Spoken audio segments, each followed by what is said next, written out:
Everybody, welcome to 3.5 GITCG Asia Major Tournament. I am your commentator for today, XD, and we have another commentator right next to me. And you are, please. Yes. Hello, everyone. I am Sumi. Some of you might know me, especially in the GITCG watch party. Some of you don't. All you need to know right now is I am a GITCG player. I play in the NA tournaments, and I occasionally make good plays, and I like making GITCG interesting to watch for other people. Unfortunately, I don't know you as well. I would like to notify that today on the stream, just as usual with the GITCG tournaments go, that our stream has a 5-minute delay as written on the corner. And today, after 5 weeks of amazing weekly tournaments that happen around, we finally got ourselves down to 10 players to fight for the throne for the patch 3.5. Before we get into more details, how do you can you explain, as Mr. Sir Sumi, how the tournament's gonna go down? Yes, of course, Egg. So what's going to happen is that the top players will be thrown into a bracket. It's going to be best of three single elimination. Every player must bring two decks, and then after you win with the deck, you must switch to the other one. So what you're saying is that if you want to actually truly deserve the crown of the whole major, you must be proficient at both decks, not just one deck. Yeah, you must be proficient in at least two decks. Yeah. You need to know the good matchups and the bad matchups. You got to make those count. Yeah, you gotta make those count. You also can't put all the very criminally prominent cards in one single deck. Otherwise, you might be leaving your deck number two into a little bit down the gutters, you know. I don't know. I'm not quite sure about that. We can go in a little bit more in depth that later when you go into the deck analysis. But I Well, think for yeah, now, we want yeah, some but surprises. Everyone loves right. prizes.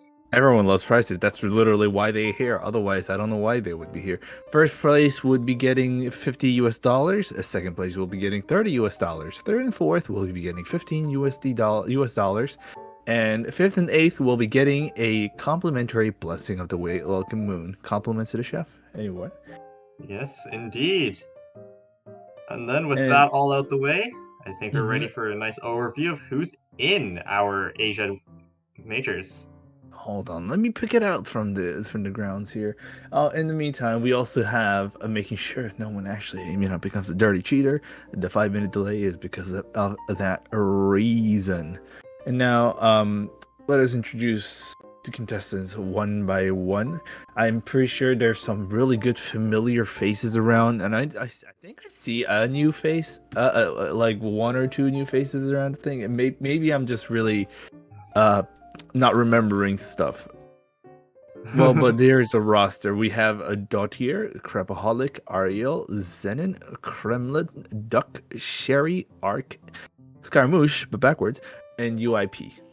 Yeah, there are some familiar faces and some new ones. Of course, I think last major we only had 8 players, so there's going to be a few new faces around, but there's Mm-hmm. also a few from the old guard from last Asia major. I recognize Arc, like Crap, Mm-hmm. Dautier, pretty consistent tournament toppers. Mm-hmm. And yeah, Kremlin also there. I don't think I've ever seen Duck and Sherry myself. So Yeah. I might be a little, and Zenon, so I might be a little bit behind the times. I might be just old growing boomer at this point. I think it is always nice seeing new players though, because they always have a lot of innovation to bring up. Their Hmm. thoughts on the game is quite different from veterans. Hmm. Could Well, cook let's up some new go. decks. Oh, sorry. Let's go over the actual contestants one by one, shall we? Let's start with Dautier. That sounds good. Mm-hmm. And now every single contestants are given like a little bit of like a excerpt of themselves, and then they have like a little bit of like something to say in their Uh, deck. And Dautier with the Bochi profile picture, we have the "Please let me win. I'll give you a reputation point."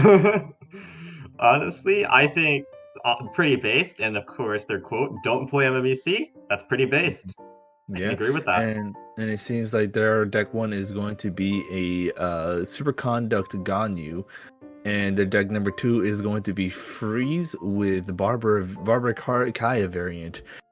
Yeah, deck 2 especially could be interesting. Let's Yeah, see who's I don't know about you, but I smell a stall.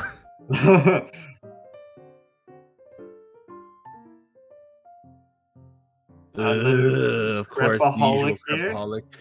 This here bracket ain't big enough for two of us. And oh A my god, little crap. nice quote. What's brown and sticky? It's a stick. And Yeah, we're gonna have a lot of these crappie pasta stuff going on. It's just bound to happen, and we I'm see on the expecting deck. quite a few. Mhm. Looking at Krep's cards here, the favorite Yeah. cards, Live In, NRE. Not a card you see much play, and of course George, my beloved man. I love George. hmm And yeah, the deck one is going to be a simple Ayaka Xingqiu freeze duo with a Chongyun variant. So this is just going to be another freeze deck. As you can see a lot these days, it's just a lot of prominent deck and really easy to play. So and True. very efficient in that manner. Down the Thing, line, and then next up we have Ariel. I will hold a grudge against you if you lament me or you leave it to me when I freeze you. I sure hope I don't autopilot this time. And as you know, deck one is going to be a oh my god, Oceanid, a Mirror Maiden, and then a official notifying that is an MMEC, right?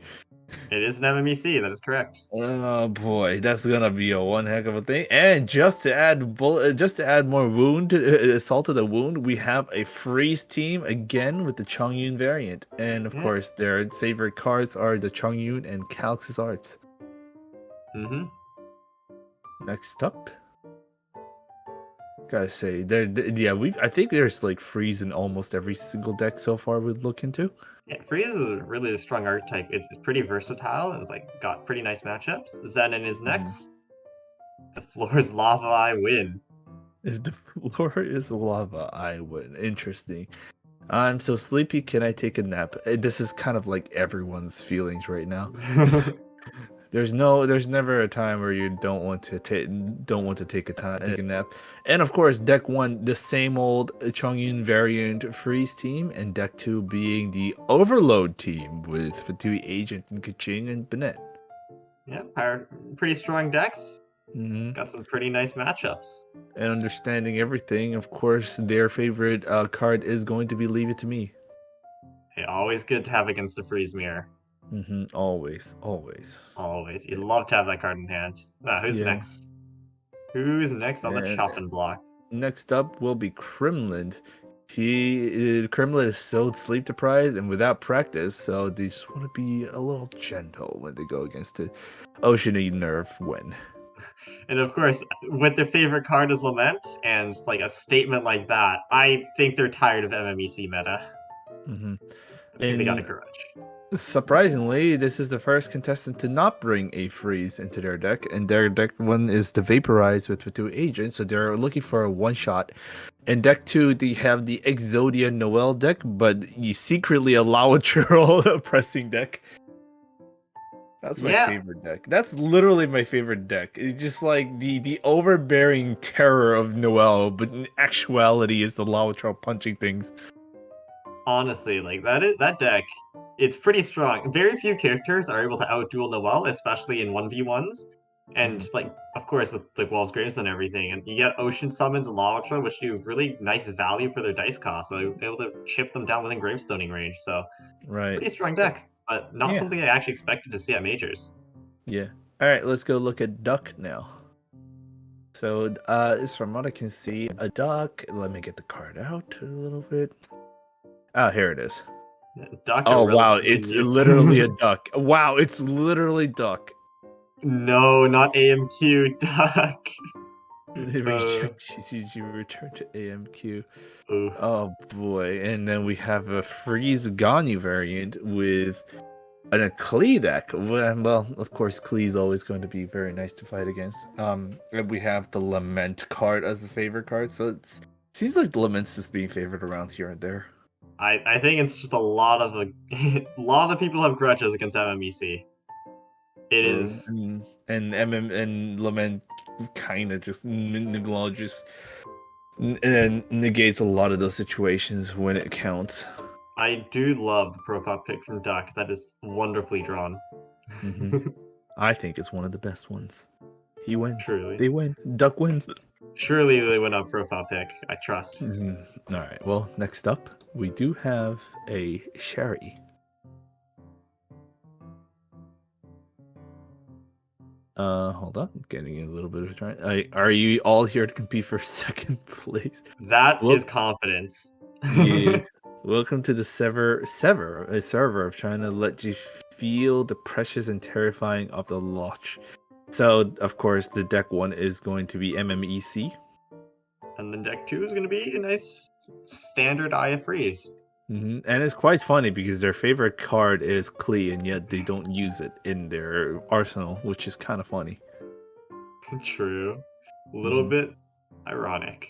Yeah, Let's well, see. I don't know, No, ironic. no, It's it's more a not little irony. bit, Irony is the wrong word. yeah. Using the wrong fancy word And, here. and next up, I want to skip this guy, but the production people says I have to introduce them anyway. So there's Arc.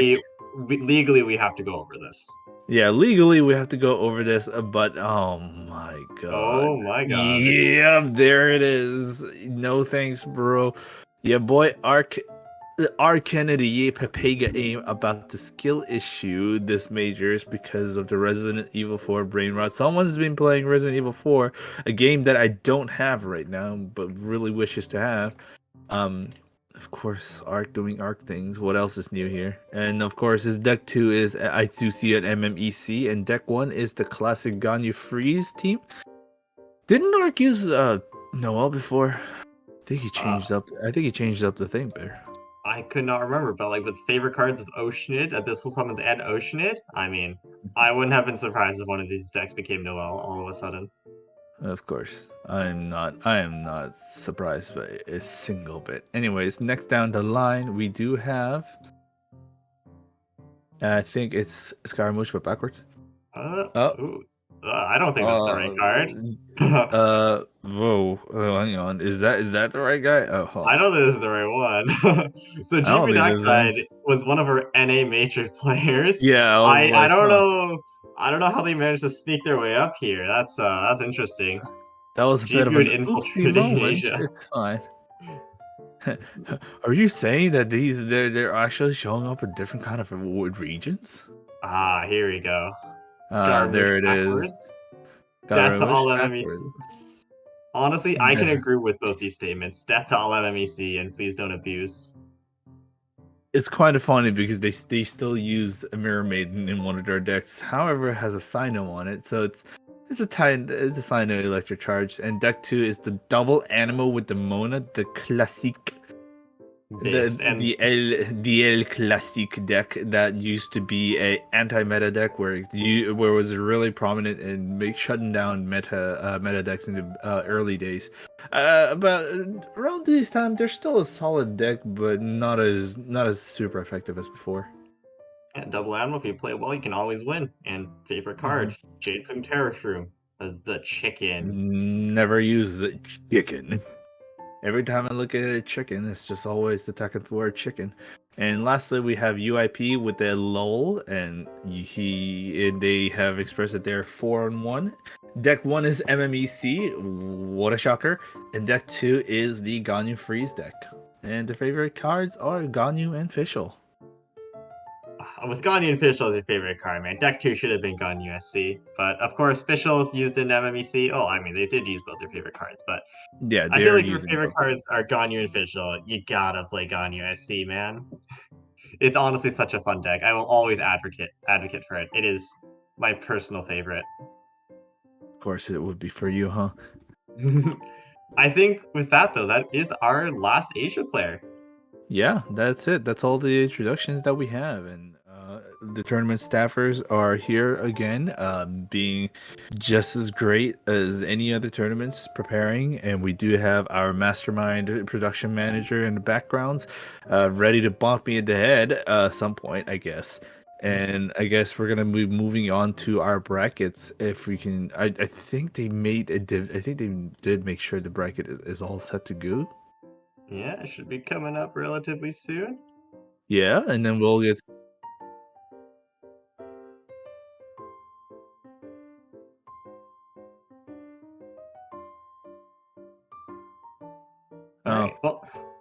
looking at all those players' decks, though, like which one are you the most excited about seeing? Oh, I'm actually more excited about seeing the Sucrose deck. It's always great. Scaramouche, I really like the two decks they brought. Like they're not meta decks. They're pretty off meta, all things considered. And of course, Double Anno, the anti-meta deck, talked about it earlier, really able to shut down what the meta decks want to do by disrupting them with force swaps. Hmm. But Well, I am excited for that Sino OTK. yeah. So I know OTK, that is also good to know. If a 2E Vaporize is always kind of fun to watch because it just comes out of nowhere and If Pyra is really, really strong, it could catch a lot of people off guard. A lot of surprise damage.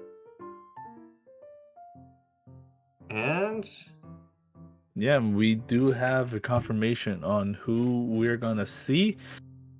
And just as our production god said, well, God just pronounced it to us that we're gonna have Scaramouche and Arc together. That's gonna be actually kind of funny to watch. I'm actually excited for that one. yeah, of course, quick reminder, the players, Echo Mark Scaramouche is running, the Sino OTK deck with Mirror Maiden, and also double Anima with Mona. While Arc is running, standard double Hydro Ganyu Freeze, as well as MMEC. Now, technically speaking, if you want to go through all the specifics, Echo Marks actually has all the tools needed to actually take out Arc. Hmm, The decks are kind of suited to actually combat those two in a way. I would disagree with you a little bit there. I think the double Animo deck has potentially an advantage against the Ganyu Freeze, but none of those two decks is really able to deal with MMEC. The Mhm. double Animo deck could potentially force swap off units and deny Arc summons, which would be pretty big, especially Ocean Myriad, which is 5, so Arcs have a really fun time dealing with that. But I Mm. just don't think Sino OTK has the damage to outpace Ganyu Freeze, and also just isn't able to outvalue MMEC. That's also fair, quite fair indeed. Either case, I think Freeze is taken care of. All Echo Marks has to do is make sure the MMEC is somehow dealt with. Well, yeah. Well, do keep in mind though that Arc would need to win with both decks. So if Echo Marks is able to snipe in good matchup early, it could potentially just take the lead right away. Give them a Right. little bit of breathing room. And I think that's a really good, and I think that's a little bit better than what Arc has because like MMEC might be their only like saving grace, and honestly, knowing Arc, they might actually pull out a Freeze first. Yeah, Freeze. I would say Freeze probably is the Yeah, the safer very choice. first thing. Yeah, Freeze is probably it's just to test the waters. You can do pretty okay against both decks. I mean, both decks would do fine, but MMEC is like generally easier to play, so save the best for Mhm. last. Yeah, indeed. It seems like we just heard God for a second and then just went away. Where is our lovely God? So we're having a little bit of problems Ooh, with our games, so we're going great to start! Great start. yeah, we're gonna be right back as soon as we resolve the issue. Yeah, yeah.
And we're back. So the And we're the well, issue has been resolved. yeah, the issue is resolved. It took a little while, but we apologize for the inconvenience. But we are now back in the game. The game is going to be starting very soon. We're just making sure everyone that is involved are ready and good to go, and we're hot dropping in with the Echo Marks and Arc. And look at, I just told you right now, just like I told you, double Animo and a freeze from Arc's side. I told you Arc's gonna play freeze first. There's no way he wouldn't. True. Ganyu Freeze is looking pretty standard, the double Hydro version.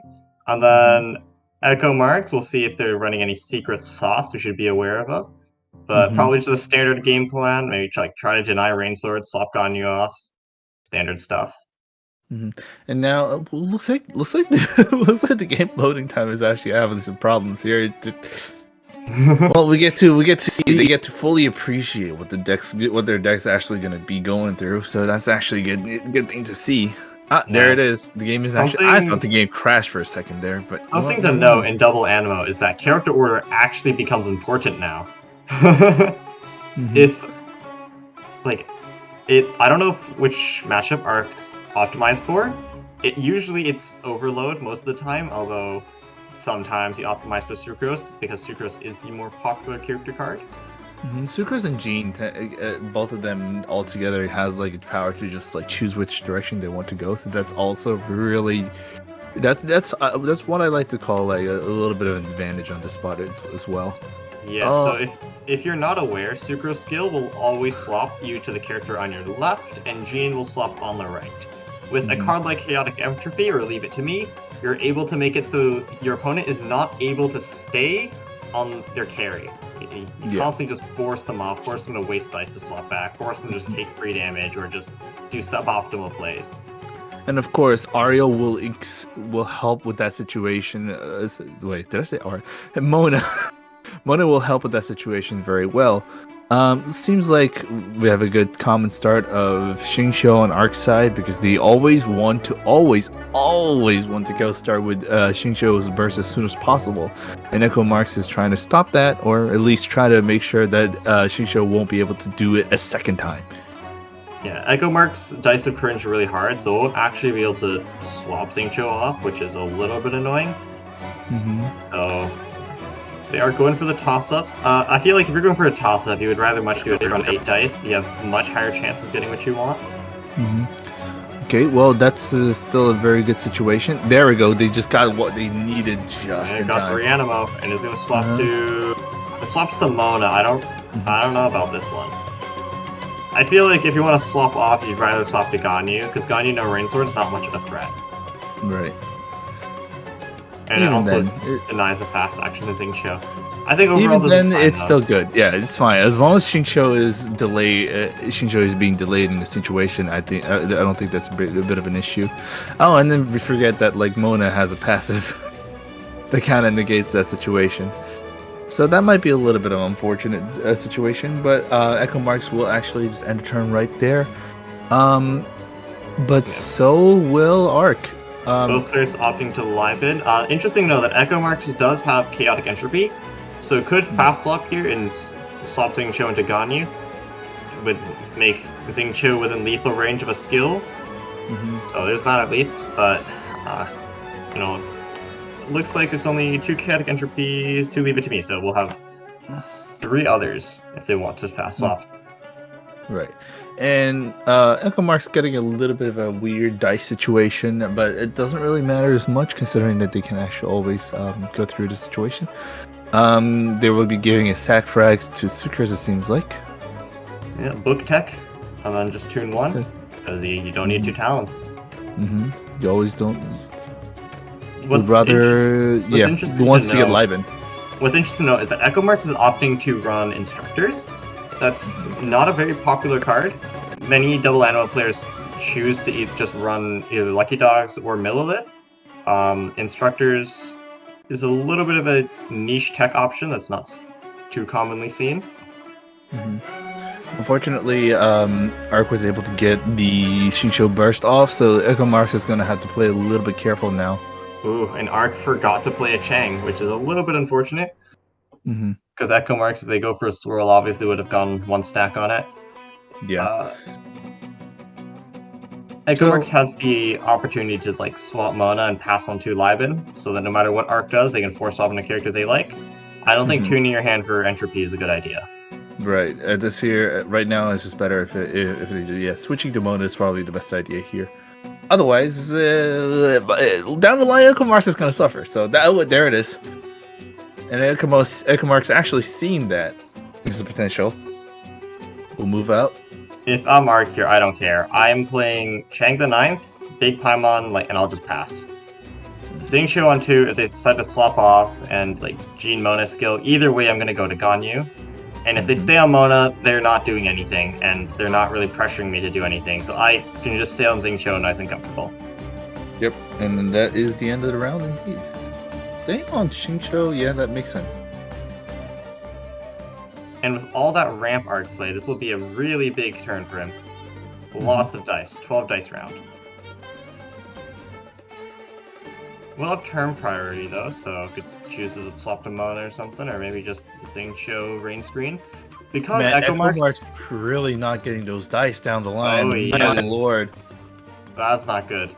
Draws another fast swap, so another option there. Because EchoMarks is on Mona though, Arc can't really swap to a character they want to guarantee a Ganyu swap. If they go Mona, of course, EchoMarks can swap Jean for swap onto Xingqiu. And then if they swap Ganyu, of course, obviously gonna get swapped off again, so just chooses to Rain Scream. There's a little bit of damage reduction on there for later. And EchoMarks, Constructors, and nice to Chaotic Entropy. Oh yeah, there it is. Chaotic Entropy is going to make these swirls do a lot more damage. Of course, we'll make Hydro do +1. So on swirl, it'll do 2 damage instead of just 1. Yep, and that could be a very good. That could be a critical inconvenience towards Arc here. On the other hand, that is lethal on Xingqiu. Arc just charge shot here, do 5 damage on the Sucrose, get that health really, really low. You just go for it. That Sucrose is incredibly high jacked up right now. Arc really needs to take care of the Sucrose, otherwise it might actually come back to bite him. And Arc managed to pull Harp. That is really nice. Because they have Harp, Gamblers, Woven. Harp will lethal, and then you can of course Woven Gamblers to refund 2 dice. And then get yourself a free Mona swap so Ganyu takes a little bit less damage. Or just, Hydro Res, because they're just gonna go Jean, right? So might as well heal 2 now instead of just healing 1 later. Right. We'll see.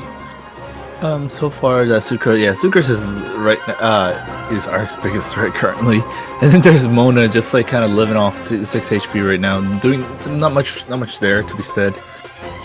Jean again, Jean is standing there menacingly. At this point, Arc is just kind of uneasily watching Jean just stay there menacingly. It's just this gonna happen. Something's gonna happen from her. I don't know what to expect. Frostfang Arrow comes in. That is a good damage down the line. Gets frozen. EchoMarks does have Chaotic Entropy, so it could just it's gonna have to swap. Yeah, Sucrose technically did her job, which is nice.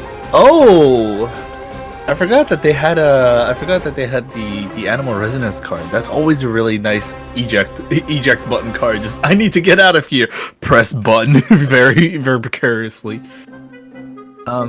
Seems like it's, and I believe that they're gonna end with a Ripple of Fate, more normal, and then I think that's gonna be the end of their turn. Or they do another one. Who knows? If Arc's switching here, I would rather use Cryo Res so you can guarantee another big Paimon. Yeah, there you go. Nice job by Arc. You're going to have another 12 dice round. And EchoMarks ramps up their own, so they will have turn prow. Although this doesn't matter too much because Arc only has 2 characters remaining. No matter what EchoMarks does, Arc will end up back on Ganyu. Quite an unfortunate situation. It seems like Jean. Oh my god! It's Divide in time. Jesus. Alright, someone kill out the TI-8 for TI instrumental because that's gonna be a lot of damage calculating down the line. Arc rolled pretty good, so Yeah. 4 Crow is going to be guaranteed Echo another Marks 4. really just, man, that's so sad. I think Echo Marks runs. Oh, they do actually run dice fixes. Just unfortunately, they didn't manage to draw it with so much cringe. You're gonna start on Sucrose. Yeah, just go here. Fair play. Fair play. That's still good. Ganyu's in, and well, it didn't really matter to begin with. The thing is, if you're Arc here, do you just swap back Mona and make Echo Marks waste dice? Nope, you're just gonna go for Undivided. Fair. Yep. And... yeah, Lotus for sure is good. And yeah, there you go. Undivided. Let's go. This will lethal Sucrose. And then if Echo Marks goes Mona, Mona also gets lethaled. But if they go Jean, Jean's gonna take a lot of damage. Right. So what's their choice here? Either way, it's really not looking pretty for Echo Marks by any means. Yeah, like either way, Arc is guaranteed another charge shot, basically. Yeah, and that might be actually spell the end of it too. I think that you want to avoid going Mona. Just avoid giving Arc an extra 2 free dice.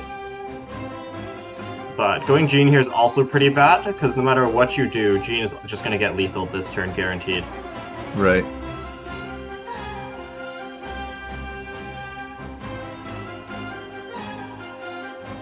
Looking through a little bit of a dice situation, what happens? Man, honestly, Echo Marks really just got so much bad luck in this whole match, though. And also not recounting the mistake that Echo Marks made on the first try, in the very first turn, try to put out Xingqiu out of the way so they could, but instead of moving it to Ganyu, they moved it to Mona, which makes the whole situation pretty meaningless. Right there it is. However, Echo Marks does have. There it is. That's the one thing, but it's still not enough. Undivided does 6. So regardless of what happens, even fast swap Mona, it's fine because Arc has 7 dice. Doesn't even need changing shifts. It's guaranteed lethal this turn. Right. And Strike's just to refund a little bit of dice. Gale Blade This prevents damage thanks to the crisps. Arc has not used Mona fast swap because Echo Marks chose to Sucrose E earlier to get a little extra free damage. So that's still have it available, and then doesn't even need Rain Swords. Undivided, well actually no, they leave Rain Swords for Jean, but Undivided is just lethal here. Right. Pop, pop. And Rain Swords. There we go. Yep. Nice game by Echo Marks. They did a really nice job early on of denying Xingqiu Rain Swords, but I think that game was a demonstration of the strength of Ganyu Freeze. You're able to do so much single target damage, which 5 with Undivided, but you're also able to do a lot of spread damage too, to just really chip down your opponents and make it so they can't quite respond to you. It makes it so they're more receptive to your breakpoints later on. And of course, there's no healing being run by Echo Marks, so it was so susceptible to the charge shots. Right. And also Echo Marks making a little bit of an oopsie on the very beginning turn by pulling again, trying to shift the orders out of Xingqiu, but put it into Mona, making it quite meaningless. That was also one kind of a bit of an oopsie moment there. Echo Marks also had just really rough dice choices, like at the whole time. Unfortunate of them not to draw their dice fixes, which is a little bit cringe. Now, just a reminder, because of how our format works, Arc will no longer be able to play Ganyu Freeze. So Echo Marks is going to be dealing with MMEC. Right, so that's already going to be a little bit of a oof. I'm a little curious about which deck they think has the better matchup, though. Do they think it's the Sino OTK deck, or are they just going to go back with double Animo?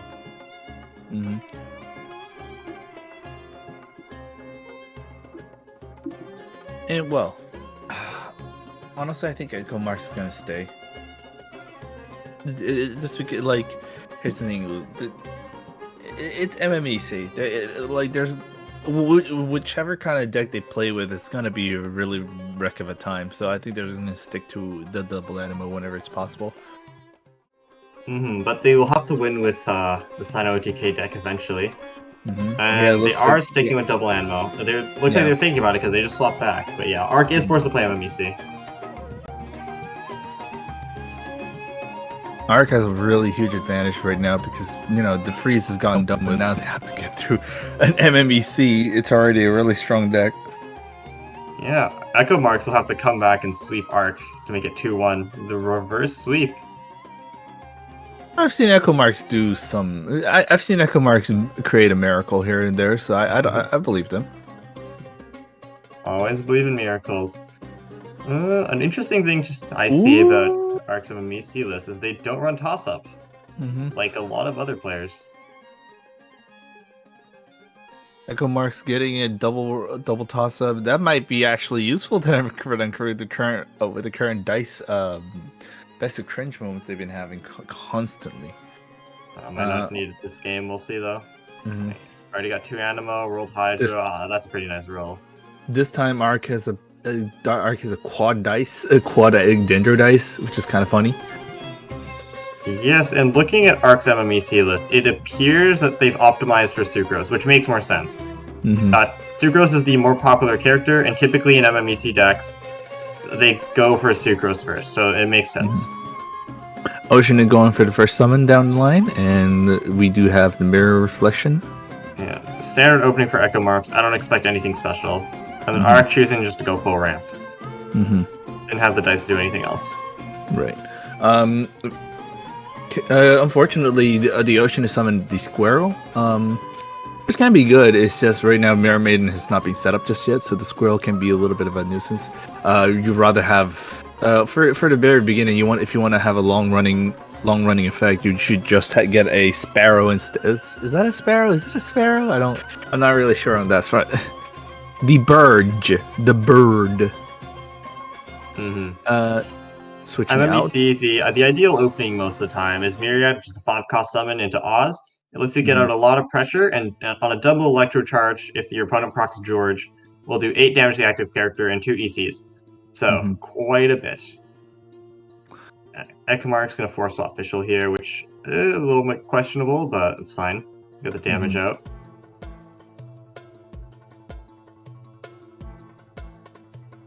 There we go. There's the little application here. Yeah, Official is just going to go for Oz, though, so Echo Marks will eat a pretty nice EC.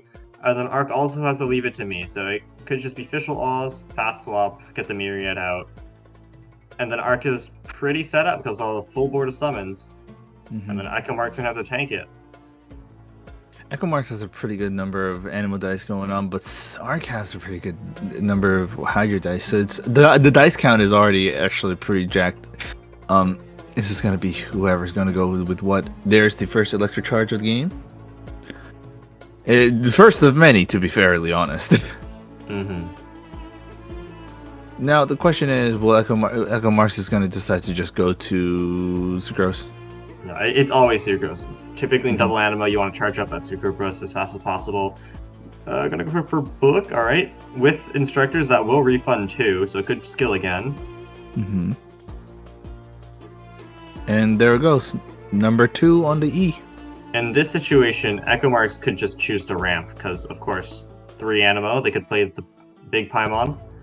It is Arc's turn, though. They for sure do have the Leave It to Me, so...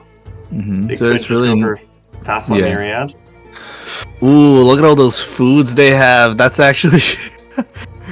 Ooh, a Lotus Crisp, a pizza, and a Death of Temptation. This can be pretty crazy when all those things happen.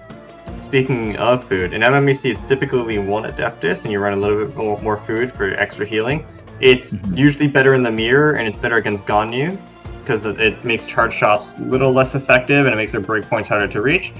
But Arc choosing to run 2 Adeptus, 2 Star Signs, which is a more aggressive list. They're really trying to go for a snipe. Arc plays Changing Shifts fast swap, and Summon 2 more. Those I are all the summons in kind of assumed that they would have played Lucky Dog, but it might just be Millilith onto Maiden for the late game sweep carry. Well, that's just an incredible amount of summons going on right now. It's kind of crazy.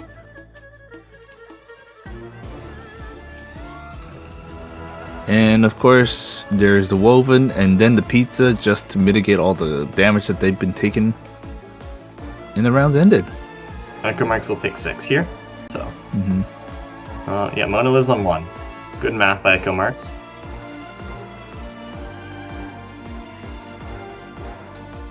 All that damage, just meaningless. That's what I probably think. That's probably the most critical thing about the double hydro decks. It's usually because of those high resonances. They just kind of say, "Haha, no, I'm not done. I'm not gone just yet. I'm just gonna do a little quick healing, so you guys are gonna be mad about it." Oh my god. What has Ark been doing? Dice rolled like a god. That's all I can really say. That's all Ark needs. Ark got everything Ark wanted, and now it's back into the game. I think ideally, though, Ark would have gone for Myriads, assuming Echo Marks procced George, or, you know, if they got Bird fading a turn sooner. Yeah, I'm just going to Sucrose out. Ark can't really punish this. Going to get a lot of energy back. Mm-hmm. Ark doesn't have Leave It to Me either, so they're gonna have to choose. Best case scenario is, yep, there we go, going into Rodeo again. Thankfully, on a good side, they were able to prevent getting hit by a massive Oceanid burst with the 4 summons at the side. So at least that's taken care of, right? Yeah, but Echo Marks will be forced to use their dice to lethal Oceanid here. Otherwise, whatever kick they swap to is getting lethaled. Right. So we'll be. They don't really have a lot of choice. Yeah, they don't really have a lot of choice. I mean, they do have a choice of if they want to swap to Fischl or, you know, if they want to swap to Mirror Maiden, because they do have the fast swap, could choose which character Arc goes to, but in the grand scheme of things, I don't think it really matters. No. I mean the Oceanid taken out. Yeah.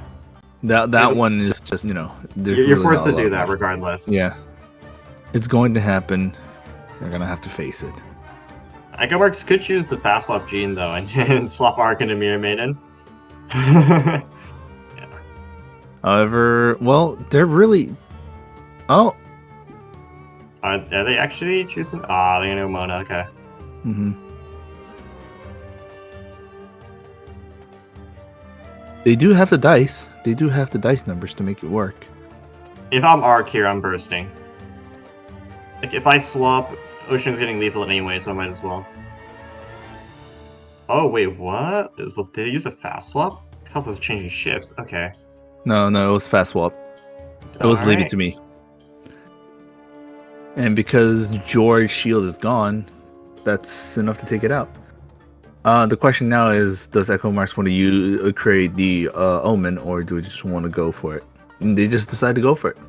Yeah, I think down goes Oceanid. Echo Marks is going to choose to play the Paimon ramp here. Arc could also just ramp again, get 10 dice turn next round, but it might just be best to go for the EC and heal a bit more. Mm-hmm. There we go. Then Echo Marks, do you respond or do you ramp? It looks like they're ramping. And now Gene can actually take out Fischl here if they want to. Yeah, it is an option, but the thing is, Gene is also going to get taken out in turn. Full stack summons do 7. If I'm Arc, I'm Woven Millilith. I think that's my best play. I mean, you can also Ito. That works too. You can like Ito, Woven, Paimon, but I think you want to get that healing out if possible. Right. I want to go. Yeah. Oh, Liven. okay. Goes for the Liven instead. That turn's ended. I mean, and goodbye, sure. goodbye, Gene. Gene is gone here, yeah. Yeah, Gene is gone. I'm gonna assume next turn it's Lotus Skill Burst, and that should be game. Like Arc even has Adeptus here, so. Right. There we go. Sucrose. It's just there's too many summons. That's what if can Arc I say. If Arc manages to draw star signs, it's just game right here. They have a chaotic entropy. A little too late for that, but you know, it's better than nothing. Characters remaining, yeah. Mm-hmm. I think this is the issue of just not running healing. MMEC does quite a lot of Right. damage, and you Yeah. want to run the healing to kind of negate some of those summons. Arc does not Arc trust just our picked out signs. send off. Yeah. But there is a send Unfortunately, off right there. Sugo's Burst is kind of done its job at this point. Only one turn remaining. A little bit of a waste to send it off, especially with only one character remaining. Arc doesn't even play Lotus, knowing that Echo Marks cannot punish it. It's Right. Sucrose, like worst case scenario, Adeptus Burst does 4. 5, actually, because book. Yeah. And Gets that is still within lethal range of Burst, because Burst, of Yep. course, will do 6 with Refraction. Arc could choose to Adeptus Burst, do 9. If I was Arc, I would go for it. Not because it really changes breakpoints, but because it's funny. Mm-hmm.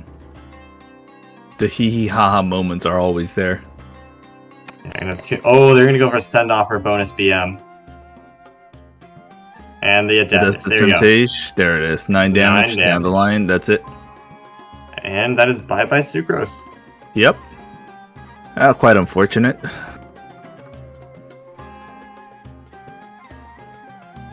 And down goes Echo Marks. Echo Marks is now off the tournament.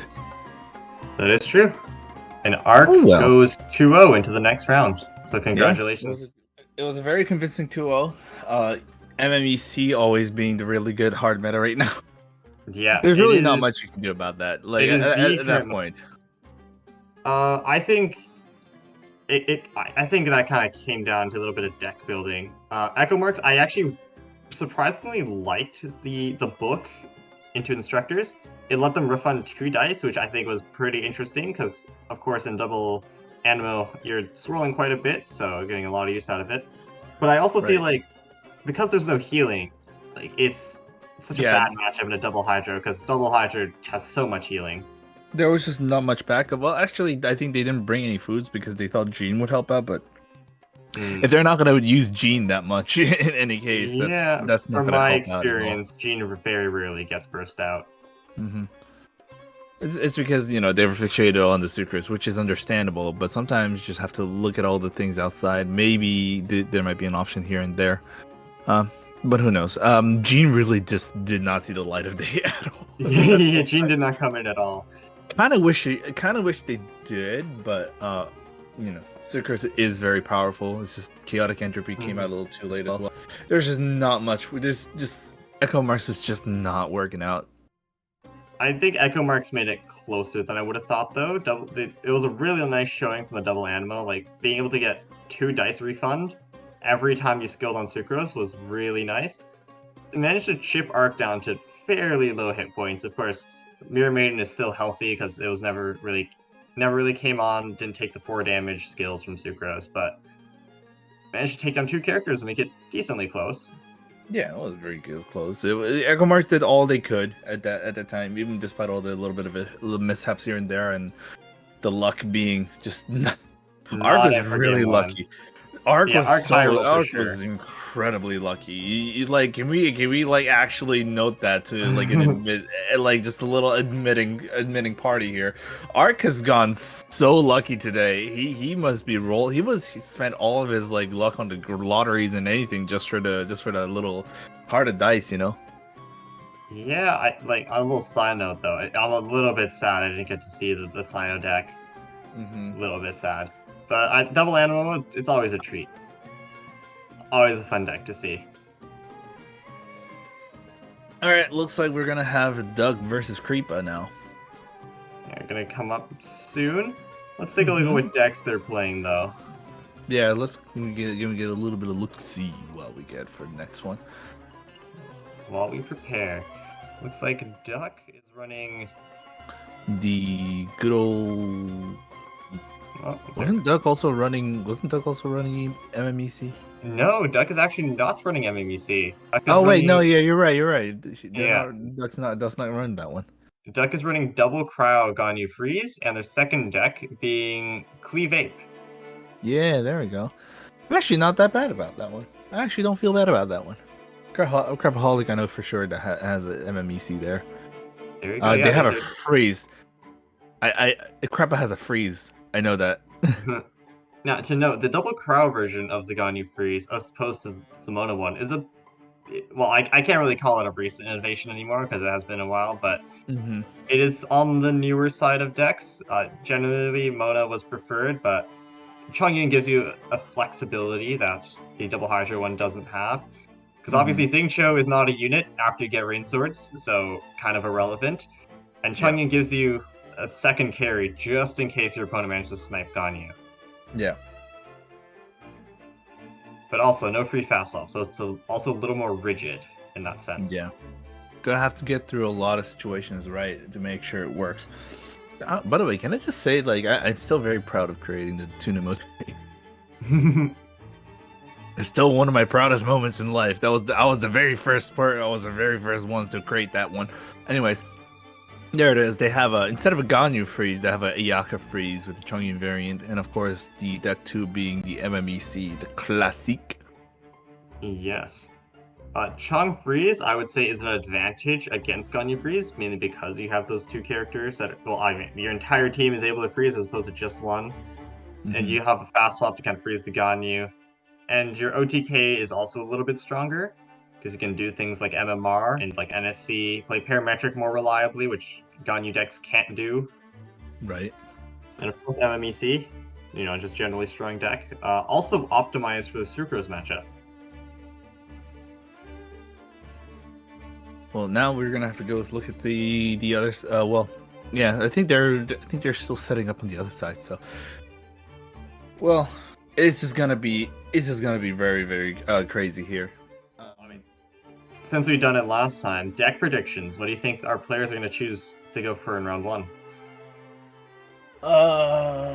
I don't believe players would immediately use MMEC from the get go. There's no way people are gonna go MMEC like from the very start. That's just like not a thing. I kind of assumed you would go for MMEC in the start because it's just a generically strong deck and has really nice matchups. Well, because it's a generically strong deck, they want to keep it for the very last so they can go for the sweep just in case their first deck doesn't go the way they want. Well, I mean, you have to win both decks regardless. It's not like, a secret sweeper deck you can kind of pop in. So might as well just, get rid of the one, go through with the one that isn't MMEC because MMEC is so structured so well that it's almost guaranteed a W. I can see the logic in that, but also, if you go MMEC first, you have 2 chances to win with your weaker deck. As opposed to just 1. So obviously, if you start your weaker deck and lose, you still gotta go play it, right? But if you start MMEC and lose, you can still play MMEC, and you still gotta go for a weaker deck. Yeah. I don't know. I don't know. I still believe MMEC is usually going to be kept last. It's just also logical that way.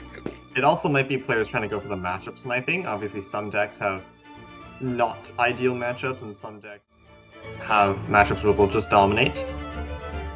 And Crap going for Aya Freeze first, and choosing to go for Cleave Ape. Told you. MMEC is just not going to be played for it. Like, there's going to be only one player who would go MMEC from the very get-go, but they're not going to go through it all the time. Tell that to NA. Well, NA.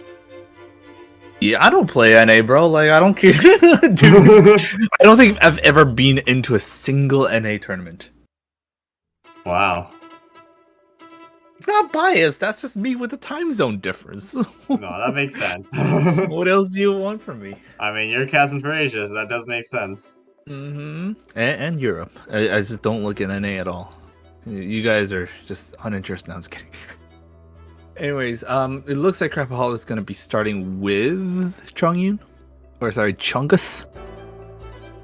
Crapaholic going start with the... Duck going with Mona. Mona starting is always the most instrumental thing because at this point you're just this is a choice between chasing people with Klee or just going to go for the immediate damage with a Fatui agent. Typically in Klee decks though, you usually go for Klee first to charge the burst. It's standard line. Klee charging burst is the scariest moment for any players in the deck right now. So it's. I mean, Duck didn't draw Liu Su, so would need to attack 3 times to get the burst. So not quite as scary. It'll be delayed a little bit. considering situations right now. Of course, in Xingqiu freeze variants, like your turn 1 is just spent entirely turning Xingqiu burst. But Arc does have Liven, so they could just go for another normal and ramp, call it a day. So next, he Rain Swords again. Have a little more dice to play with. Can set up Chongyun Frostfield. Still have some dice left over to freeze the target if you need it. There's the Shifting Tides, and they're gonna go to Pyro Ancient, which makes sense. And goes for the first damage. Yeah, I'm just gonna assume it's Liven after this.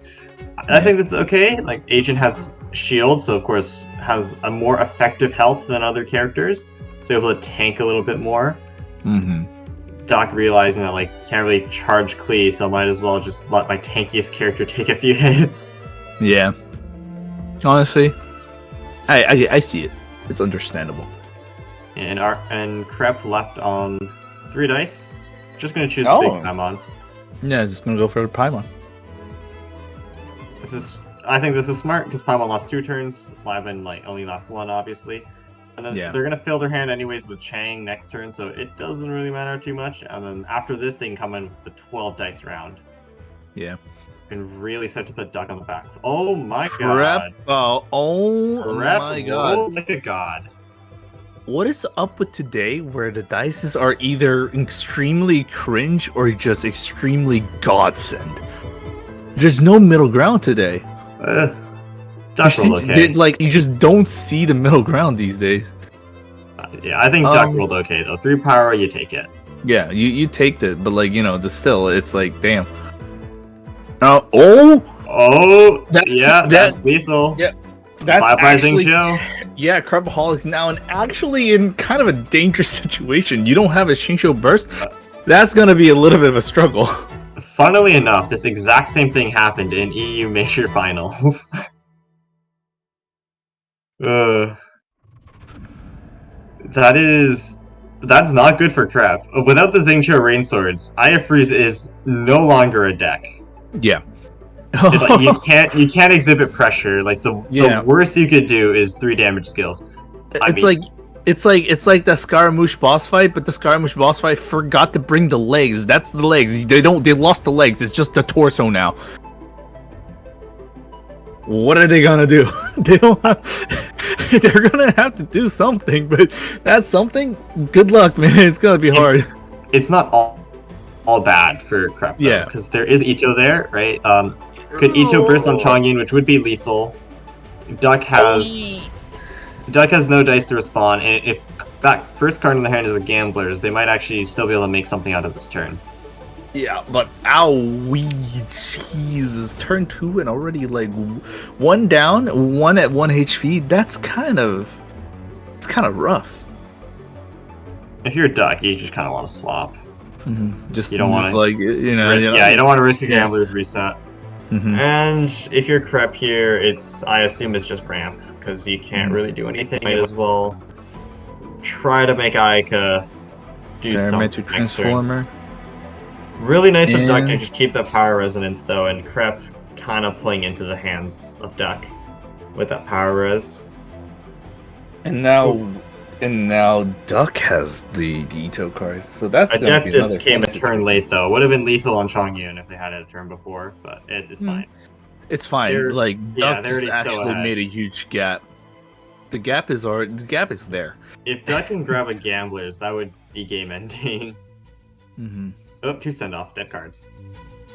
Not exactly. Well, actually, that's actually good just in case Ayaka actually manages to do a burst. But it's honestly, doubtful. I can see that happening. Yeah, I don't see that happening for a while. Now it's just like that awkward situation where Grandpa's just gonna be like, "Oh no, what do I do now?" Parametric Transformer. Double parametric. All right. Chong talent. I think Crep's just playing cards at this point. They know it's over. Yeah, they're just like, well, the biggest things are gone. It's out of the way, so what else can I do? But crap. Anyways, there is the first omen, and we got the Senho. Senho is being activated. Northern Smoke Chicken. I mean, Crep is gonna have a lot of dice in this parametric. It's like, let's see if I can sweep. Mm-hmm. 10 dice, alright. Aya sweep, let's see if it's real. But yeah, I assume if you're Duck here, you just go Mona and Klee, call it a day. Mm-hmm. Oh, Get up honestly, into they could actually use Shifting Tides to get out, and then actually, you can sacrifice a Fatui Pyro agent here for the Ito card to trigger. No, if you're Duck, you're worried about Crowder's gamblers. True. Oh, okay, just playing to agent. But it looks like it looks like they are gonna sacrifice it. Oh, this still plays into it, but yeah, no. If they do this, oh yeah, no, it's Ito Mona first to finish the game. Well, no, it won't quite be enough dice if it should, or will it? No, it will be actually. It will. This should do 9. Yeah. This should do. Yeah, this will do 9 damage exactly. How do you calculate all that in such a fast manner? Jesus. I'm not calculating. I just know breakpoints. Oh, well, there is exactly 9. There it is. There you go. Doug just slapped Crepaholic like 3 times, just smack, smack, smack, and that was it. Bye bye, Ayaka. All 3 cards just obliterated by a snipe. They just got it locked and loaded and just. Yeah, honestly, very nice play into Duck to be able to play into the Pyres agent. We're really nice to be able to get rid of Xingqiu before Rain Swords. It could have been really problematic. I think generally this matchup is favored towards Freeze. They're able to out-damage you most of the time because the reactions are more reliable and are also able to freeze your characters, so they can't do anything. Yep.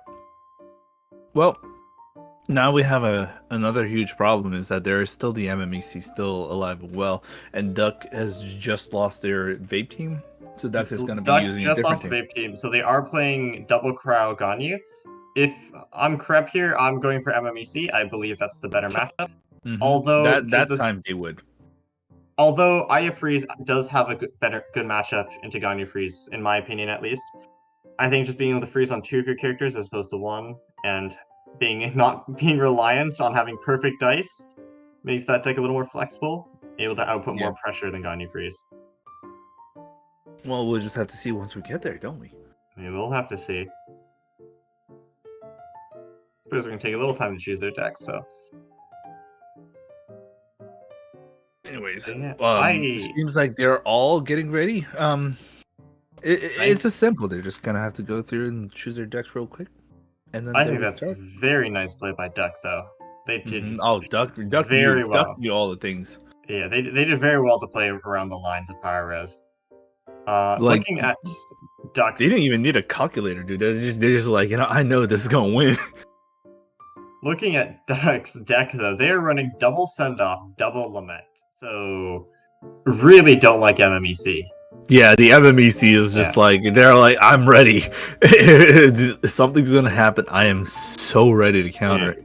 Crep choosing to go for the salty run back. Fair. I personally believe this is a better matchup. They might have even looked at Duck's deck and be like, yeah, they got 4 dead cards in there. I'm just gonna go for it. Call it a day. What is that hand? It's an interesting hand. That hand is that's a hand, all right. That's not the ideal hand. It isn't the ideal hand, but it is technically a hand of all time.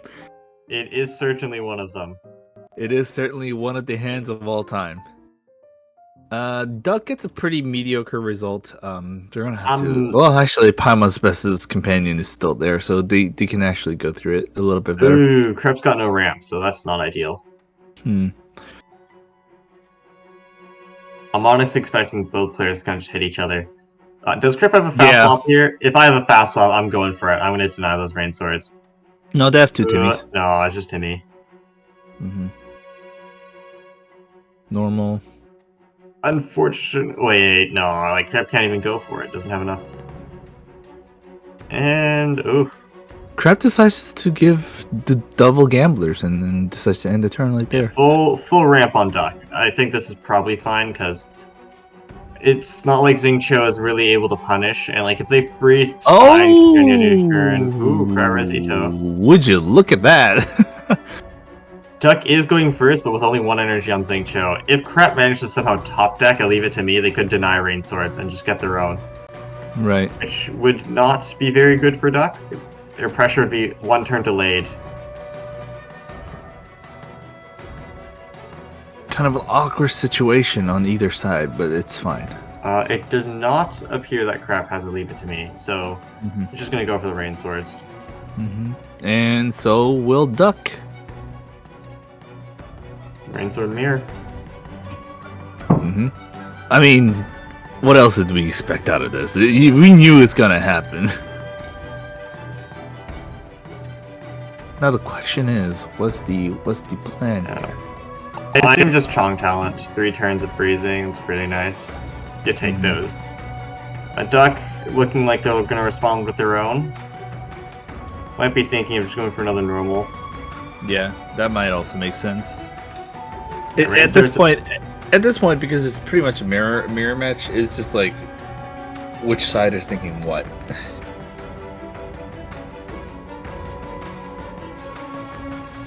I think they're thinking like a small Paimon skill, but you kind of need the Frost Field, otherwise you're not able to freeze anything. Unless you Right. somehow manage to top deck and Leave It to Me to go to Ganyu. It might just go to Biko Ganyu here. What are you thinking about it? They're thinking about it. The gears are turning. All right, decides to just go. Chong. Yep, just goes Chong. Oh boy, that's gonna hurt. That's gonna hurt. Oh, here it is. Massive hurt. There we go. Owie. Oh right, shield. They have a huge shield going on, so it's not as painful, but it's still there. And Crep, of course, kept one woven, so they could choose to just swap again if they wanted to. Mm-hmm. They might not, though. I think you want... If I'm Crep, you want turn advantage, for sure. Yeah. Also, another thing is that Duck has a Cry of Resonance card that can actually come in handy whenever it needs to be. Crowrose will make a freeze deal 7, so Crep's gonna have to be careful of that. There's no rain screen or anything of the sort in Changyun to really stop that line. Mm-hmm. But honestly, like if you're freezing them, you're just gambling that they have no Leave It to Me, which is probably fine. And Crep has a hash brown there, so it doesn't really need to worry about it. Everything's fine. Yeah, things are okay. At least, minimally. Do you play it as Crep though? Because if you don't, you can go for normal burst. There's the first normal. And looks That's like the first Crep won't freeze. play around it. All right. And Duck will have to switch to Xingqiu. If you're Crep here, you go for E. You don't want to lethal the Xingqiu. Mm-hmm. You want to force them to either swap Ganyu and just get their entire team frozen, or swap back to Changyun and get lethaled. But you yourself don't want to lethal Xingqiu, because then Ganyu can come in, charge shot, and then Changyun gets frozen, and you don't want that. Yep. So Duck has a bit of a disadvantage right now.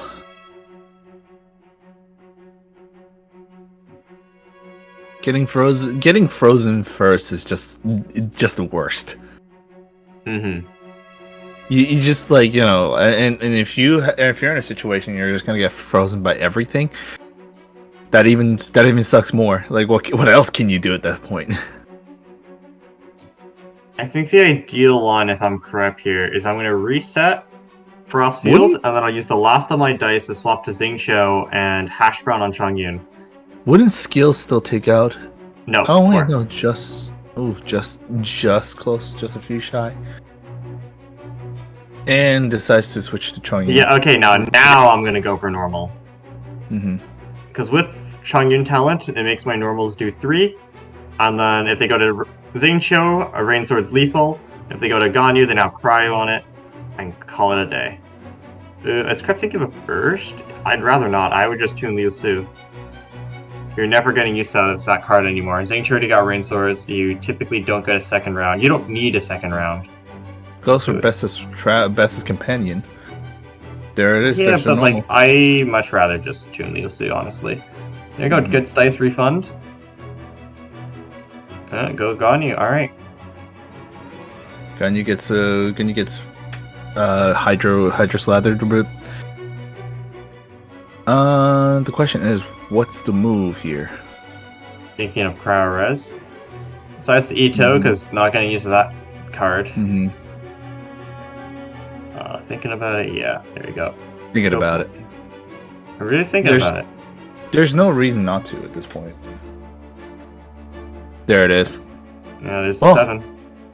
Got through one huge situation at least. And, Still not out of the woods though. I'm going Xingqiu. Mm-hmm. If I'm correct, it's Xingqiu for sure.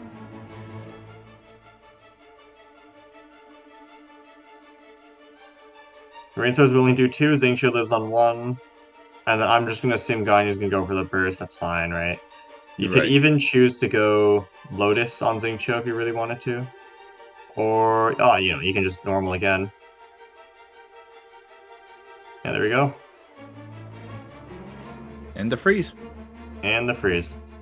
No more rain swords though, but I mean, Xingqiu is 1 tap and Ganyu already has Hydro. So, this is perfectly fine. Yeah, this is a very perfectly okay situation. The only minor issue is Ganyu Burst will not lethal Xingqiu. Mm-hmm. So have to watch out for that. This could actually be dangerous for Crep, because Duck could go Ganyu Burst, and nah, you just stay on Xingqiu at that point, honestly. Mm-hmm. Yeah. Duck gets another Ito card. Oh, however, that is a Lotus Crest right there. Yeah, really worried about the change. Leave it to me. Which for this entire game, Crep has not drawn.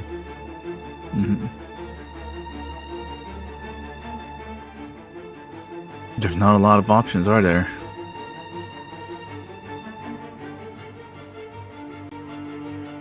Actually, that might be... There might be a very interesting situation going on right here. Honestly speaking, if I'm Crep, I am genuinely ending on 8.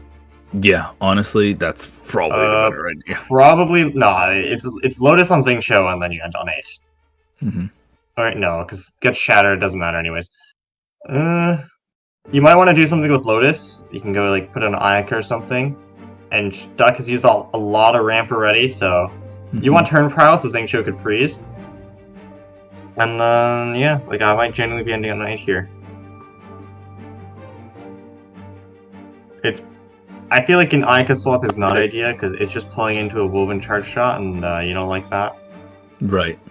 And Ganyu normal will do 4, and phase, like, 6. This is fine too. Yeah, that's fine too. That's okay. That's fine too. Senho being activated. I'm in bestest.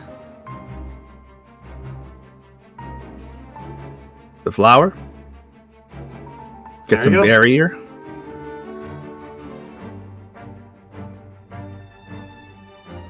And yeah, Xingqiu's just faded to be outed right now, right? Because of the burst. No, okay. I feel like if you're Crep here, you might not even want to lethal genuinely. Mm-hmm. There it is. That's Duck's gonna use the last of their dice to swap off. Mm-hmm.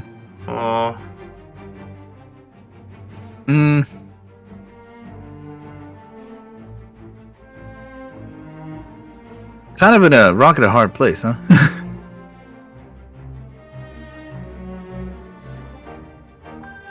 Ducky for sure swapped to Xingqiu. Yeah, Ducky. Yeah, there it is. Duck will swap to Xingqiu. Saw Woven being played. Already saw Gamblers being played. If you're Crep now, it's Bad News Bears.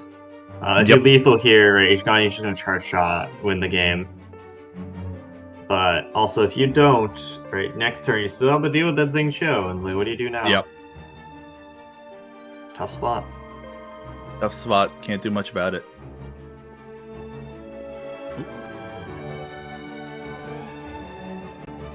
And turn ended. Down goes Xingqiu. Duck will just start next turn, just freeze and shatter, and then Ayaka's dead. Bye bye. Mm-hmm. Ayaka's just gone, and the dice count doesn't really matter as much because they do because Duck has enough cards to just tune immediately. Doesn't matter because Duck got 2 cryo dice and about to get a 3rd one. Yeah, no, that's it. Not much to be said around here, huh? Yeah, only really needed 2 cryo for the win. Mm-hmm. Either way, it's 5, so whatever Duck chooses. Yeah, just gonna go for the normal rain swords, freeze there. Yep. And not much can be done. Yeah, crap knows it's That bad. is a GG. Congratulations to Duck for going 2-0 against Crep. Yep. Crap Also actually gets it advancing. now.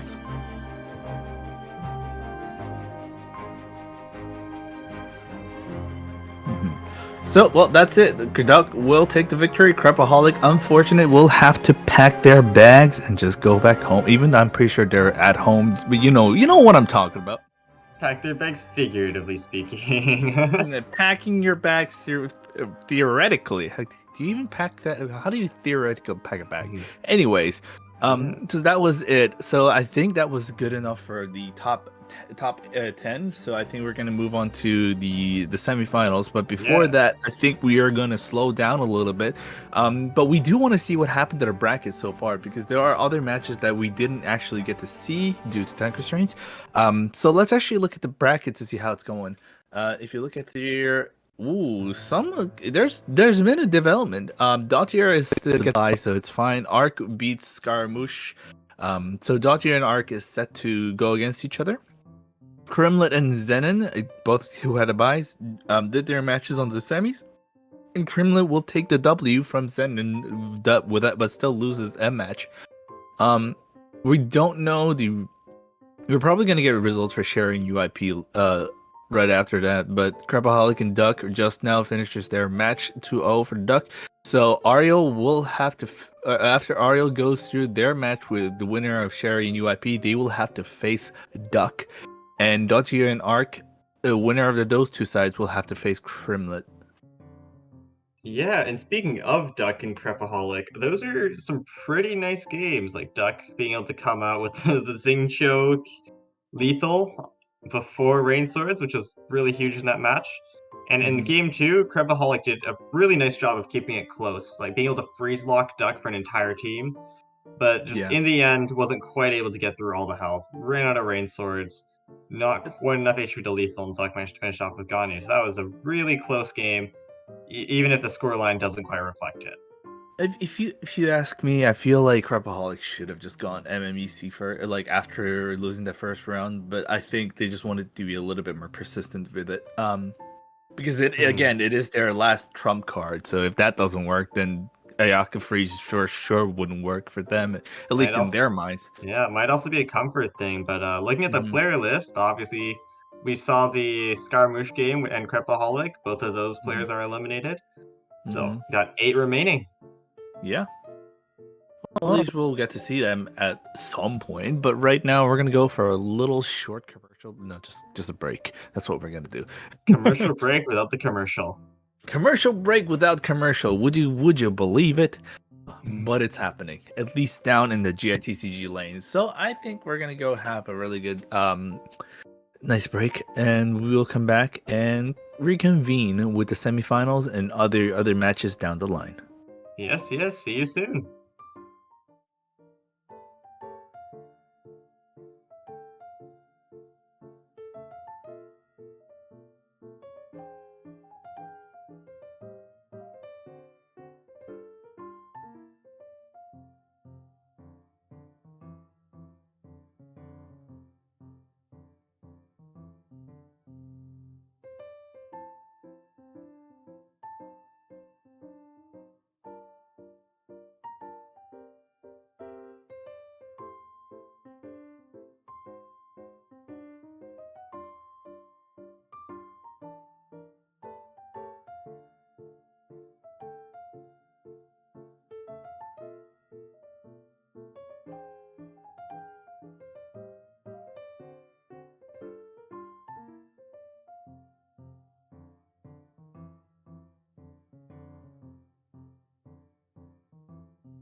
And we're back from our short commercial break without the commercials. Without the commercials, indeed. The commercial was actually indeed just us. Yes, the commercial was me all along. Yeah, we were the commercials this whole time. I almost choked on a cookie trail while waiting. Anyways, huh. Yes. And Anyways, we do. Go ahead. I just had a round recently completed, I believe, so we're gonna take a quick look at our remaining players and then Hmm. do deck review. Looking Yeah. here, we have a few more eliminations. Zen was Then eliminated. Sherry. Yes, and we're down to 6. Hmm. And I just realized that the elimination is like perfectly straight lines.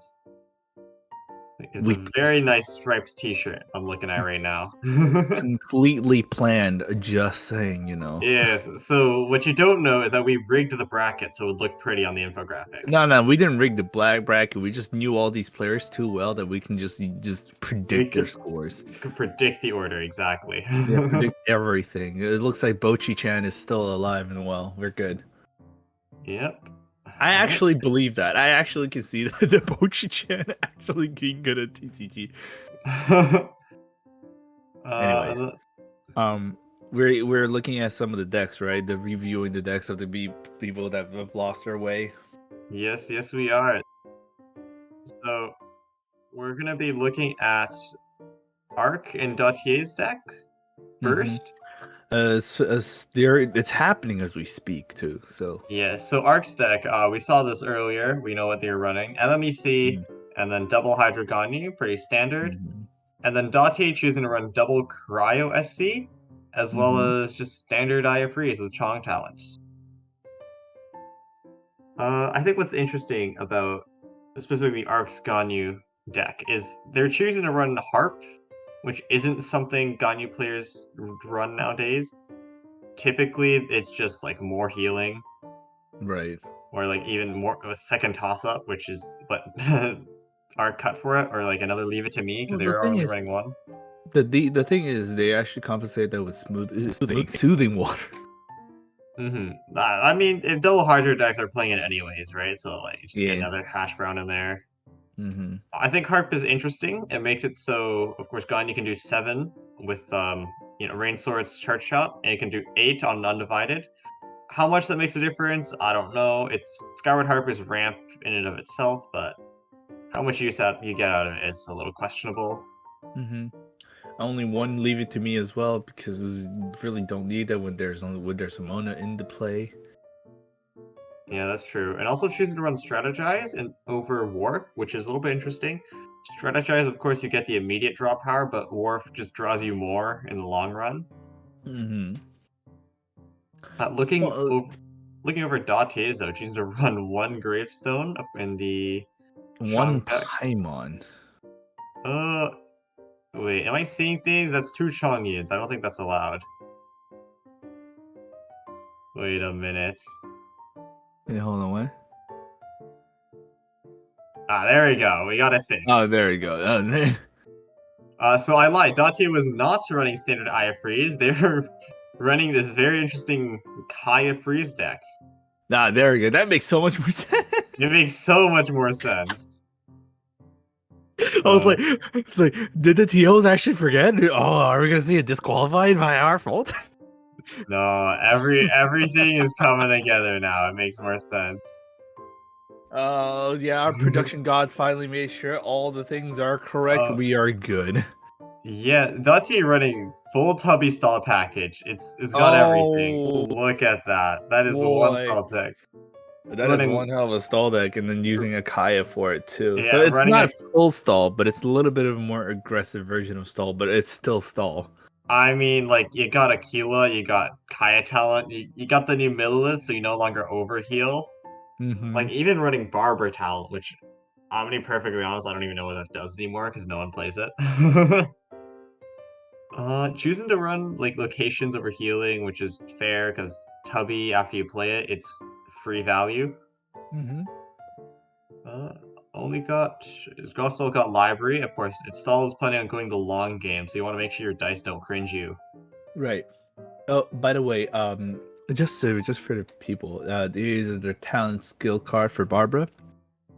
and it's a four hybridized. Well, it's actually written right there. When the active character is Barbara, blah blah blah blah blah blah. When your Barbara, who has this card equipped, is on the field, the melody loop will allow you to spend one less elemental die the next time you use switch character. Once So per round. it's basically a Dawn Winery, but only if you're on Barbara. Yep. I'm not gonna lie, I think Dottie is trolling. Should have just put another cold-blooded strike in there. Of course, looking into the Chong list, they're actually only choosing to run one big Paimon, which is a little bit interesting. Typically, you want both, if nothing else, and for the consistency. Felt like they probably could have gotten rid of like a mushroom pizza or a toss-up for it, but to each their own. Yeah, to each their own. We can't really fault them. Looking at Arc, though, I'm not seeing that much deviation on the harp. And of course, the no wharf, and just the MMEC list, it's pretty standard. Anyways, well, there's still that's all for the Doctrine arc. Isn't there another match going on, or is there other match that we are waiting for with the decks going on? I believe we still have the Ariel and UIP one. Well, in either Yeah, way, like well, that's gonna be the Doctrine arc is happening right now, right? it is indeed happening right now. It is ing. But I think we saw on the player cards what the players' favorite cards are. But what's yours, Eggs? I don't think I've ever learned this. What's your favorite GITCG card? Oh, my favorite GITCG card. I think it's always the same. I think it's always been Sucrose the whole time. I am a Sucrose loyalist, and you can't change my mind. Do you think all that Keqing Mains theory crafting for the side game has influenced your decision? Hmm? Oh, like, can you repeat that again? Hold on, I didn't get that. Like obviously, right? Like GITCG is the main game, of course, and then there's also like this gotcha game called the Genshin Impact that like I Oh yeah, occasionally play a little bit. Like, do you think the right. theory crafting for that side game has influenced your decision on Sucrose being your favorite card? Oh yes, definitely. I've always been a Sucrose main ever since 1.0. Back Ah. then, when Sucrose was kicked in co-op because you were playing Sucrose, those were the days. Those were the days. Those were the days where people actually kick you out of co-op because you're not playing hard DPS characters. Is it TTDS or No, it's Sackfrags. Sacrifice Sucrose? Oh my god. I kind of Well, assumed it would be TTDS bot. I'm not gonna well, lie. actually, actually, 1.0 and 1.1, she was using Lost Prayers. DPS Sucrose, let's go.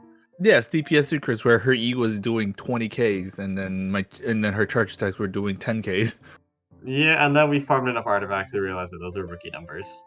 Oh yeah, and then you realize like Elemental Mastery. Well, 1.4 hasn't arrived at that point yet, so you know. And, well, I think that's enough talk about the side game. No one really cares about that one. Back to GITCG. We got our decks here for UAP and Ariel. So it was Ariel that was running the Chong. There you go. That's the right one. There you go. And then UAP choosing to run Double Crow Gandhi, but with Aika, which is interesting, instead of Chang'e, which is more standard. Mm-hmm. I mean, obviously, you don't need to set up Frostfield, so you could just insta swap freeze if they don't have dice for guiding charge shot. So I mean, hey, fair. These I love how I MMEs also predicted that like the Zhao card, the Guardian's Oath card, would be used a lot more for coming down the line. lament. What I find interesting is that UIP. Oh no, for a second there, I thought they were playing in the MMEC deck. It's like, wait, that's a little sus. Mm-mm. But yeah, I think I've seen Ariel play their specific variation. I say variation, but it's really just Changyun talent. The Yeah. Changyun talent, like it's really interesting because of course it makes Frostfield last 3 turns, and by doing so, it makes it so they're actually able to get Zing Cho to do a little bit of freezing and get a second round of Rain Swords, which could be potentially huge, as we saw in the Duck versus Crep game. Like a second round of Rain Swords could have potentially changed the tides. Right. But it's still whatever. Man, I think from this point on, we're just gonna have a lot of we're just gonna get a lot of what's the word here? Just EMMEC. That's what's gonna happen, isn't it? Yeah, MMEC freeze mirrors. That's kind of what I expect. Yep. Well, it's better than the manga Kenki. Yeah, better than Keqing Meta. Yeah, I remember the Kenki meta. Like, still remember the first time on my casting for the first time in my life. They're like, "Oh, we don't have a lot of Kenkis these days. We don't have a lot of Kenki in this tournament," and it's like 78% of the tournament. Yeah, there was quite a lot of Kenkis, but looking. Oh, I did see that on my first pass through, but UIP is playing a Catherine. Oh, That that is a Catherine, that and is a card of all time. that is certainly a card of all time. That is definitely a card of all time. Yep. Um, Catherine well, actually, it kind of makes sense, but also like, really, does that really necessarily? You know, Yeah, like, you have I see the thought process. I understand it. like I you see why it's technically going have on. 3 fast swaps, but do you really want 3 fast swaps? Is the question. Mm-hmm. Like, sometimes Send just off because you being can't send doesn't mean off. you should. Hmm. Send off being send off. It's what it's like. Mhm. I told you at this point. Send like if you're like even if you won't if you don't even if you don't get to use send off on a match if they don't bring it, it like you're much worse off if you don't bring it in the first place. It's Uh, one of those cards. It's one of those cards. It's just you're it just could kind be of like, argued that just eating food would have done mostly the same effect, but yeah. yeah, it's just one of those cards where you just gotta like well, I If guess you we're gonna have have it, to you have it. bring it. Like, I think UIP and Ariel's MVCs are choosing to run library, which is a little bit Hmm. interesting. Typically, you don't have that much dice to spare, and if you do, you're eating, you're playing Hydro Res, like you're just feeding Libin. So Hmm. it makes the dice a little bit more consistent. But I feel like playing Toss Up, which is more instant, you don't need to play the one dice, and you also get 2 rolls instead of just one. Probably better, but I can kind of see it where if you play it early, your dice will be more consistent for the rest of the game. So that's pretty nice to have. Yeah, it's a pretty solid deck all around. So like it's just a little bit of like a questionable decision, but I'm pretty sure they have their own kind of strategy going on. So I'm not gonna really press farther into it. Overall, though, these decks are kind of what you can expect for the current meta. There's like an interesting twist on UIP's Double Crow Ganyu, where they went Hmm. for Aika over Chongyun, which is typically more popular, but we'll have to see how this matchup plays out later. Indeed, indeed. And uh, and I think do we have any other decks that we can look into? I believe that we still do have some around, maybe. Well, while we wait, Alright. while we wait, didn't we also get some notification? I'm pretty. Hold on, I want to check just so we can. Just so I know that I know what I'm talking about. Let's look at the Genshin Impact Twitter. Genshin Impact Twitter. I believe you have shared us some crazy stuff. There we go. We do Yep. have card details for 3.62. Review once again on the player list, of course. Still Mm-hmm. only still 8 people. No, wait, not 8 people. 6 people remaining. Mm-hmm. Dot.ta, Duck, Ariel, Arc, Siegfried Blitz, and UIP. Mm-hmm. That's a really good mix. Again, Duck with just the one-shot craziness going on. Oh, I'm kind Yep. of hyped for that one. UIP for one man. Classic. One, is it just yeah? This wait, hold on. Yeah. Is that a Sekiro mod of is that a Sekiro mod of a Helichurl fighting a Raiden Shogun? That. What did they Oh. mod? Wow, what did they mod? Okay, I know because I recognized the red symbol on top of the Helichurl. No way, ain't no way they actually did that. UIP is a Souls-like games fan. The Don't question now challenge. is the Don't question now challenge is, them to a 1v1. They'll always win. yeah, they always win. The question is, are you the Hero Churl or are you the Raiden Shogun? That's like the actual question that I have here. Considering the point of view, like it's got to be the Hilichurl, right? I would assume so. The Jesus. camera is more focused onto the Hilichurl. Yeah. Okay. If we sidetrack really hard there, but We sidetracked a lot. listen, if I see a Sekiro reference, I'm gonna love it. All right. Well, again, UIP doing fine, and Arc with the standard old. I love Arc. I love at a certain point Arc did say like he's gonna play all the weird decks just to surprise people, and only to end up using the meta deck. Yeah, like Arc just comes in with the full meta. There's no shame. Arc has no shame. Arc Arc has become the very thing he swore not to be. Became the very thing he swore to destroy. He But it's became okay the though. very thing he swore to destroy. He saw the $50 and said, "Hey, you know what? Yeah, those are We ain't gonna mine. work out." And, I think it's and that fine though, right? Like Ark is known to occasionally participate in some trolling. I hmm know Ark went on like a massive 20 loss streak in ranked on ladder. hmm So, maybe, maybe, Arc this time around to say we do a little bit of winning. potentially. Ark might also participate in a tiny bit of tomfoolery depending on how he feels, hmm depending on the mood for the day. I wonder how great that would be because I'm a little worried about it. Because sometimes it's just like, eh. Hmm. Sometimes you're just like, I don't understand this man. This guy is way beyond my understanding. And honestly, to a certain degree, I just don't want to ask questions. I'm like Wong from Multiverse of Madness, Doctor Strange, just looking at all the stuff that's happening. I'm like, I don't even want to know. I actually, out of our remaining people, I believe only Duck and Ariel, or no, not Ariel, sorry, Dautier are not running MMEC.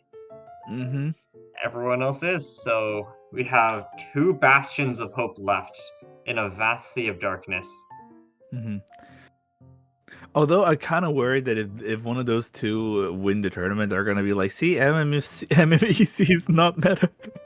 MMEC is still fine. See, they beat damn it. You could win without MMEC. You just need to make some changes to your deck list to make the matchup a lot easier on yourself.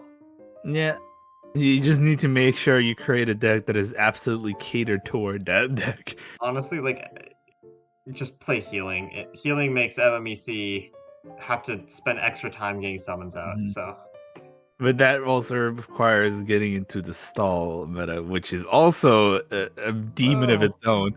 I mean, not really, right? Like if you're already running Lotus, you might as well like run some hash browns, pizza. You don't need to run that much healing. There's no need to bring in the cathedrals. No need to bring in the Longshoe inns. Don't need to play Barbara, and Yeah, but please don't like, play Kokomi. yeah, but see, like of all the characters, of all the ooh, excuse me, of all the decks I've seen, it's always it's always they go a little too far ahead. There's no in between with these people. Hmm.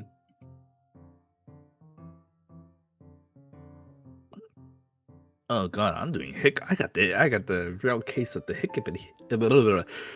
hiccups. I can't speak today. Can you speak today, Sumi? I, occasionally I can occasionally speak today. Sometimes I can, sometimes cannot. It really depends on the roll of a dice. And as a person that plays Genshin Impact, I love to gamble. I'm not sure if that's something to be super proud of. Well, I'm not proud of it per se. I'm just stating a fact. You just straight up just went, oh man, gamble. I'm just stating a fact. Hmm. Speaking of, are you gonna actually pull for the new characters coming out? Who are the new characters? Uh, Baizu is one of them, and Baiju then and Kave. Kave. Who is on the other banner? It was Nahida and someone else. Nahida and Nilo. Ooh, I don't know. I don't think I really need extra Dendro units. I might just go for C2 Nahida for C2 the defense Nahida, shred. one of the best ones. Yeah, honestly, I don't need constellations, and we just got info about the Baiju's new weapon, and it's a HP catalyst. So I might actually just go for the key because the key is nice.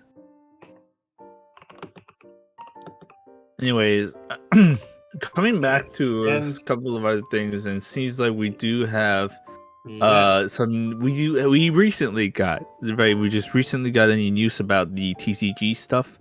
yes. There's More about three the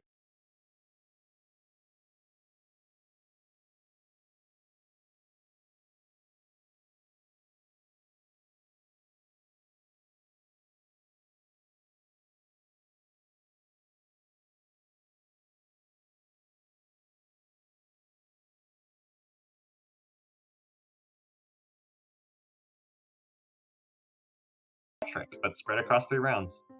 Mm-hmm. It will cost 2 white and will also synergize with Tubby, so that's pretty nice. Mm-hmm.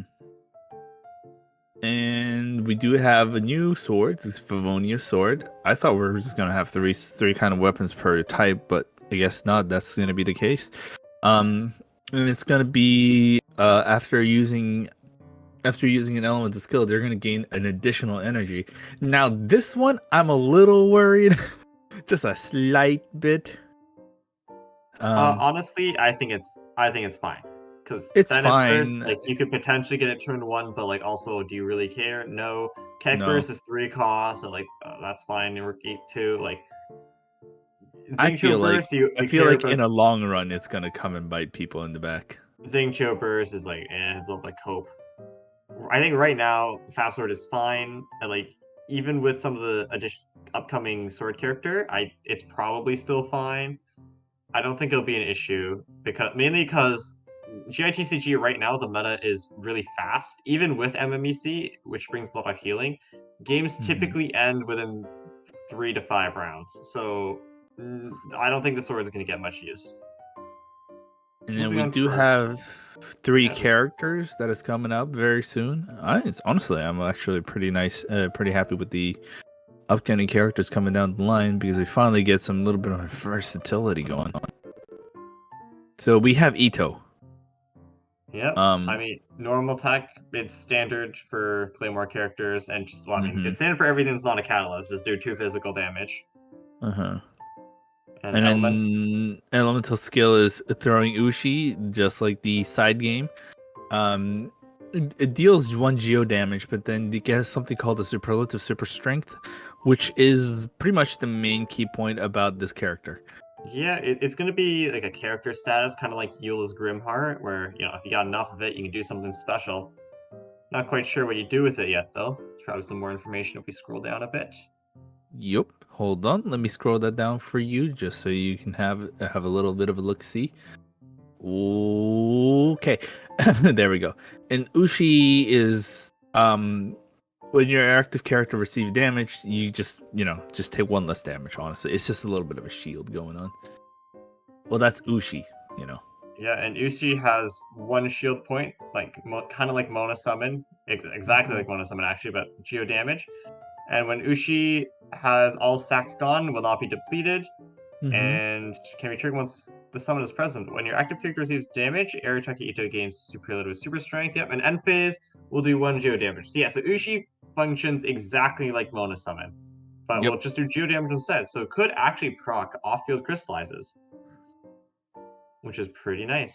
And then now we do have the superlative super strength status when you get once the active character receives damage while Ushi's alive, and that is when the character to which is attached uses a charge attack to deal 1 more damage.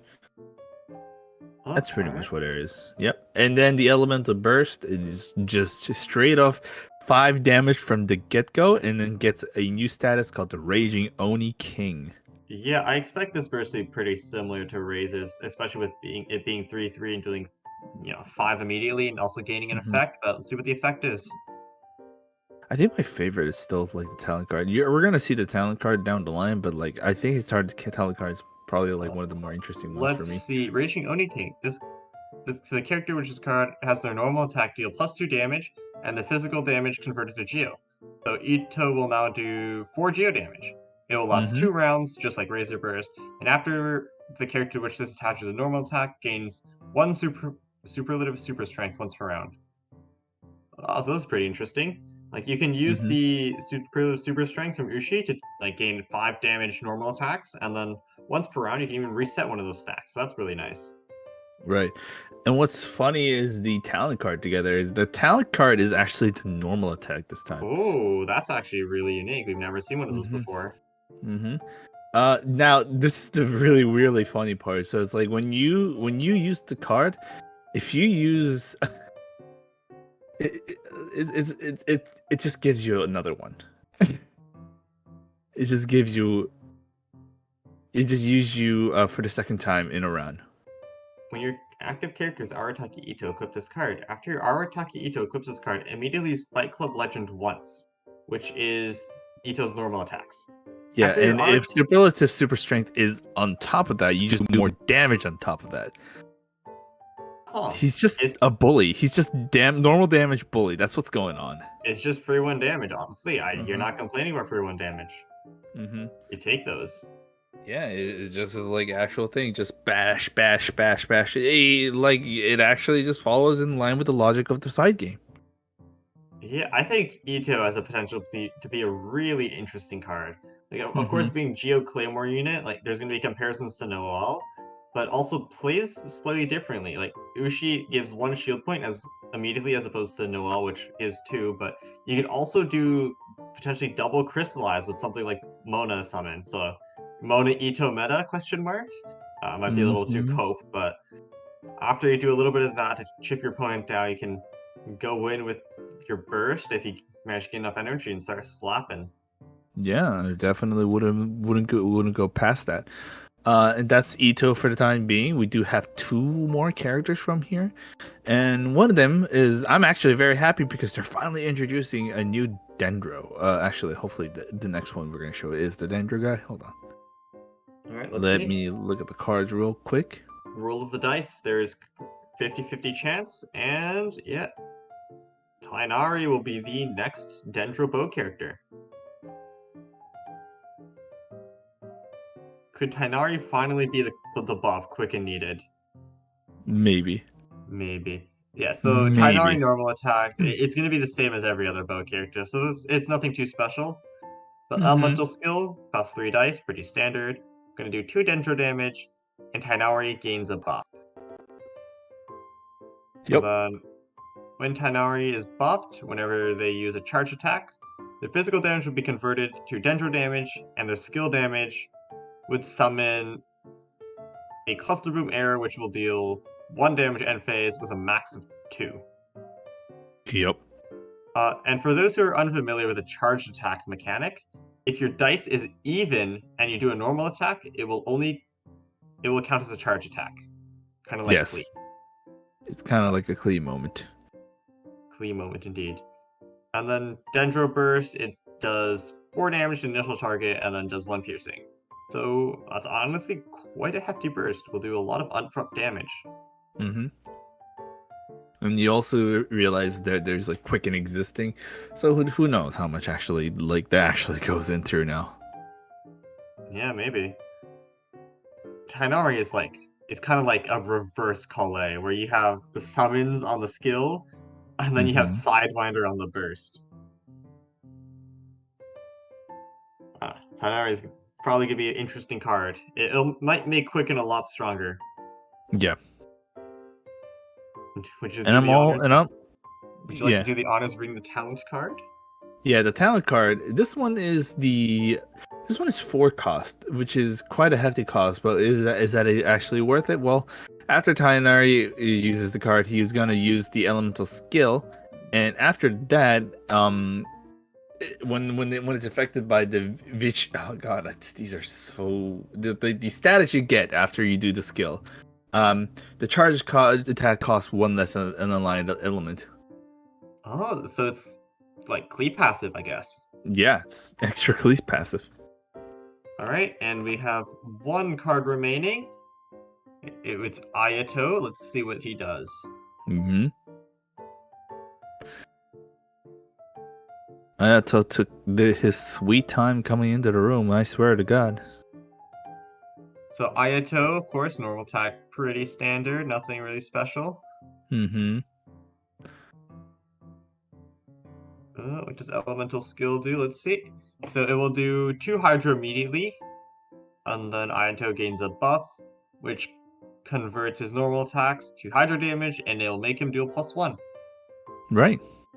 So just a Yoi skill with this is literally just a Yoi skill, but Yeah, it'll actually gain energy and I deal think at this damage. point we're just gonna get a lot less of these. Like we're just gonna get a lot less like variety, unique kind of things, and mostly just gonna stick to the original like equations. It seems like.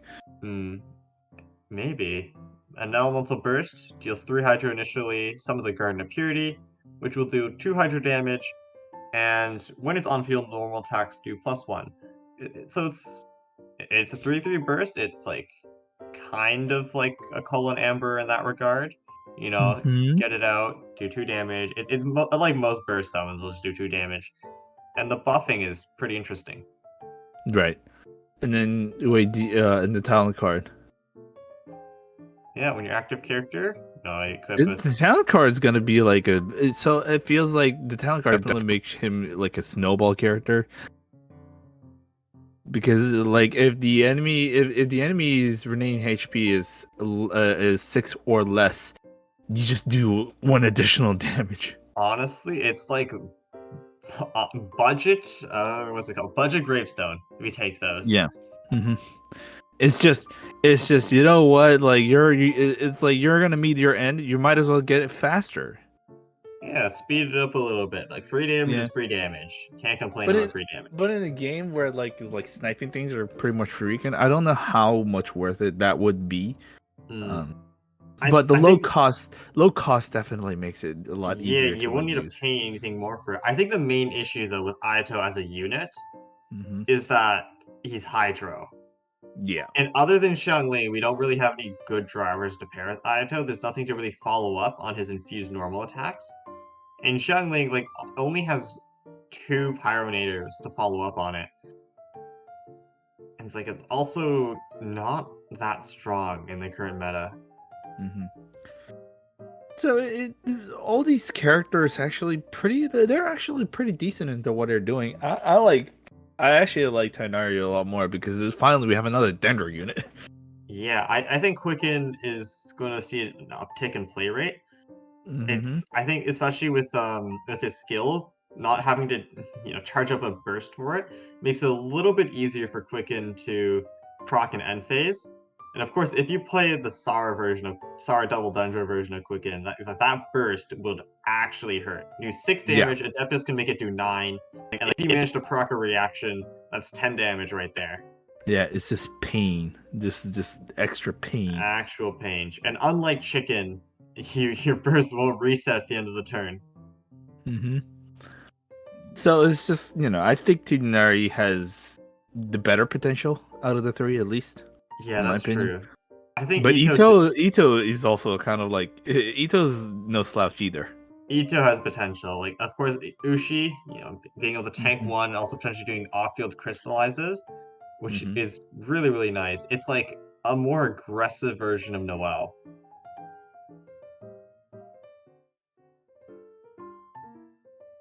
In any case, I'm kind of excited. One, I don't know if it's a good thing or a bad thing, but um, aside from that, we don't seem to have any other new events going on for TCG this coming patch.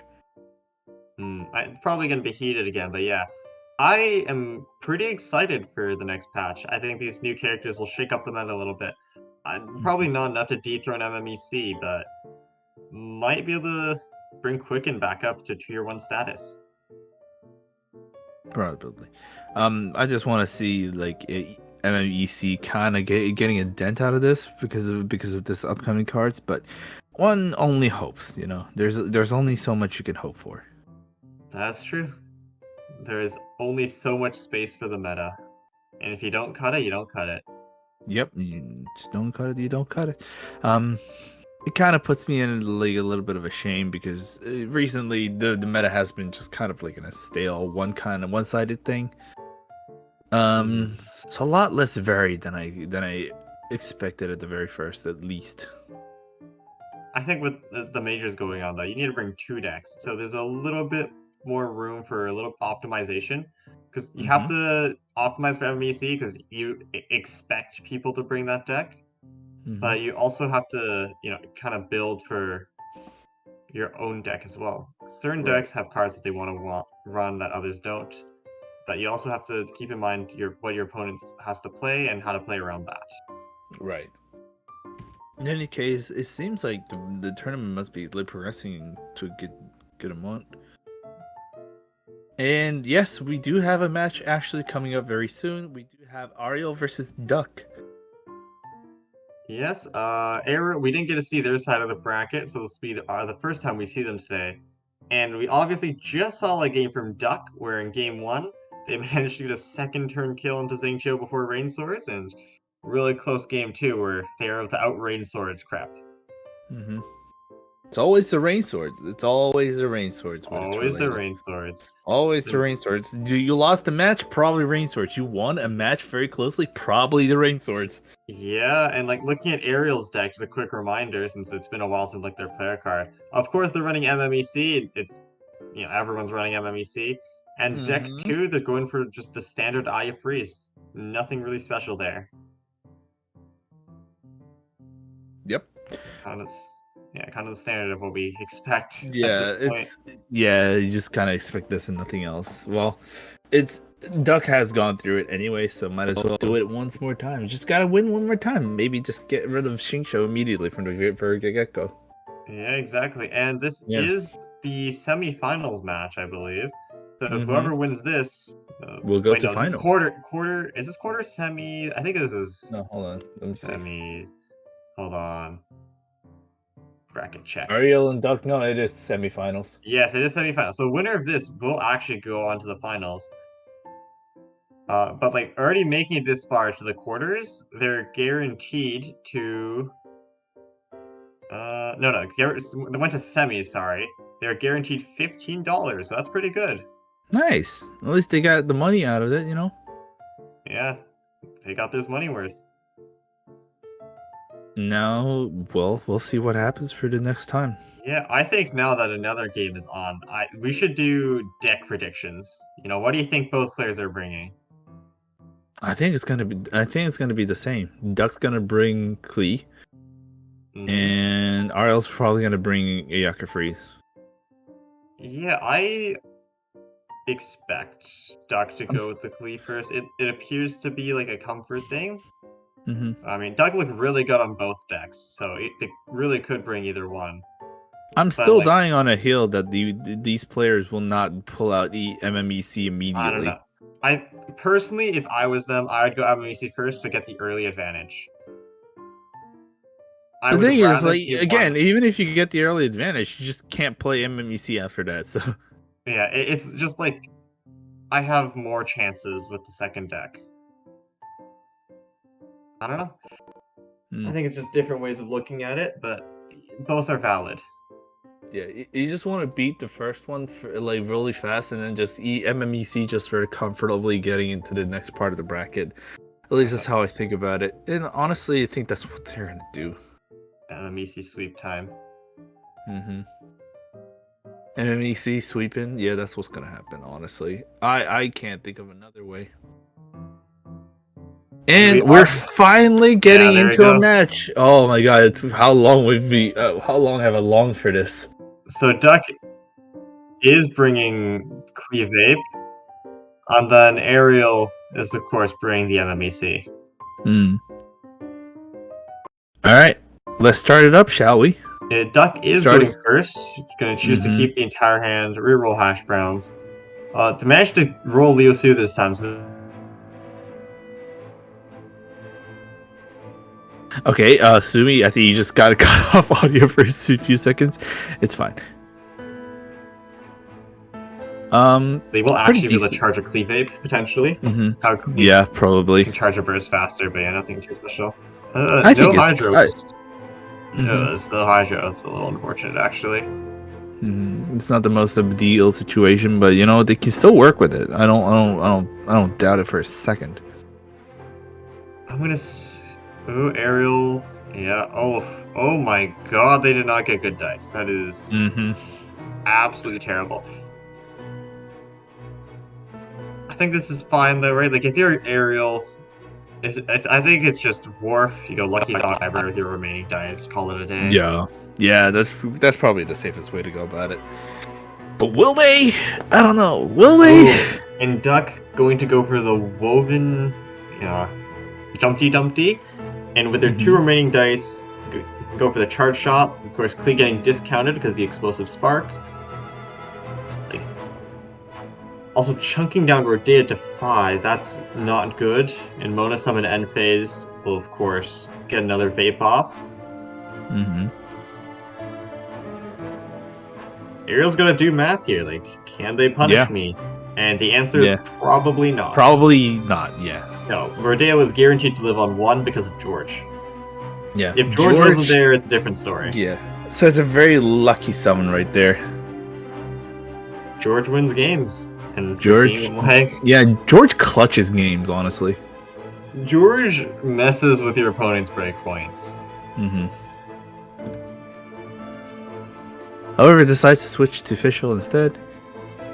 Goes for... That was a charge attack, right? Yeah, goes for a charge attack.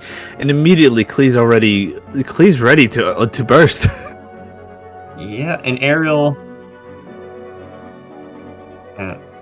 Ariel is gonna eat a Lotus.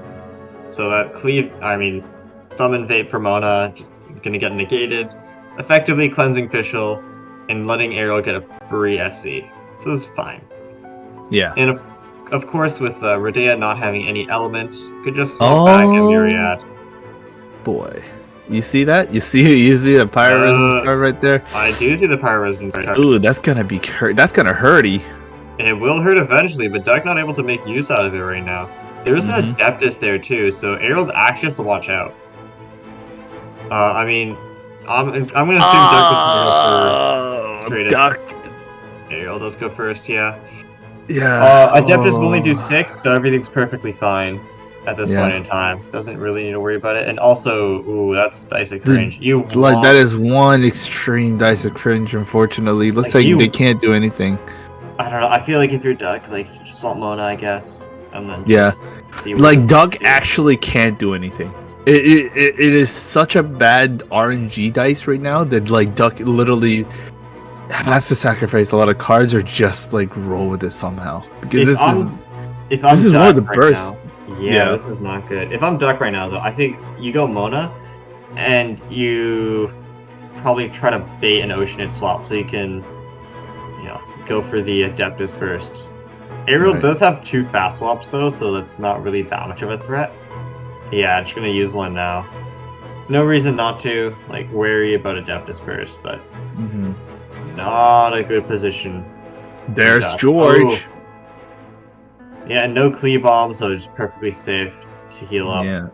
Oh man, like this is just the worst. Not ideal, yeah. Yeah, Duck having like one of the worst days right now. This is kind of incredible. Like, how do you even get dice like this? This is this is probably the worst, like the unluckiest dice rolls I've ever seen in the game so far. And that's not sugarcoating it. Yeah, and Ariel swaps off. That's the smart play, because Power Res E, or Power Res Burst, would have been enough to lethal Rodea, so that's fair play. And Duck thinking just charging up an Asian Burst, might even go for normal, so they can get that off at any point in time, so that's nice to have.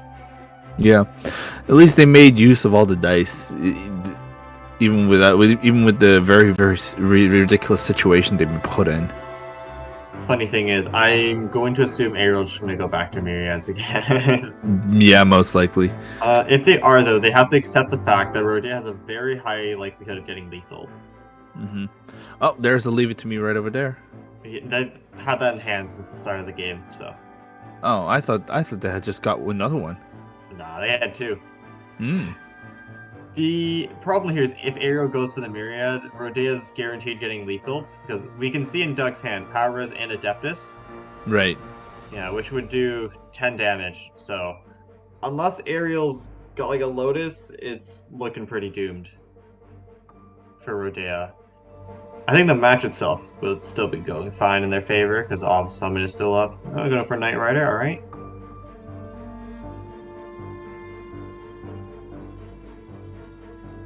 It is now still Duck's turn. If Duck wants to, they could lethal Fischl, but I don't like that as a play right now.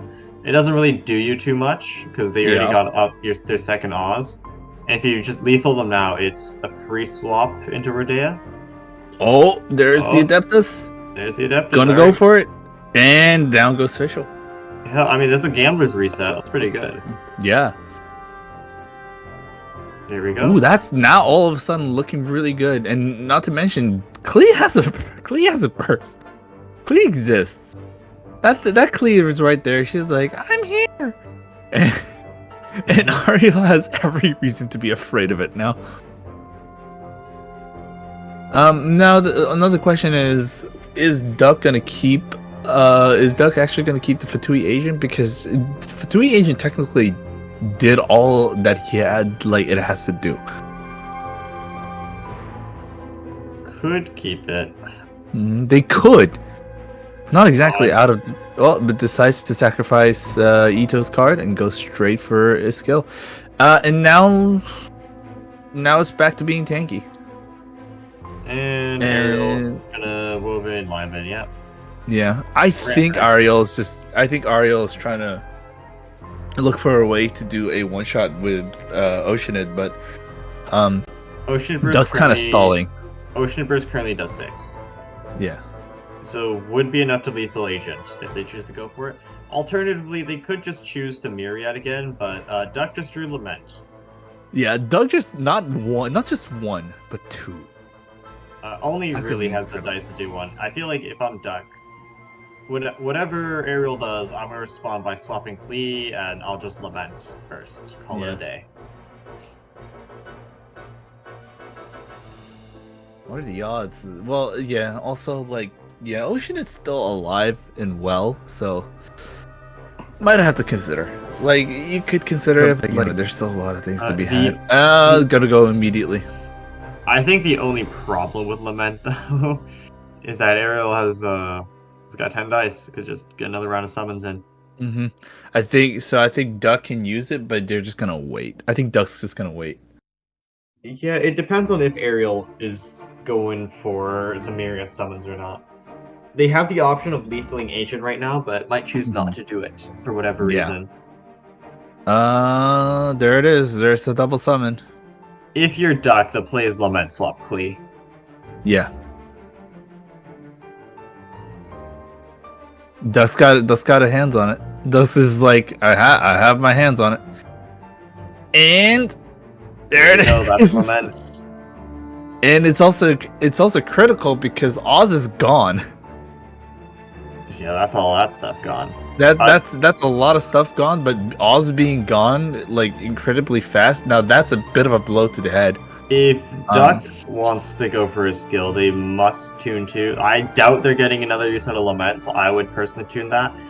And Mona is still on field, so Leave It to Me is probably what's going next. Most likely. Swap Doesn't Queen to even leave Mona. it to me, just goes for it. Yeah, this is fine. They can't really get punished here.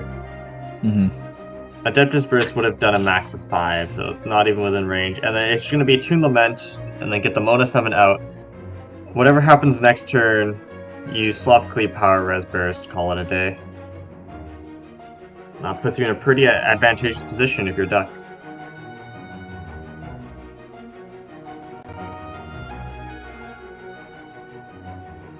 Ariel, in a rough spot.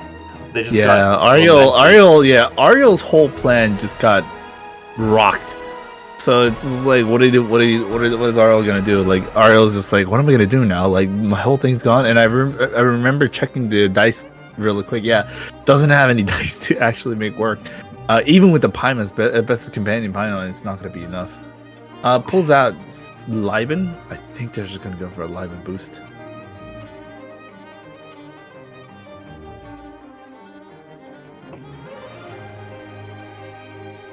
I feel like if I'm Ariel, like, Paimon? ugh. I feel like if I'm Ariel, though, I kind of have to go for another round of summons. They would choose not to do it. Okay. I don't know if I agree with that. I feel like you need to just go for it. If I'm Duck, though, I don't know. I would have rather tune Lament, but like I guess I understand. You're kind of already on Mona. You might as well. Yeah. Just happens to be like that, you know? And then right now, Rodea is within lethal range. Clee will do 8 unless Ariel manages to rule George, but that's fine, right? Because if Ariel goes for double summon, the play is always swap Clee, Lament, Power Res Burst. Mm-hmm. Always. Oh, Always. actually, Almost wait. always. No, never mind. Duck does not have the dice for that. Wouldn't need a Woven. Because that's 9 dice. Ooh. No, but you only get 2 summons, right? And I think Duck just drew a send off. Mm-hmm. Yes, no. So the play is swap Clee power as send off first.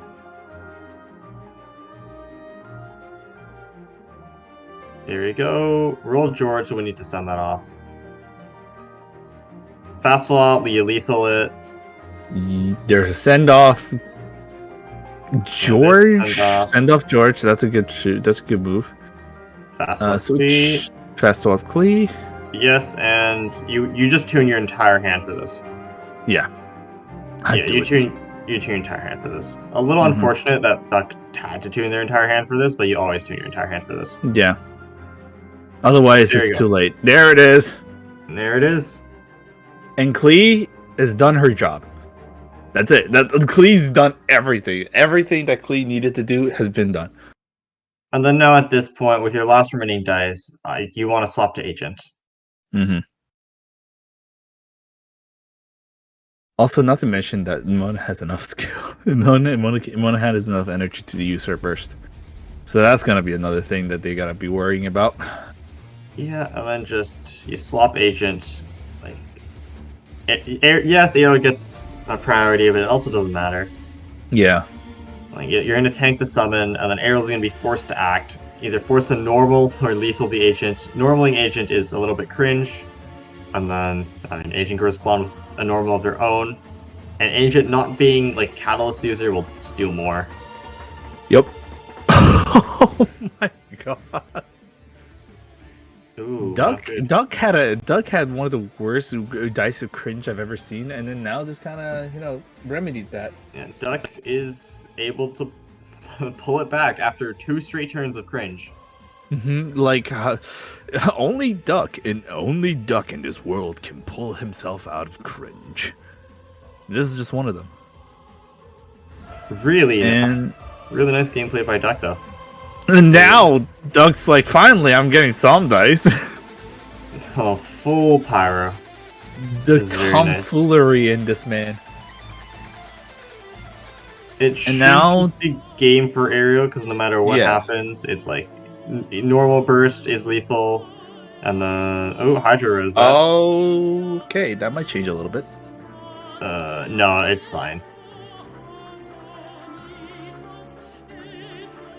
Because it's burst Duck- here, and then no, Yeah, this is perfectly There fine. it is. Yeah. Then Duck will simply just move on to Mona. And Yeah, then Mona burst, and then fast swap Klee, and that's game. Yep. Aerial would need to heal above 6 HP here, which I just don't believe it's possible. Yeah, no. He No, has yeah, no. pizza. Ariel has pizza. You guys want some pizza? Mushroom pizza? Cleese just like bouncing up and down. It's like Cleese is ready. Cleese is ready. Cleese is like, I'm ready. Klee is enjoying the life, but yeah. Aerial in a rough spot here. Yeah, It and Duck is just gonna be like, I'm just gonna. Could go for the Adeptus Burst, just end it in style, because you're not living this. They always have fast swap. It is Even- the end. I mean, yeah, honestly, play the Woven, just pray Duck has Dice of Cringe. Mm-hmm.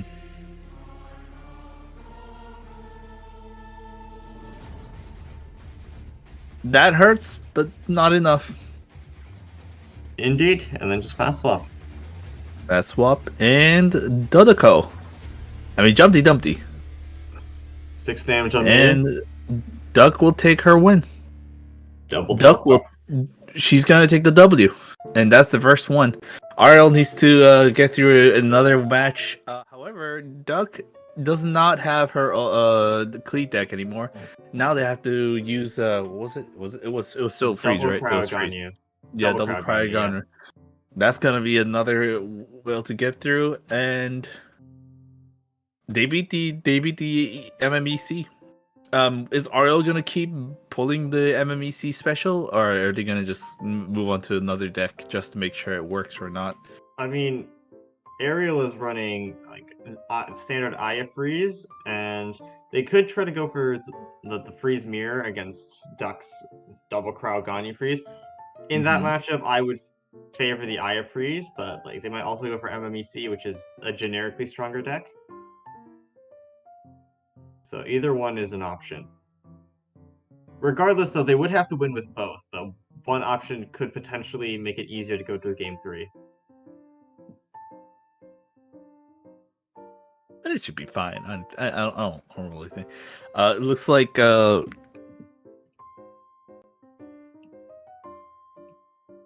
mean, yeah, I think Ariel left the game here real quick. I think they're just gonna refreshing the game real quick. I honestly, like, after that game, I can see why Lament is Duck's favorite card. It completely changed the tide of that game. Right. It negated 7 Lament. damage from it negated 7 damage from Ocean, and like not to mention the value of the burst. Yeah. So Lament just does this one peculiar thing, says just, "Oh, your plan," and then just flips the table from underneath. Like, it's gone. Your plan's gone. What are you gonna do? Either way, that was just an unfortunate part on Ariel. Ariel can still use the MMBC if they so wish to, but they do have Iyaka Freeze, which is also a deck that can actually combat Duck's Ganyu Freeze. that is true. So it's just like, which kind of freeze do you want? You know, what kind of freeze are you getting? I mean, I would probably just run the deck that has more healing. Like Ganyu Freeze is reliant on those charge shots to start chipping you down, but if you can start eating pizza, start eating hash browns, it makes it a lot less deadly, and it makes it so their breakpoints are a lot less forgiving. You make it sound like it's like a food party, like a lunch party. Gotta have some pizza and some hash browns. Yeah, and Ariel is choosing to run the Freeze Mirror. I've just looked at their deck list. They're not running much fruit. They're running an aggro list, so they're running like Adeptus Temptation. They're running Northern Smoked Chicken. They're running. No, there's some hash browns there. There's 2 hash browns. But yeah, this deck is a very aggressive list. They want to use like Changyun Talent early, go into Xingqiu. Turn 3, they want to like normal twice on Xingqiu, preferably 3 times. Get a triple freeze, reset Raid Swords. But yeah, they're not going to have a lot of healing to deal with the Ganyu.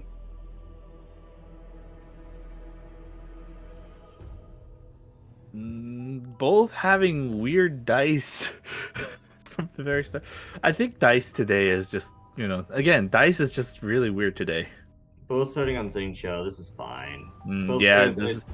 We all know what's gonna happen. Like, one side's gonna do normal, the other side's gonna do normal or skill, and they're gonna do another normal skill, and they're gonna do another normal skill.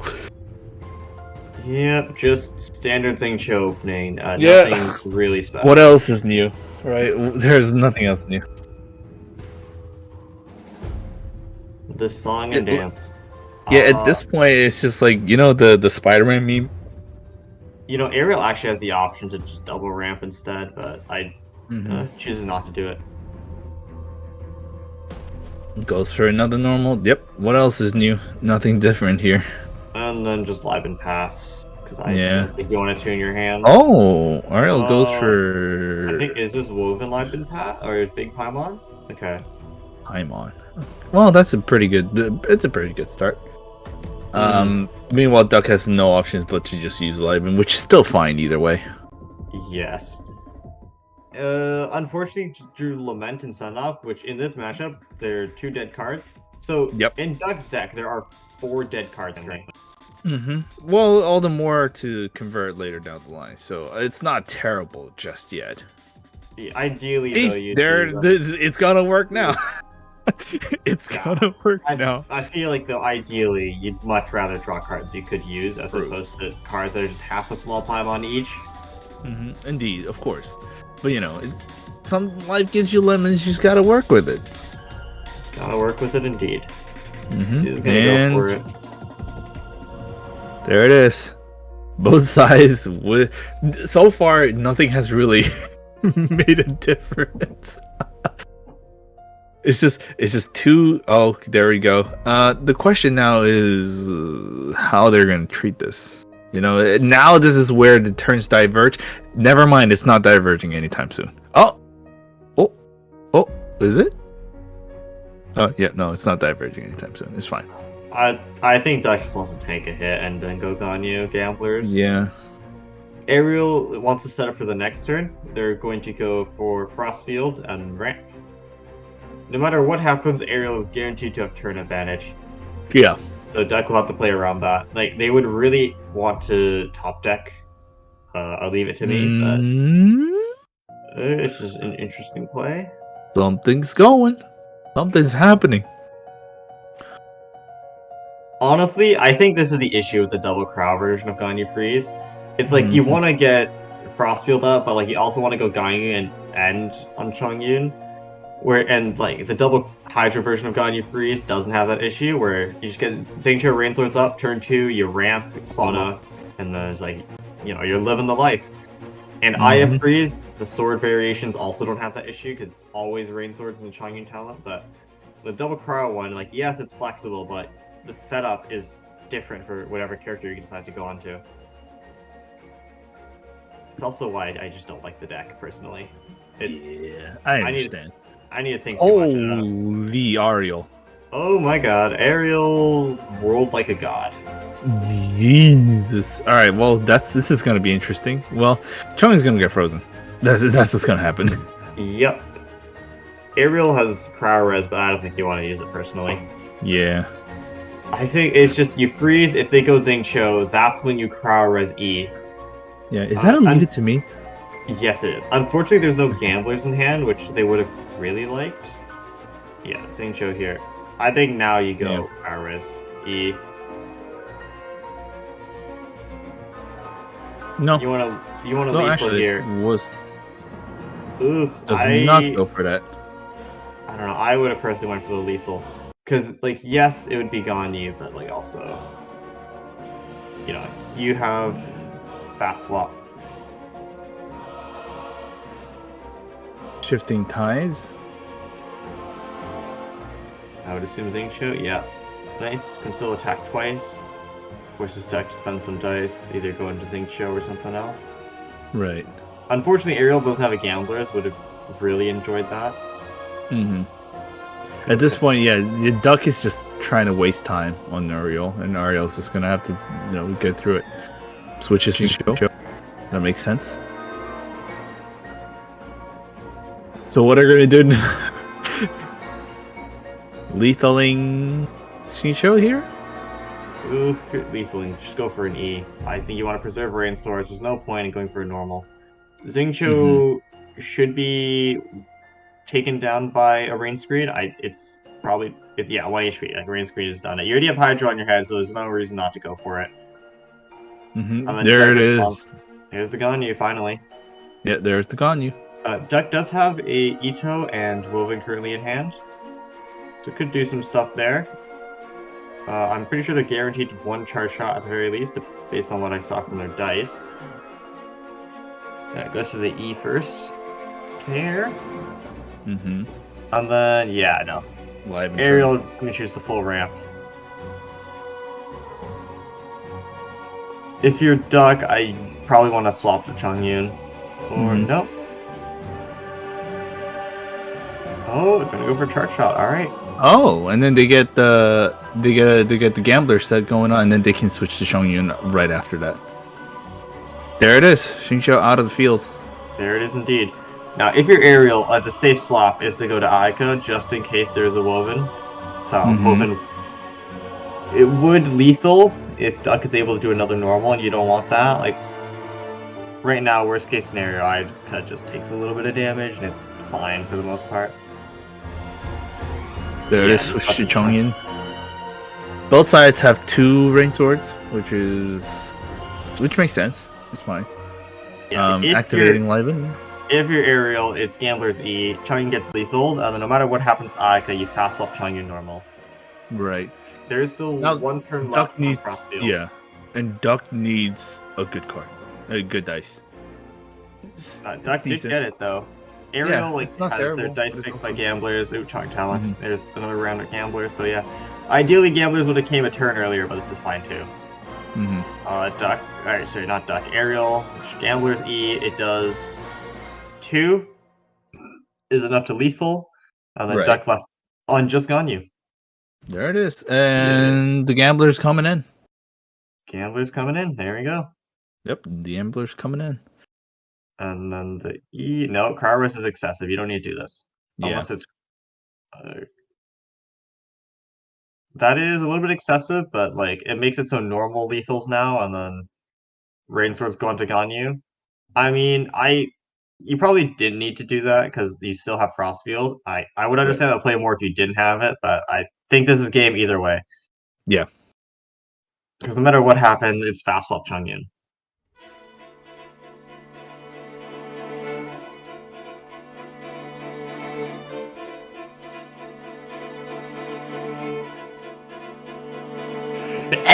Excuse me. Fine. Boom. Yeah, there we go. There we go. Doing a little bit of math here. Let's see. Yeah, there we go. I think it's always the play here. As long as you get Ganyu to 5 HP or less, it's just game, which you should be able to do. This is 4. Yeah, it should do 5 damage. Bring Ganyu down to 4. Okay. Gonna go normal. Yeah, no, that's game either 7. way. Yep. I personally would have went for burst because it would have brought Ganyu lower, but this works too. Styling on. Styling, is that styling going on? Oof. Mobile rotation moment. Yeah, mobile rotation moment.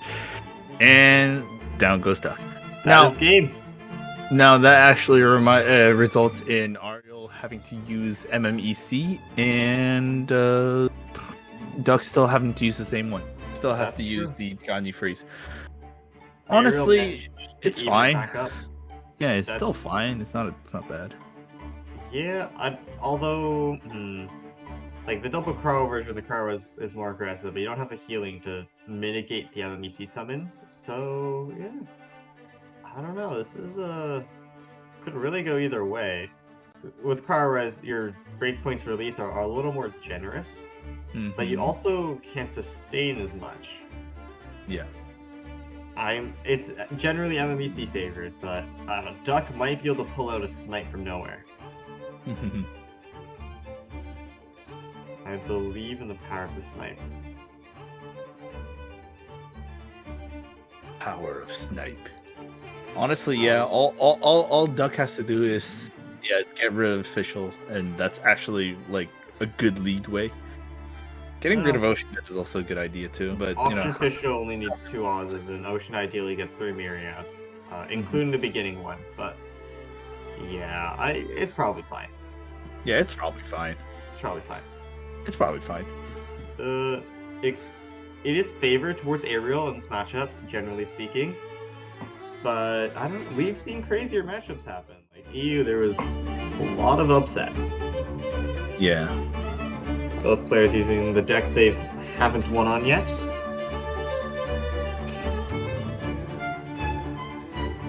Let's see who goes first. I believe that's Ariel going first. Yeah. I'm expecting Xingqiu to just do the standard turn 1 rain swords, especially with Liu Su. I would just maul everything. Oh, wait, Duck says keep it. Alright. Yeah, Duck says, you know what? It's fine. We can do this. Starts with Ganyu? Yeah, this makes sense. Chongyun is typically a sweeper, because Chongyun does 3 on skill and like 7 on burst, where Ganyu does like at most 2 damage normal without rain swords. It makes a little bit more sense. You'd rather Ganyu take the hits.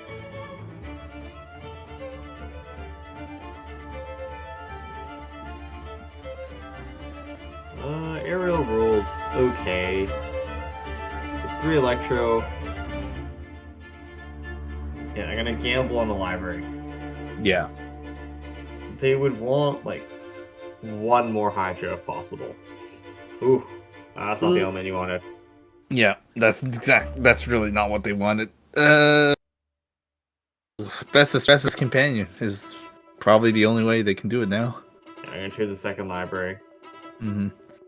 I feel like if you're Aerial, that you roll up 1 more Electro just in case, but did not get George, unfortunately. No George, got Bird. George. Smash. Switch to Xingqiu, gets the Lu Su activated. Goes to official. Oh. We can start this now. We can start the stacking, eh? Yeah, just classic summon stacking. Xingqiu gonna go for a normal, pretty standard opening. And Official's gonna go for element skill. yeah. Unfortunately, no George, but honestly, getting a crane is still good. This is fine, yeah. And Xingqiu, I'm just gonna. It's live and ramp on deck side most of the time, I believe. Like getting cleanse is nice. We have the tune one, which is a little bit unfortunate. I think you might try to pull off the hand. Ariel may not have gotten the most optimal results, but this is fine. This is okay. It is within acceptable parameters. I don't know why I said it that way. Ideally, though, they would have probably done Myriad into Oz, which is generally the ideal opening for MMEC, but this works as well. Did Duck just get a Lament? I think I saw one. Yes, it is a Lament. I don't know what the cipher card is, but Lament is there. Ooh, Duck, please! Oh my god! Oh, that's not good. Gross. I mean, you can make use of it. It is still usable. There is Libin, gonna come in pretty handy. A little more tuning, get some dice to fix it up. That'll still come in quite handy. It's just how handy will that come? I think what Duck might do is switch to Chongyun and try to bait it. I think they're gonna bait it. I think they're gonna try to bait it. Honestly, yeah, that's probably the best play. It's like a swap Lament, and then you go Libin. Right. Does Ariel play into it though? Ariel's looking at her cards. Probably looking at the Paimon, Bess's companion. I'm gonna go with single summon. All right, they're not gonna play Lament.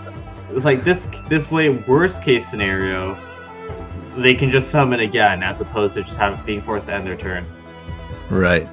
I think, honestly though, if you're Duck, I think you just go for it anyways. You might as well just Lament Libin. You can't do anything else with your dice, and it's still really good to Lament right now. I'm not sure about using. Okay, we'll go for the Best's travel companion.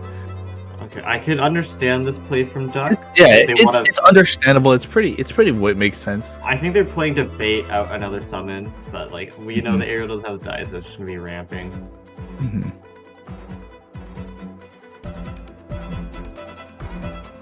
And then now you Lament. Or they can just send off Oz. Yeah, send off Oz. Or the Squirrel. Send off Oz or Squirrel, either or. Yeah. That makes sense too. Oz at least baiting, so you might as well go for the Squirrel. I can understand that. Yeah, this is actually, honestly, Duck handled that pretty well.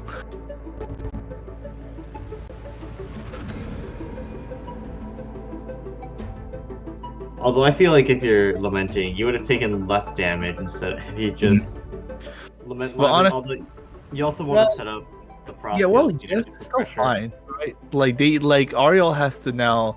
They have to set it up all over again, and Duck's like, she's fine. She's okay with taking damage as long as they have to start summoning more things out of the ground. Then that's a more problem. So Duck was willing to accept that sacrifice and just move on. And I understand with that. I sympathize with that. That is true. Ariel does have turn pro though, so there's that. So if Ariel does, here it is. Yeah, this will make Rodeo Burst do 8. I feel like if you're Duck, you either... Ooh, gonna Lament it, alright. Gonna Lament it immediately. Yeah, gonna Lament it. And then just normal. Reese. Yeah, deny the resummon. That's pretty nice. That's smart. Was it the best option? Questionable, but at least got rid of all the big problems on the way. Ariel probably just like, dang it happened. Now, I think if you're Duck, you want to changing shifts into Ganyu. Feed that last dice to Libin. Like, Changyu has full burst up, like, you can't reset Rain Frost Field, so just let Ganyu do it.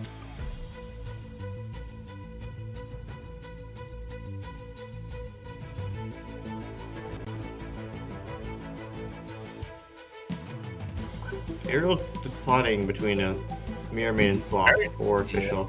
Yeah, Mirror Looks Maiden like have more upfront Mirror damage, Maiden. so. Yeah, Mhm. this is understandable. I would change Shin swap into Ganyu. Goes for Shincho instead. Like, I understand why Xingqiu, because you generally don't want Ganyu to take damage. The thing is, I would trade the damage for being able to just attack them. Right. Although, honestly, Either way, it still works out. Like Yeah. I don't see any negative impositions happening right now because of that move. This way it plays like away from him counts first, which Simon Nagani would have played into. Also, if Duck Into it. gets a resonance cards out of that in the midway, that might also change things around. True. The only issue here is that Changi Frostfield will wear out, but it's probably fine because Xingqiu normal Rain Sword, like you want to apply that anyways, and then Changi can come in later to freeze. Right. So normal attacking on Xingqiu is perfectly fine, and this way it prevents a potential Calx Woven Adeptus onto Ganyu. Ario actually kind of stumped with the whole scenario right now. Didn't really want to. They didn't really like putting in a situation like this, but well, they're in it now. With the play with the hand they're dealt.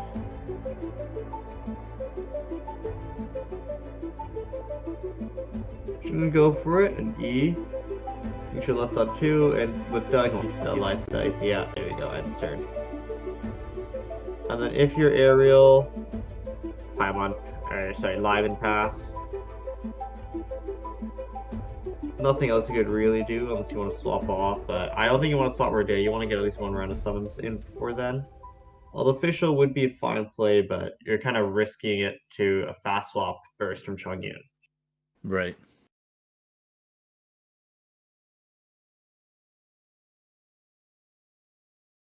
Just official. And that's the round end. Goes for it anyways. It's a bit risky. It is a little bit risky. A fast swap Chongyun burst would deny Oz. And then, well, like also Chongyun would have no frost field, so.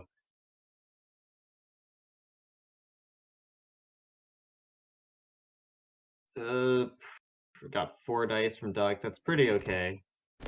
It's about average, I'm pretty sure, so. If you're Duck, I assume it's just a Ganyu swap. Yeah, slow swap Ganyu. It's fine. It's okay. Then now could charge attack E or like an E charge shot if either one really works. Yep.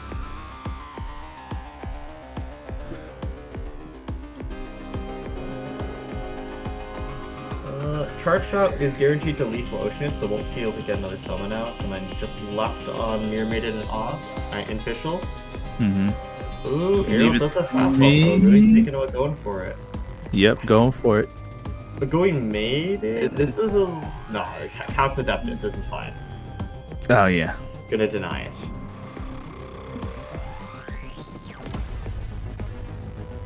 Now has to actually go through, has to attune that.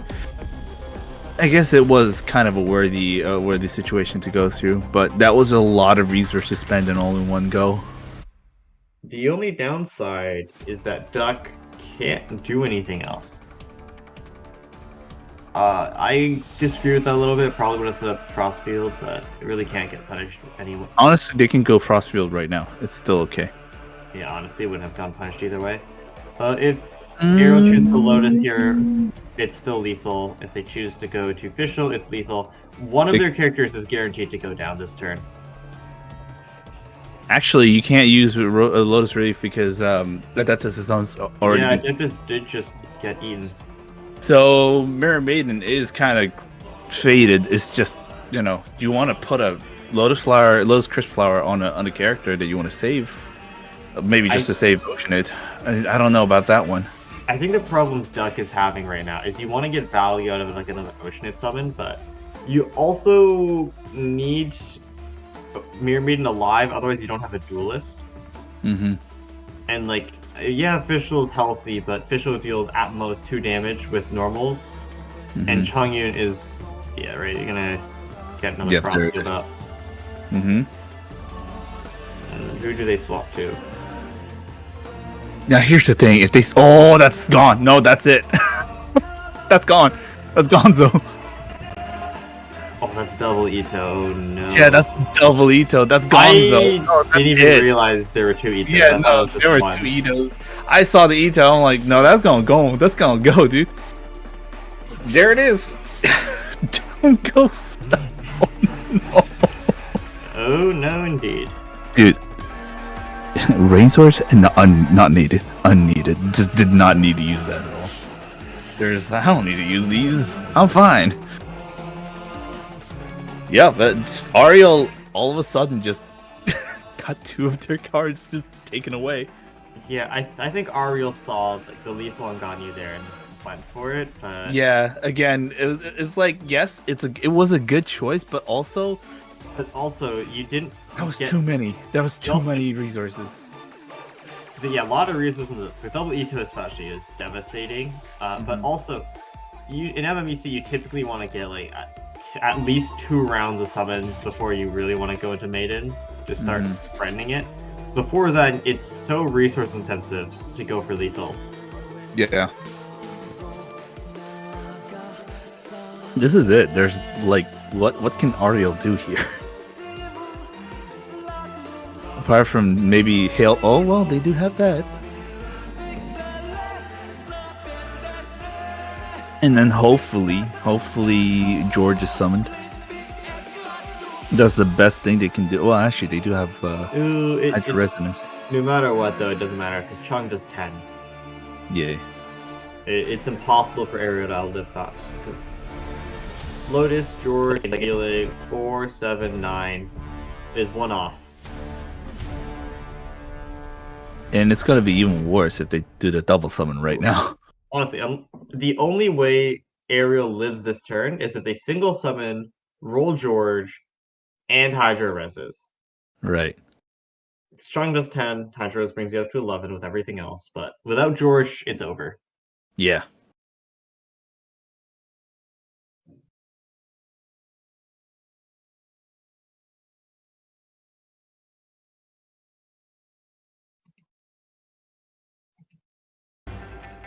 It does roll George, but doesn't have the dice Mm. for Hydro Res, unfortunately. Yep. Sends off George.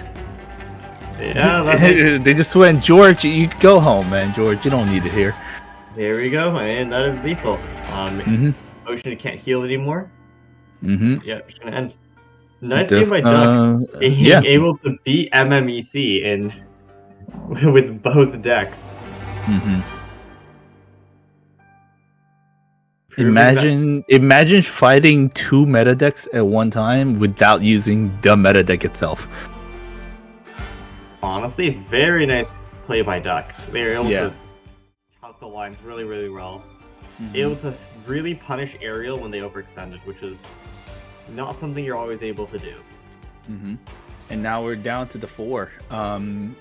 Now we do have Arc and Crimlet on the other side now. So after Arc and Crimlet, his match is done. We're gonna watch it, I'm pretty sure. We're gonna watch Arc and Crimlet, and after that one's done, it's going to be straight to Grand Finals, where Duck is literally waiting just on top of the throne. I'm just imagining just like a little rubber ducky there and just going quack. I just imagine it's like Arc or Crimlet just comes in, opens the door. It's like, I have come to face the one who stands above the champion. It's just a rubber duck, and Duck's just whack.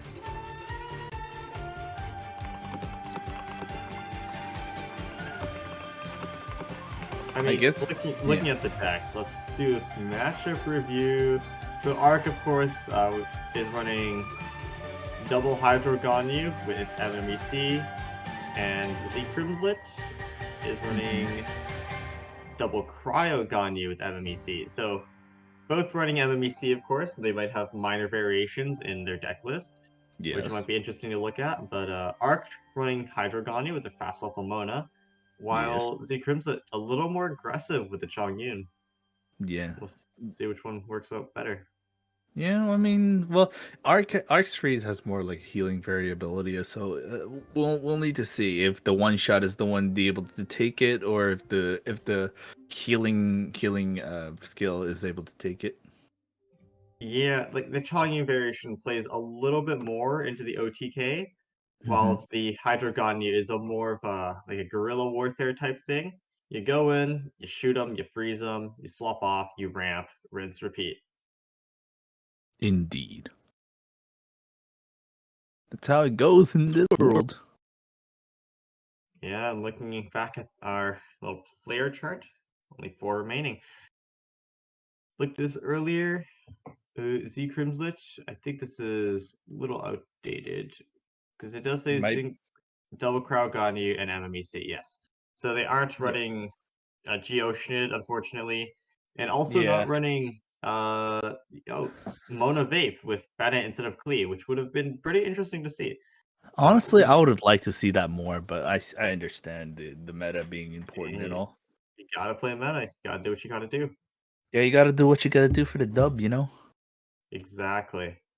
You might get the little bit of booze and awe from here and there, but if it's for the dub, then you got to take it. Whatever happens, happens. I mean, you already see Arc there on the other side, already kind of lost all kind of shame. So why not you, huh? Like seriously, Kremlin's like I mean, like Arc threw all the shame. I might as well do the same thing, and that might be actually be the changer Potentially, potentially, potentially. potentially.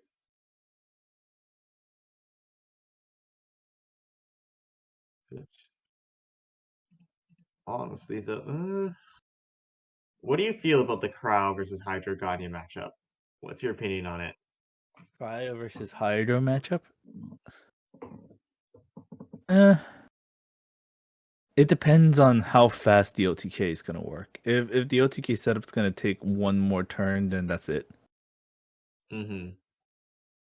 It's all about timing. If you're going against the one OTK cryo, and then you're going against a double hydro freeze, it really is just that. It's gonna be like a one turn difference almost all the time, and it's always the matter of is the Chongyun going to produce enough pressure, or is Ganyu gonna live? That's Honestly, really all there is to it. I just feel like with the Mona, you're able to play that matchup so much better because all like with the exception of Xingqiu, everything is a valid freeze target. Yeah. And of course, after you freeze it, you just swap back to Mona, and it's not really a threat to Ganyu anymore. You can do the same thing next round, and then the round after that, doing a lot of chip damage, and then obviously the on-field character is going to be taking 5 damage, so I think it's a little less damage per turn. I think it's generally only 5 plus 4, right? Like 9, as opposed to potentially doing 10 or more with the Crow version. But maybe like the food you typically run and Hydro Res might be just enough to mess up the breakpoints. But yeah, I agree with you. It's probably going to be a 1 turn difference.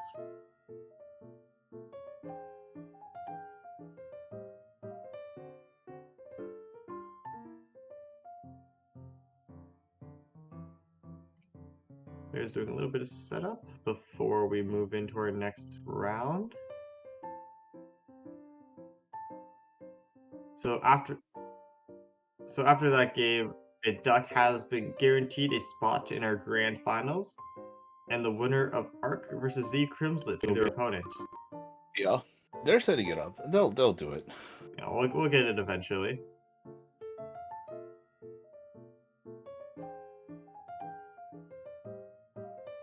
All right, and like while we wait for our games to start, I think it's might as well. Oh, Something's happening. Has Arc finally arrived? I think Arc is here. Yeah, Arc has made it. Arc narrowly missing the DQ phase. All Arc right. always is gonna be like that. Yeah, it's here. So our games are set up. We're gonna hop in shortly. We'll be there soon. Do do. And their decks chosen. I think while we wait though, let's play another game of just guess the matchup. Mm-hmm. Uh, you know me. You know what I'm gonna do. Yeah, you think they're both gonna go for the Ganyu decks first? Yep. All right, let's see if that prediction comes true.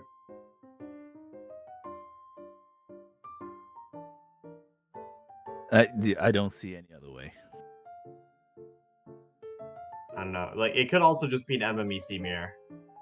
Just Yeah. start it off. Well, yeah. I, Honestly, here's my prediction. It's gonna be a mirror of some. I, like, I'm genuinely surprised we haven't seen an MMEC mirror yet today. Honestly, I'm happy.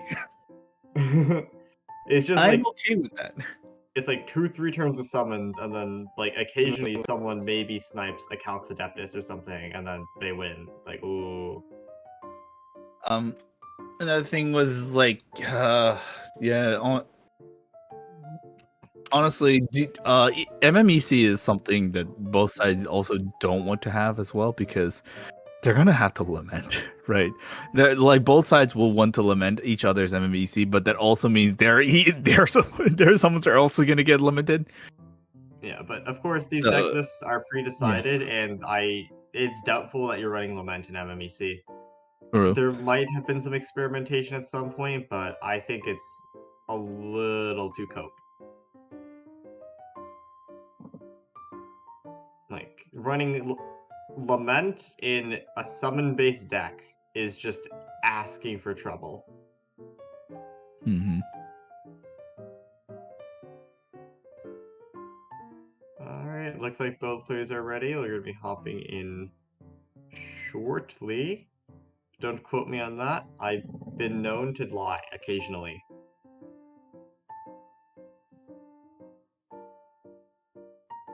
Oh boy,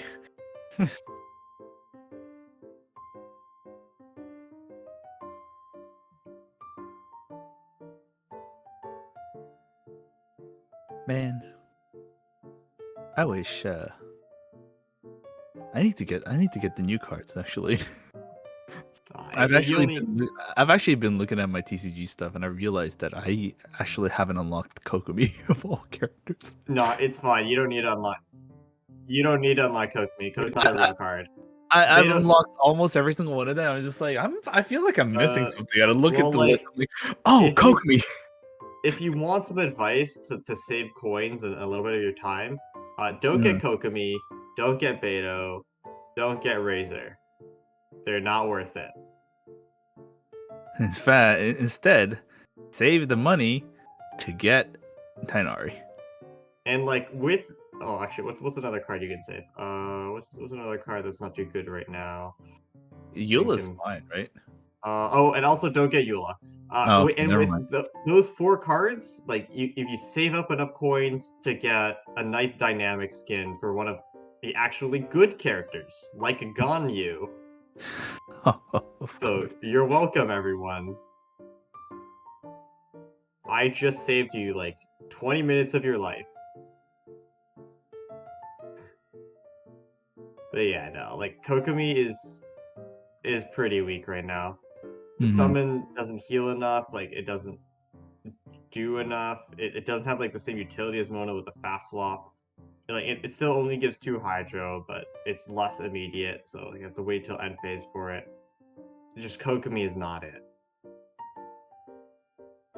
Potentially, if you get like an initial summon, like Oz, like Kokomi has potential to be good, but just the fact that Mona exists and Kokomi doesn't even heal that much, it's so cope.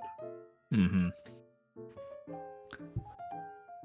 Also, Beto, like making guarantee that you lose turn cryo is not very good.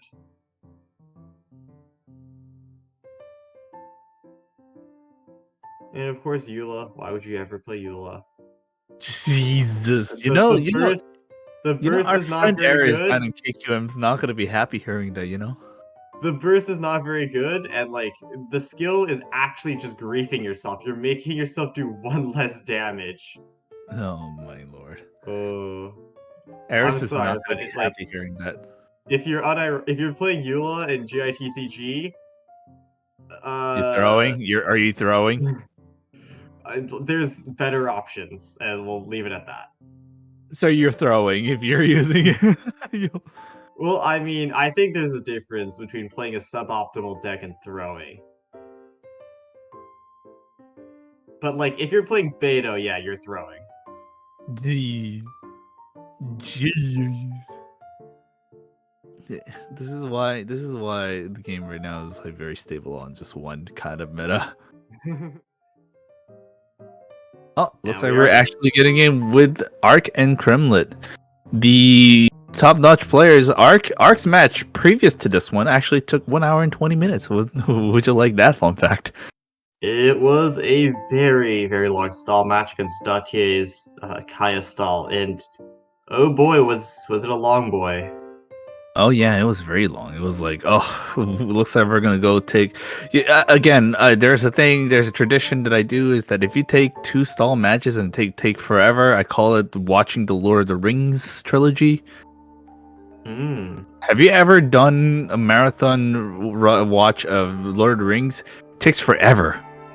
No, I haven't actually. Like I like the movie, but it takes forever. Like we just gone through 2 movies. It's already nighttime, bro.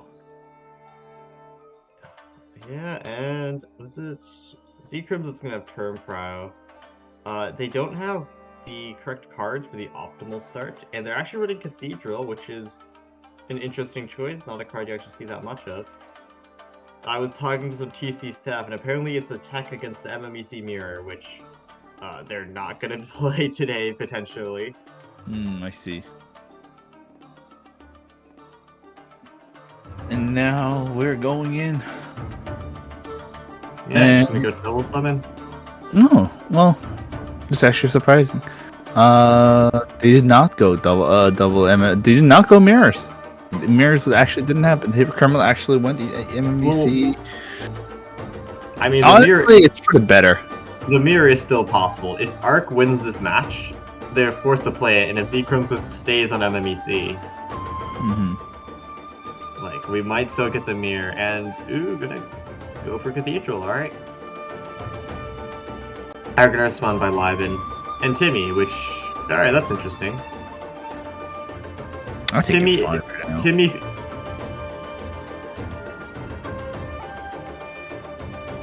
Timmy, oh my god, here's the kid. Yeah, alright. Oh boy, this is gonna be a long one, isn't it?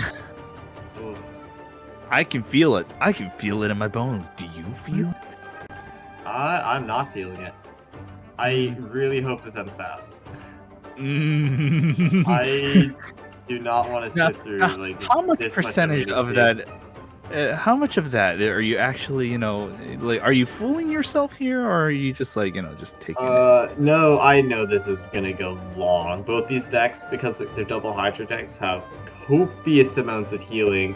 And MMEC especially is just like typically runs quite a lot of food, and like we already saw that Z-Crimson runs that Cathedral, so we're in for a marathon, not a sprint. Yeah, okay, we're gonna. All right, hold on. You sit there. All right, I'm gonna turn on the Lord of the Rings the first movie. You and I are gonna watch the whole marathon today, whether you like it or not. Mark is gonna have a 13 dice turn next round, so. Jesus, yeah. It's pretty good. Pretty good, yes, but also Jesus. Xingqiu's guaranteed to get lethal here, so this is pretty nice. If you're Arc, I think start at next turn, just go Ganyu double charge shot. Right. I don't believe there's a reason not to go for it, so. And wish you got those cards earlier, huh? Yeah, Leaves would have been nice to have earlier. But... Yeah, there are moments where always like, man, I wish I got this card a little earlier, and you just like regret just a tiny teensy little bit. Those was one of those. Draw Ito after only having one character. That's very fun. Oh yeah, that does numbers to a man. That is just the ultimate feels bad moment. Yeah, it just you're not even if you're winning, you're just like, I don't feel happy about that. That is a lot of dice from Arc, and that's all I can really say. Yeah, Arc has a lot of dice. Thankfully, also has the ult down. Rainsword down with all that dice. It's okay. We're good. Like they're safe. We'll go for a simple skill. I agree with that. Now Z Crimson actually does have a Leave It to Me, so could just Get out of that situation. Yeah, get that last summon out, and then it's like, oh, well, guess I can't really respond now. Fortunate. And there it is. The lucky dog on Oceanid woven into a mimic summoning. All right, now they have all the pieces of the summons. It's gonna get really critical. They're gonna have to make sure that Oceanid does not move. This is a pretty feels bad moment for Arc, because Arc will take 7 end phase, which is not ideal. Gets the wharf. Ooh, and that healing makes it so Rodea does not get lethal, which is also not a very feels good moment. Arc really, after all this time, just I expected really long matches, but it seems like this might actually end pretty fast. Yeah, that's true. Arc is thinking of moving for another charge shot. You kind of have to, unless you want to just gamble that you're gonna pull something. Right. I mean, Arc could just go for burst, swap Mona, or you could do burst. Burst might be a better idea. I think burst is a better idea here. And there he takes it. Yeah, it could. And then Cheng's in proc 2. Draws Lotus. Not very useful. It's only going to block 1 damage right now. Yeah. Could potentially normal right now and just lethal Oceanid. Or just use the Hydro Resonance. Soothing Waters. Honestly, there's not much else they could do at that point. Has to swap off though, or else Guardian takes too much damage. Yeah. No dice anymore. Arc has all those cards and yet can't do much. Here comes the calculations on the damage. Rodea Burst does lethal here, but if they do lethal, they won't be able to get summons out, and if they get summons out, they won't be lethaling because Mona is just going to skill and freeze. Yep. And Arc can fast swap, Woven, and then just charge shot whichever characters I switch into. Yeah. It is just gonna be a dirty fight this time. From this point onward, it's going to be a dirty fight. Man, look at him. Arc has so many cards. It's kind of ridiculous. Hydro tuning.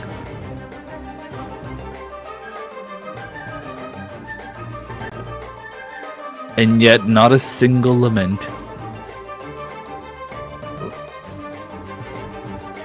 If you're Arc, you could go for double charge shot, which might be the ideal play.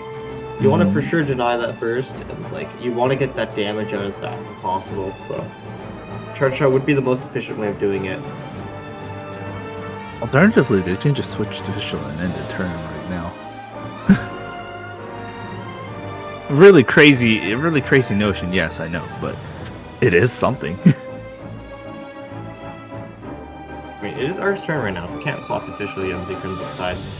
Yeah, Mona's true. went for that's a little bit questionable, I think. But yeah, I kind of understand the rationale of wanting to save Rainsword, but do you really care right now? No, not really. Comes up going new burst, alright.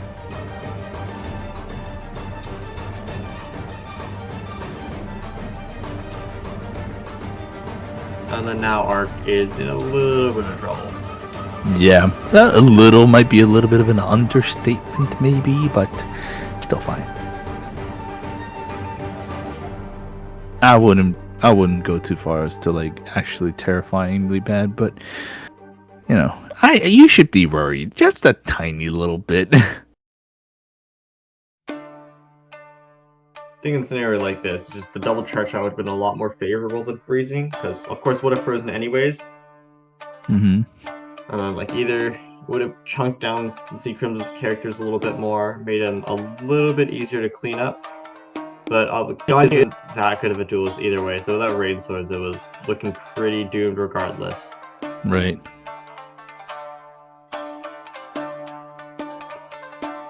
So let's go for the swap. Looking at a Lotus, alright. And then ramp with Paimon. Change ships back to Mona even. Tank all the summons.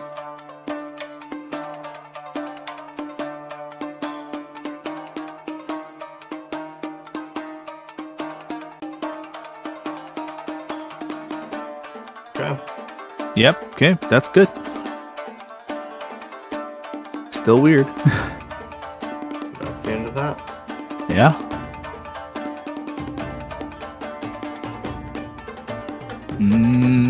Yeah. Not much you can do about that now.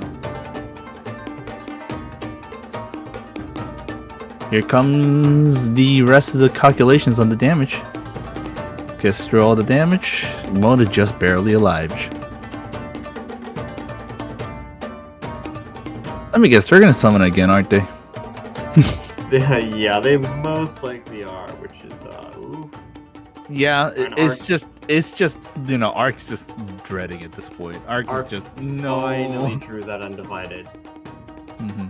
Although they don't have. It's a little too late. I think. Ooh, I think it's a little tad too late. No crowd. That's a little unfortunate. This time, Arc is getting the bad luck. Arc might be considering the Skyward Harp. It would make Gunny do 7.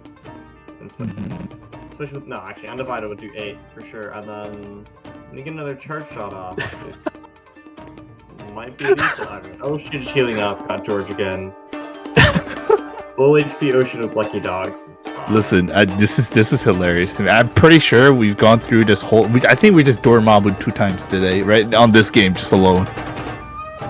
Yep, Ocean is healing quite a lot. Yeah, quite a lot. You can't help but just go Dormammu. I've come to bargain. And Arc just not really able to deal with it. Yeah. Ganyu doesn't do the most single target damage. It's like you also can't shoot that many times per turn, so Arc is just really forced to deal with the summon spam. And Kremlin can just stay there the whole time if they want to, honestly. Which is the most critical thing out here. Yeah, they really have no reason to swap off. They can just do whatever they want and can win.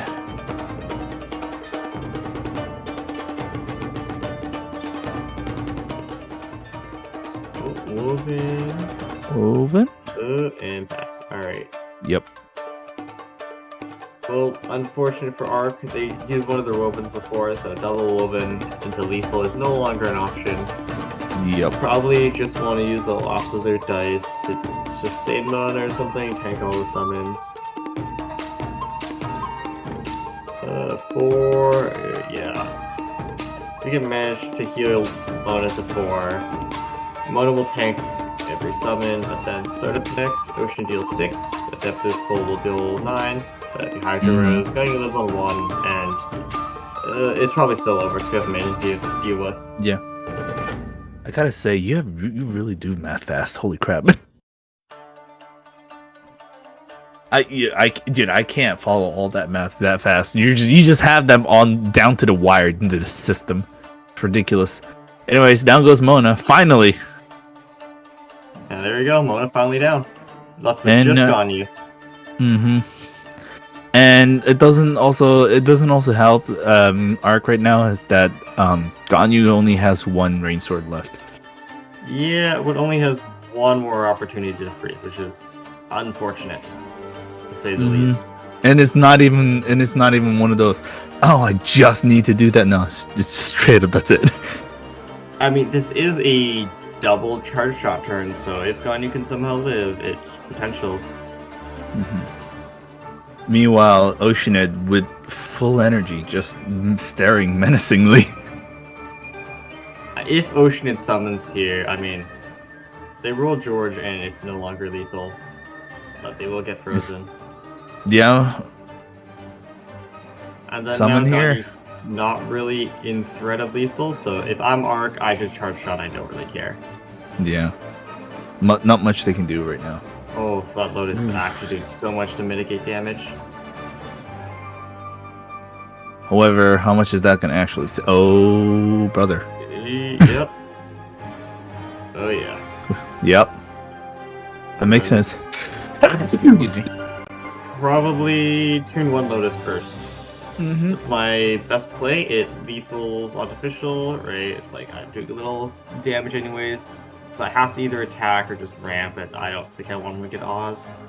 This way, when they inevitably go to Mirror Maiden, I take an E, but refractions are still gonna hurt. Yep, indeed. 5 damage in phase, yeah, I'm not gonna enjoy that. And then of course you take 3 initial, so it's 8, Ganyu left on 2. Not looking good. On the bright side though, Ganyu will have, well actually no, because Lotus eats the initial hit, so yeah, just a 5 HP. Yeah, just honestly, whichever way. Like Arc has so many good cards to just Arc had so many good cards to last through the survivability, but now it's just not enough now. That's it. Like they used up all the resources they could possibly let Ganyu live. Yeah, I feel like if I'm Arc, I'm tuning Leave It to Me, I'm eating Lotus, and I just burst. Mm-hmm.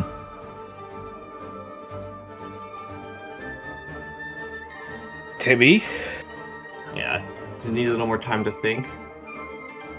I believe this would be the best play because like no matter what I do, official is gone and I'm gonna be forced. Yeah.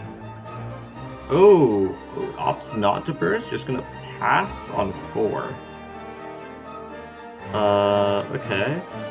Okay. I mean, okay. Arc is going to take 7. I'm not entirely sure what this is for. Me neither. But can I also just assume that Arc kind of gave up here? Because it also kind of sounds like it in a way. 2 health left. That's it. I would need to pull for a Lotus to stand a chance.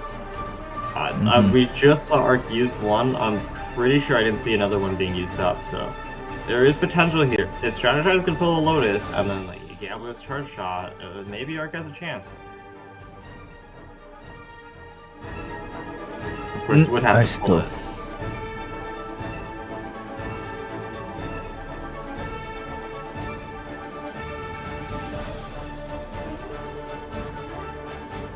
Yeah, no, I don't know. This is just not much you can do about it.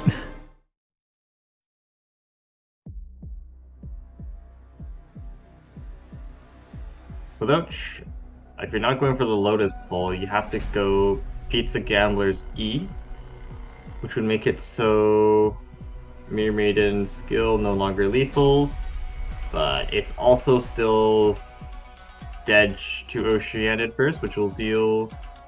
No, still only deal 4, but you have exactly 4 HP, so this is GG's. It's good job, Z Crimslet. Arc does not have the health on Ganyu to survive this.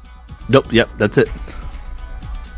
And it is good GG. Still puts on a Gambler, still puts on a Pizza.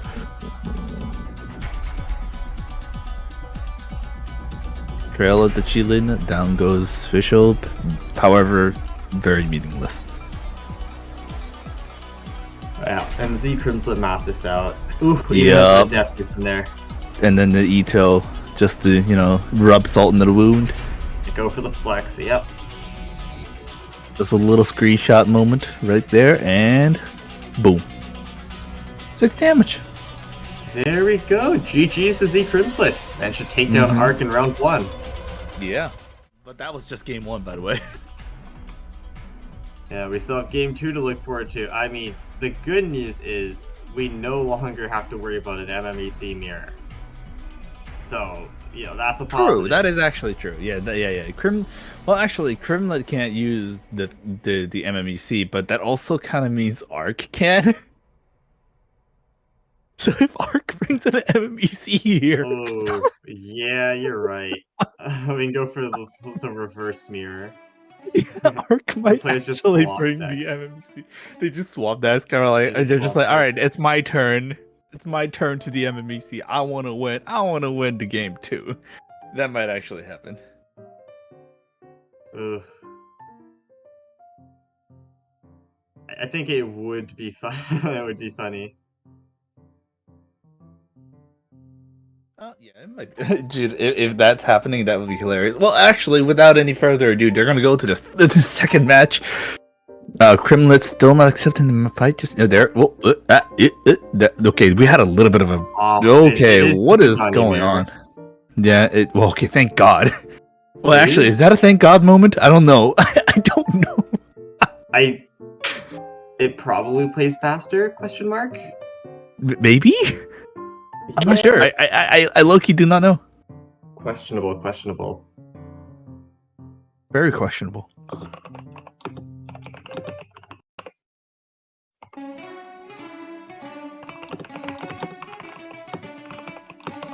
It's still gonna be fine. Wow. Yeah. They're gonna go through a lot of changes. Well, actually, no. It's nice that Arc does have the woven though, because like that keeps the potential of a turn 1. But right, I don't know about mulling the leave it to me though. Because now if you get frozen, you kind of stay frozen. However, 2 pizzas and a Lotus Crisp. Although you might want it for the later rounds. At least having it now at least guarantees some sort of agency for protection. Actually, that means. Hold on. That also just means that they're going to take longer. That has actually more potential to stop. I'm laughing. Are you laughing? I am not gonna enjoy a game that's gonna last like an extra hour. Oh my god, there's a reason Ark's previous game took an hour and 20 minutes. We're gonna take another one. Now we know the reason. Dude, I think Ark is just. I think this is Ark's saga of this concept of this tournament.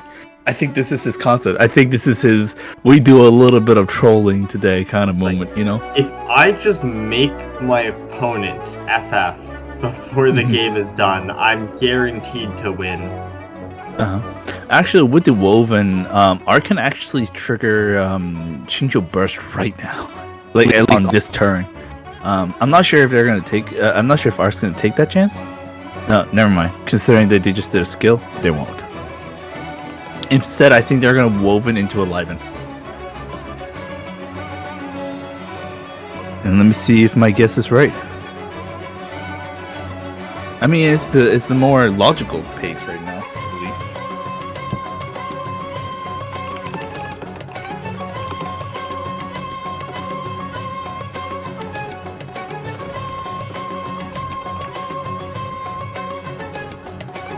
Oh, interesting. I'm not sure what they're doing. Okay, Ark decides to switch to Mona. And I'm not quite sure what the logical idea behind it is. I am also questioning the Mona swap a little bit. It might be because Z Crimson has Turn Prowl. They're worried about fast swap Chong or like fast swap Ganyu to freeze the Xingqiu to not raid the sword. This way, like on the Mona, they're guaranteed to do it because they can just fast swap, do it anyways, and they ramp up. I don't know, but even then, that's kind of wild, This way, it is safer for Ark. Doesn't quite need to worry about that fast swap, but yeah. In the meantime, Kremlet's got some dice rolls right there. Pretty nice dice, I gotta say. So what is Ark gonna do now? Ark decides to go for. Actually, we don't know what Ark's going for yet because that was Kremlet's turn. Kremlet actually successfully lands the burst. Yeah, it does manage to get off rain swords, and then Ark probably gonna respond, I assume. Here's the swap. I'm gonna make sure to auto dice to live and proc. There you go, Xingqiu goes off. Considering everything, this is a really good situation for Ark. But that actually can change quite quickly depending on what Kremlet can do. Kremlet's at this point has got to be worried because Ark has to be worried right now because Kremlet can simply just do eat an elemental skill and down freeze and Shinsho gets frozen. I'm not sure about that. I'm not sure about that either. No, this is fine. Because what's gonna happen is that's gonna freeze. And then at most right now, Crimson deals 7, and if as long as Arc pizzas, that's 8 effective health. And then next turn you swap Ganyu, you freeze. But what's more likely here I don't know. is Even that then is I don't know. Even then is kind of weird. I think it's fine because they're on. I think Arc is Ganyu. overextending too hard. I think Arc is in the stage where he's thinking a little too hard. No, this is perfectly fine. Because Liven's gonna proc. Ganyu is impossible. I mean, sorry, not Ganyu. Mona is impossible to get lethal. Next turn, fast off into Ganyu. You have Proud. Like changing shifts, double charge shot, everything's okay. And Kremlin will decide to switch to Ganyu. Yeah, and go for the Shatter. And nope, just gonna ring. No, alright. double Paimon. Ooh, big 12 dice turn. Yeah, really big 12 dice turn. They don't even have Leave It to Me either. So this is gonna be quite an interesting move now. Might be a little bit dangerous for Arc. Arc. All right, let's hope the reroll works out for. Okay, it definitely worked out. Yeah, however, Kremlin did not work out, but thankfully Paimon's out there to actually help out. If it wasn't for the Paimons, honestly, that Kremlin would have actually had a really bad turn. Arc should do changing shifts here for the swap. There's no point in playing Woven right now. And like the play is almost always just double charge shot.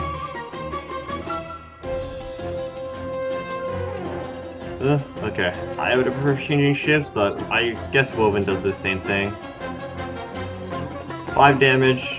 Yeah, Ganyu can't do the charge shot anymore. Z Crimson was probably expecting this, of course knowing Mona with the fast swap passive, so what's the play? Just swap. Switching to Shinsho. Okay. Interesting. I still don't know why. Well, actually, I can see it. I can see a little bit of it, but still. If you Arc here, is the play ever just like a Woven tune 1, you just charge it again, screw the consequences. Xingqiu gets lethal by the initial hit, and then Rainswords go on to someone. Oh, okay, chooses not to. Yeah. And then after that makes sense. Parametric transfer. Okay. Honestly, it makes sense. Yeah, this is fine. Yeah, this is actually perfectly One fine. of Arc's Changs are gonna proc though. Ooh. Oh, coming in real clutch, honestly. They can't really do anything with this. I know, but like, still, it's nice to have right now. Arc has to be careful with game with. Obviously, we know that Z Crimson has it, but Arc. Oh, excuse me. Bless you. Arc probably should be playing around it.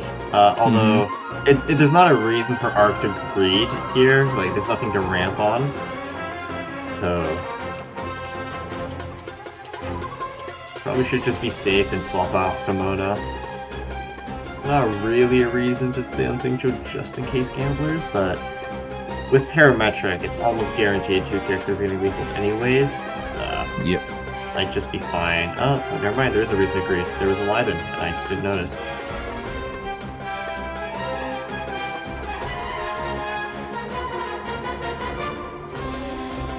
Because no matter what, Xingqiu's getting lethal by the next normal. Because Lotus will only bring up to 5. It might be worth it to do anyways, just to eat up an extra Rainsword hit. Make Mona a little more healthy. Arc is considering it. Yeah, very much so. Also needs to be careful of overdraw actually, because there's a Chang and Liven. Yeah. It does go for it. But how much of that is worth it? I think no matter what you do, you draw 6. You make your hand down to 4. Just play changing shifts now. You have 1, 2, 3, 4, 5 cards. Oh, you still overdraw by 1. So just play changing shifts and leave it to me. Unless you want a Pizza Mona. That would make it so Liven doesn't proc, you no longer overdraw. Arc, despite all this whole situation, Arc is lucky to at least have a lot of protective cards to go through. Arc just can accept the fact that they'll overdraw by 1. Alright. And there you go. There's the gamblers. Mm-hmm. Boom. There's the hit. There's the rain sword. It's gonna get eaten up. Yep.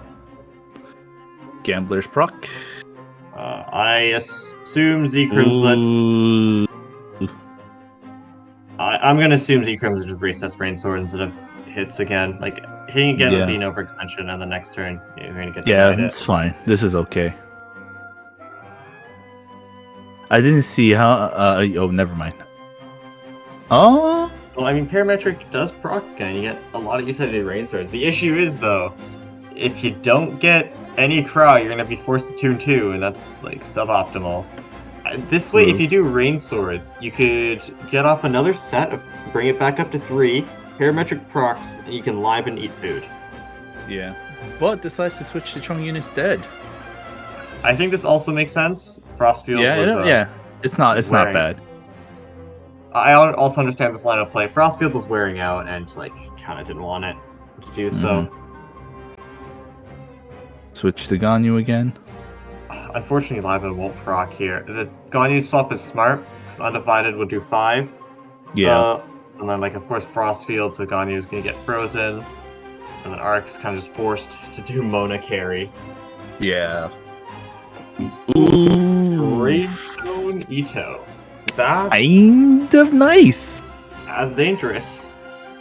Yeah, Arc might have to face... Arc might have to start packing if everything goes bad. No, this should be fine. Because Arc could start the turn with a Mona E, which would bring out of range of Ganyu. Because Ganyu Undivided deals 6, Ganyu E makes Mona 7, like would he live on 1. And then after that... Oh... Paimon card just got burned. That's fine though. I think this however, late in the game, you got the Hydra Resonance, so that, okay, that's a worth it trade. The thing is, I think this late in the game, like it's very unlikely Arc was getting use out of Big Paimon anyways, so it's fine. But having a Hydra Resonance card, that's a good thing. Hydra is good, but Ganyu is on 10. Unless they are choosing to stay on Mona, which like, it's impossible for Ganyu to break point to lethal Mona right now. They're gonna fast action to Ganyu right now, and just gonna go for it, I presume. I think they're gonna use the Gamblers on it too. Before that, are they? Are you, Arc? I don't see why you wouldn't Gamblers. Yeah. There's not really a reason not to. Like, Gamblers here, it's basically a Woven. You play 1, you get 2. It turns out to be a net 1, so... Yeah, you can also be Lotus.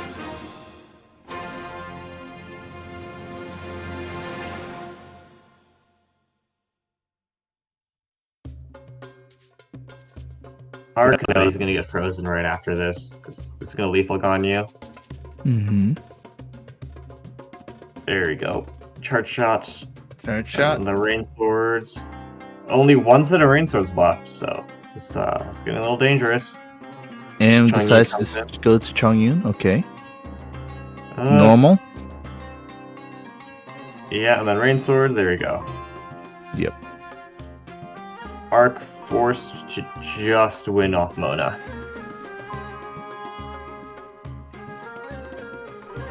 But will they? That is the question, isn't it? Yeah, it is quite a good big question. Chongyun ult will lethal Mona unless Arc double heals or like, I don't know, leave it to me, swap Mona, and then Hydra res to bring, but then Ganyu would only be at 8. Yeah, we should also honestly... be out of... fast swap.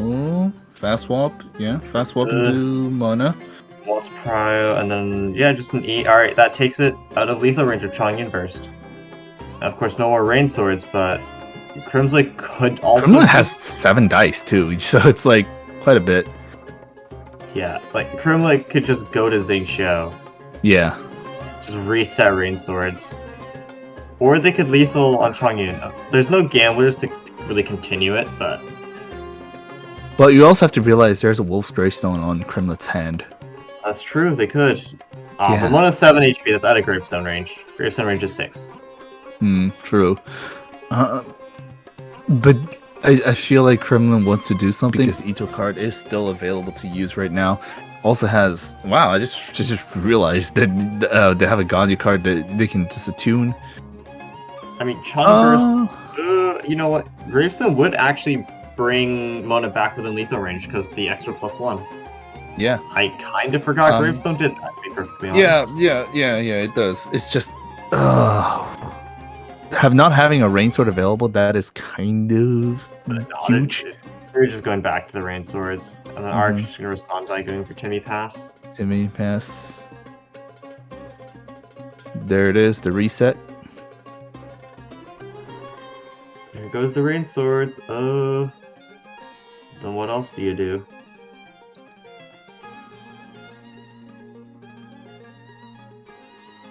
It might save Ito's card, maybe. Oh, no, don't do that. That's a no. This is actually so grief.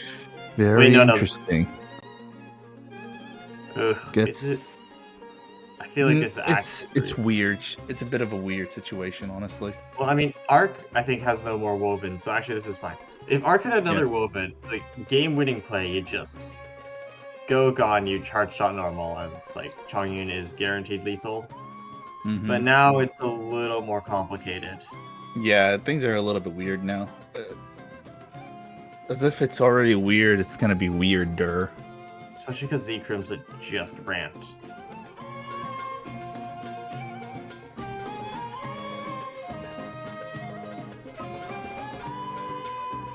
There we go, switch to Ganyu. Oh wait, Arc just top decked Undivided. Nope, that's game. Yep, that's it. Arc just got luckier. Yeah, Arc just got what Arc needed at that moment in time, and that was all they needed. I think Arc just demonstrated the true differentiating factor between a good player and the great players. Great players just get luckier. Yeah, Arc, dude, I can imagine Arc right now just saying, just get lucky, man. Just get luckier. Just get luckier. Well, that's still a very awkward situation because now Arc has to play MMEC. Yep, and Z Crimson is going to be playing the double crowd Ganyu. So they really have to snipe. They really have to be good at sniping. Otherwise, that's going to be really terrifying. They literally just swapped decks with each other. Yeah, they really did. It's probably the least meaningful out there. But oh, jeez. Who knew that Arc would actually pull that out really quickly? Arc managed to just top deck better. Although I wonder how much top deck it really was. Like, how many cards did Arc have left in the deck? Was it really that much of a top deck, or was it just really unlucky? And who knows? I think if Arc was playing Wharf, they would have drawn a lot sooner. And coming into our round 3, the winner whoever wins finals against Duck. The finals, yeah. If I recall correctly, Duck is actually just watching the Gundam. Based. Yeah, Gundam's Gundam's watching the Duck's watching Gundam right now in the background. She just said imagine watching the semifinals while watching Gundam series. Oh my god. Okra is Z Crimson. So Z Crimson is starting first. She's gonna keep Strategize and Chang. Also, I just realized that Z Crimson is actually playing Strategize. Are they not playing Warp? I know Arc wasn't playing Warp. Let's see what Z Crimson was. Z Crimson not playing Warp. Okay.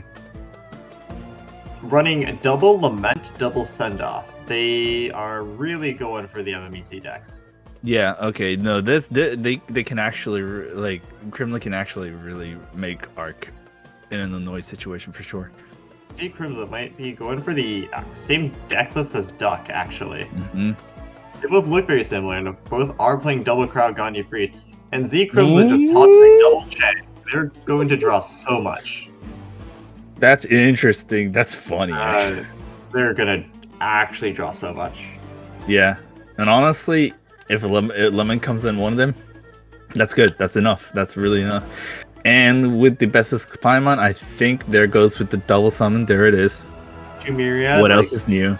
I mean, Arc even has a changing shifts and get Oz out, which is really nice. Mm-hmm. George is also summoned. The only thing that wasn't summoned is the squirrel, which honestly, George won't probably proc. for the best situation. Yeah. Yeah, George won't proc, so this won't be a double EC, so Arc can choose to ramp. Mm-hmm.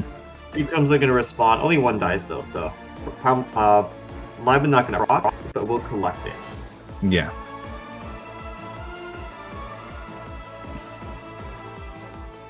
Oh God. Well then, that is Wolves Greystones right there. That is Will Grayson. A little bit early for it though. Yeah, a little too early. But Yeah, you know, you won't say no to it. You know.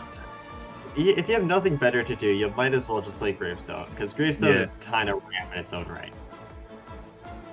All right, here's the new Ark's turn now. Now, what will Ark do here? Are they going to summon the rest of it? So we create a squirrel down the line, or are they going to go swap to Fischl? And it's like they're going to take the Fischl route. Yeah, they just want to get that free electrocharged based off of Xingqiu. Xingqiu probably going to the rain swords. You don't want to delay those too much. Yeah. Just for it. Just go for it. Go for it. And then Oz coming out. There you go. There's Oz is out. There's the first electric charge going in. Oh, gonna draw quite a bit. And now. That's 1, 2, 3, 4, 5, 6, 7, 8. 9. That's 9 cards. Yeah, Z Crim's like they either need to not proc Libin or somehow play 3 cards.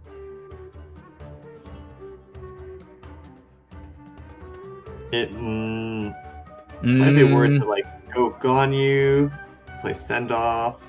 Send off on George, maybe. Just make sure that 2 damage doesn't it would be Send Off on Oz if anything. Yeah, that's also true. Get rid of the reaction, so Arc has to do it again. Just imagine doing it again, and the Arc is just like, oh, again. Arc actually miscounted this. It's overdrawn by 1. Oh. There's the Libin, and yeah, just decides to go for Libin instead. Arc gonna ramp harder. I mean, Arc just played both Libin, so won't have any more of those. No, not. But Z Crimson did miscount. This should be overdraw by 1 with 7 cards in hand. Let's see if what they drew is important. It might be like their second Wolves Gravestone or something, but who knows? Who knows? I'm a little worried it might be something very important. However, Crimlet, the rolls. Okay, never mind. It could have been even better. A second send off going away. I don't know about that, but having an Ito card is also, it's fine, I guess. Never mind. I guess was that Arc's draw? I think that was Arc's draw. Yeah. I saw an Adeptus. Yeah, that was Arc's draw. Okay. Yeah. So Arc has a cannon. Pass swap freeze on Chongyun. All right, there we go. Z Crim's gonna go with the OTK route with the Chongyun. Yeah, and Arc can't summon another official. It can't summon an Oz right now, which is really, really unfortunate.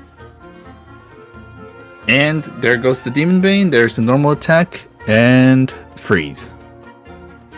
What's scary here too is that Xingqiu is alive and well. So even with the rain swords being used right now, it could actually come back. All right. He's gonna go official, but that is unfortunately lethal because Crowd Res there. There's also, I mean, if they do go for the Crowd Res, they can't play Gamblers, which is a little bit unfortunate. Oh, never mind. Now they can. Okay. Does not go for the Cryo Res card? I don't know about that. Or they gonna... Oh, I think I know what they might do. No, but the thing is, if you just went Woven Crowd Res Gamblers, it would have done the same thing as... I kind of just thought they would go for Woven Wharf, but yeah, this works too. Just stop Ganyu. Yeah, honestly. It's fine, but also just like, it wasn't that necessary. Yeah, I feel like you really wanted to lethal official there. Oh well. Oh well.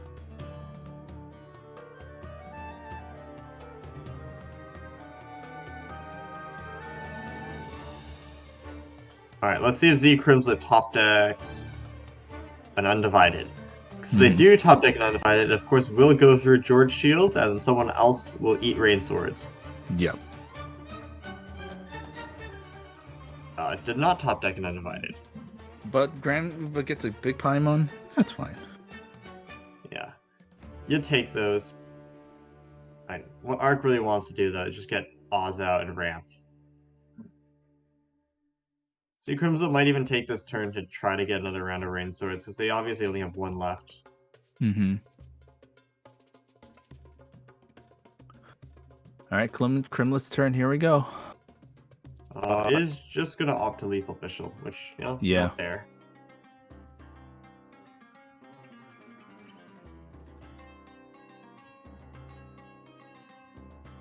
There's the Woven.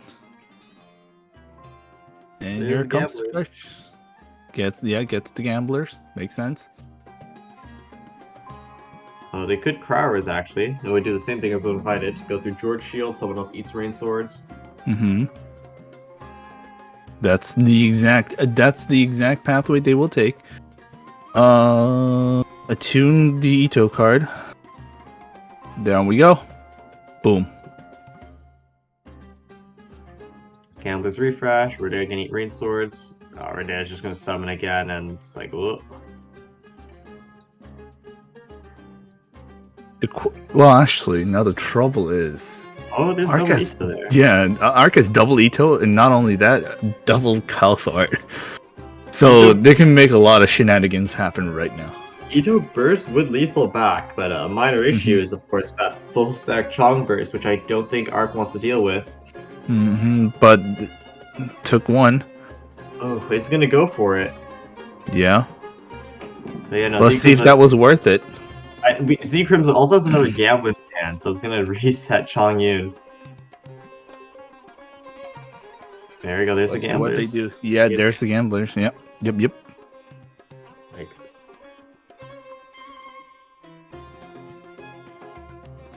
Gamblers, probably like Toon Gravestone Burst. I doubt you're gonna use it. Or maybe the Paimon would be better as a tuning fodder. You're tuning one or the other. Yeah, there you go. Ooh. Oh, goes for the skill. Alright, never mind. Yep. Use Well, Soul. still, you know, puts him in a freeze situation, so it's still a very annoying situation for Arc. True. No, leave it to me's.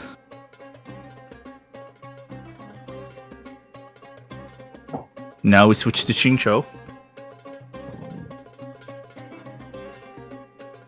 Still enough to go for the damage.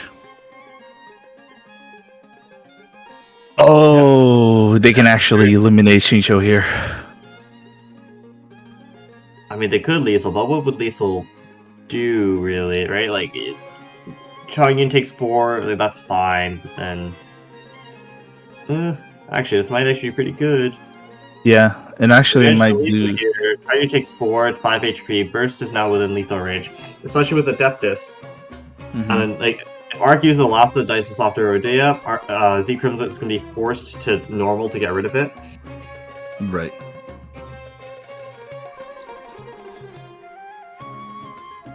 Even gonna res here? No, I think you want to use the last of the dice. Yeah, just pizza. Yeah. There we go. Also, the thing is, well, Crimlet does have a Mustang hash brown, so at least that's something. True, but Adeptus It's Burst. something. You know. Adeptus Burst does 8, so this will only heal up to 7. They would need a Lotus, and even that, it still goes through. Yeah. So that might be. Oh, actually, there's a. No, still that's unfortunate. Yeah, no, I think this is his Arc win. This is Arc's win, probably. It was actually looking really good for Z Crimson, but of course, that was before we factored in the fact that Arc did nothing for 2 turns and didn't spend dice. There it is. Gamblers. Yeah, there you go. Pop. Gamblers. There we go. Reset. I mean, if Z Crimson lives this, it would have been their victory.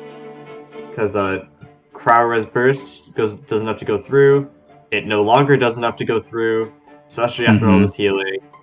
And then just Adeptus Burst. Yeah, Hey, GG. there it is. Arc will take the W. It actually looked really in favor of Z Crimslet, and then And you then look at that's what's Ark's happened. dice. You look at Ark's dice, and you realize, oh wait, Ark has an entire turn that they haven't been doing because they got freeze locked. Jesus. Well, that is it. Yeah, good job. GG's Good job, and Arc. Ark. Yeah, Arc will have to face Duck, which honestly it's kind of funny because he has to go through another same bullshit again. Yeah. Anyways, that's all the semifinals that we have right now, and I think we're due for a break because we've been on Yeah. here for a long time. Before that, though, let's do a quick look at the remaining players. Obviously, there's only 2 remaining, but for those that just are tuning in, of course. What we just saw was the second semifinal match between Ark and Z Crimsla, and now, out of 10, only 2 remain between Duck and Ark. One of these two will be our 3.5 GITCG Asia Weekly. Asia Major Champion. I think with Well, that at out of least the way, that's how it is. Yeah. yeah. No, it's just a matter of who's gonna win here. Duck True. and. Anyway, well, yes. So they're gonna be prepping for the next final one, Duck versus Ark. Wow, they kind of rhyme, don't they? They do rhyme a little bit. Yeah, we'll Yeah, see you they guys rhyme soon, a little though. bit. Yeah, we'll see you guys soon. We'll take a break. We'll come back once everything is ready and set to go, and we're gonna get through it.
And oh, you are not Sumi. Who?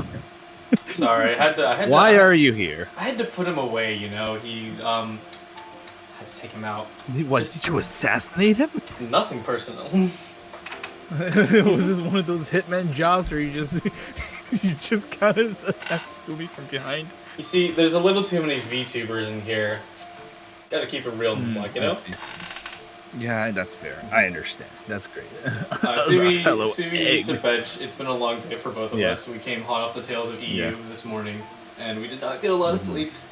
So yeah, but I will take over for the rest of cast and try to manage the stream at the same time. But It's only the last one, so it's fine. yeah, we'll make it. Got We'll ever improvise. wonderful We're good at eggs. that. He's got plenty of energy today. Oh yeah, I do. Yes, of course. Anyways, we are actually finally off the semifinals, finally, and now we're going to the grand finals, and it's going to be a match of the future between Duck and Ark, and we're gonna go through a little bit of their decks one last time before we go jumping ourselves into it.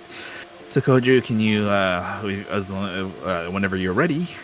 Yeah, sure thing. Yeah, just taking a quick look. You know, last look at the player cards. You know, we got Ark here. No thanks, bro. I don't know.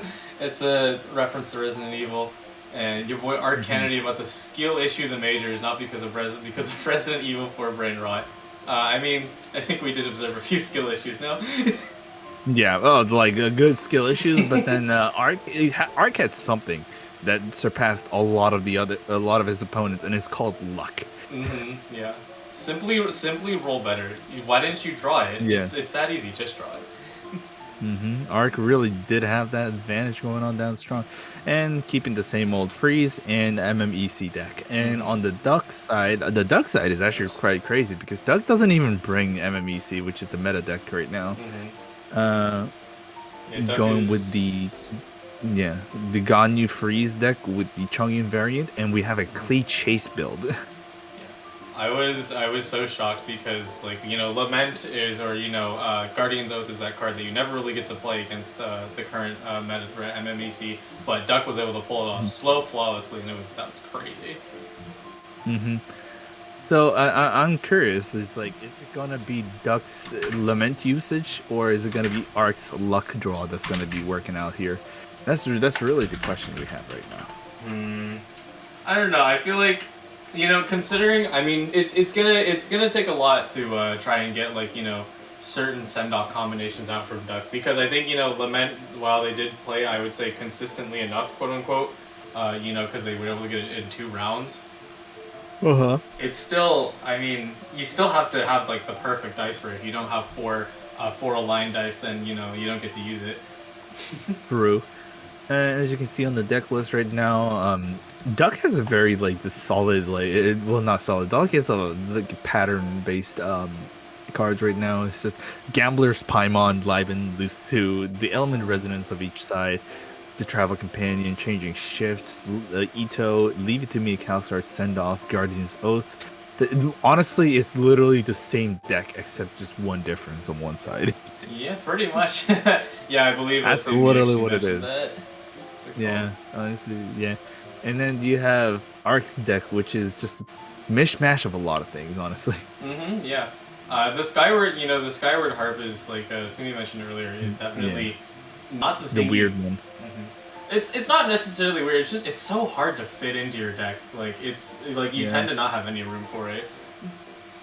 And honestly, they don't even use it. Yeah, they don't. They don't even use it. Yeah, I don't think I ever saw them actually use it or use it to a point where it's actually very effective. So I don't know. Well, maybe we'll see it this time. Maybe Ark gets the luck pull here and gets the Skyward Harp going. Either way, Duck and Ark going at it on the grand finals. It's still best 2 out of 1, 2 out of 3, please. Oh, hey, point advantage. Now we're doing losers bracket. Oh no! Don't bring that into existence. Yeah, I'm gonna give the players the all clear signal, and they can go ahead and get started. Wonderful. We're gonna get into it easily. Yeah, it's finally the grand finals. What's it called? I usually call whenever someone is running two copies of the same card. Always for consistency. I call it no funny business. But I mean, there's also Guardians though. So like, is it really not funny business? Yeah, like not only Guardians Oath, they have the send off on top of it. So it's like this guy. Oh, I mean, it's technically serious business, no funny business, because they really want to kill the summons so much. I mean, yeah, it's just crazy that it worked. I can't believe they did it. Yeah. It's actually insane. Yeah, the duck really finds a way to make it work. You know what's the funny part of this? After this tournament, and in about like 3 hours from now, I'm gonna have to go live and kick you. Oh man, what are you doing tonight? I'm having a non-Genshin friend who reacted to trailers before, reacting to the new trailers and maybe the patch trailers too, making a tier list out of it too. It's an old content that we made before, but this guy hasn't shown up in a while. I think it's a good time. It's a good time. Trailer reactions are always great. Especially because people always do like, oh, just do the characters. That's the most popular. But like, the version trailers are great too. Yeah. Anyways, Arc and Duck getting it ready, getting it downtown. Uh-oh, stream paused. KW. Nah, you can tell that's an Arc screen. Yep. Yeah, you can tell that's an Arc stream because there's a stream pause. That's all that happens. We already know. We know what's up. Indeed. And then sometimes it goes through a little bit of a windowed mode. Anyways, it seems like Duck will be the one starting first.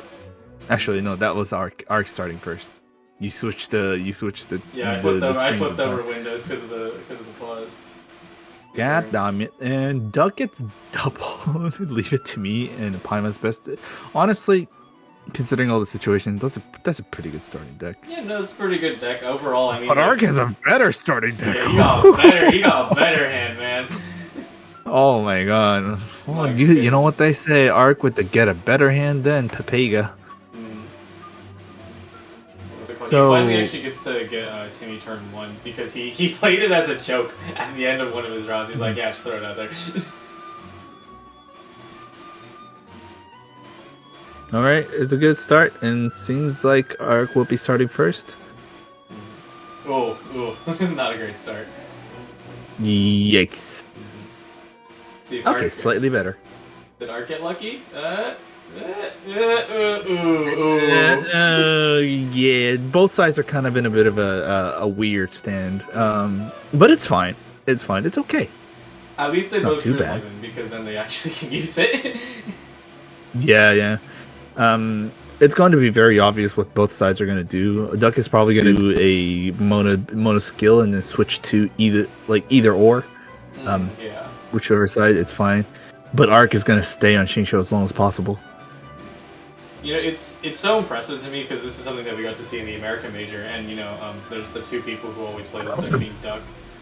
It's amazing to see that the range of adaptability that the Clee Vaporized players go through because it's the line is so obvious, but they have calced out new things where they can tank it so they can take out people like Xingqiu turn 1. Obviously, Duck is not going for that right now, but that's a very interesting start, huh? So actually, Arc can go for the burst right now immediately because it has the 2 wovens, but I'm not sure if they're actually going to take it. Maybe they're going to use 1 woven and 1 Liben. They could actually just put down Timmy as well. Either way, honestly though, getting Xingqiu burst down as soon as possible is the play most of the time. Yeah, absolutely. Since there's no turn limit on it, which is that's just crazy. But whatever does woven 2 times. I think they want to strategize. Right now. Yeah, they might. Duck's only gonna have just 2 extra dice going into ramp. Liben's not a threat on the enemy side just yet. Ooh, that's good. Ooh, that's good. That's real good. Gamblers and a pizza. That's gonna be quite a deck right now. Mona, however, gets 6 health left. Not exactly the most exciting situation, but it's still fine. I feel like Arc our Arc wasn't too worried about ramp because he also had Timmy turn 1, so he can just get out now. And then by turn 3, he'll have something nice. That's Liben number 2 on Duck's side, so they're getting all the other cards, but not the one not the one Duck really wants. Yeah, Duck definitely wants to have her characters do Pyro now, Actually, that's a really good result. That's a pretty good result. That's Yeah. as best as Duck wants. Yeah, best as you could ever get it. Nice. Let's see how Mhm. Arc rolls. That's interesting. Arc decides to discount the cryo dice, and so Arc wants to stay in a Hydra right now.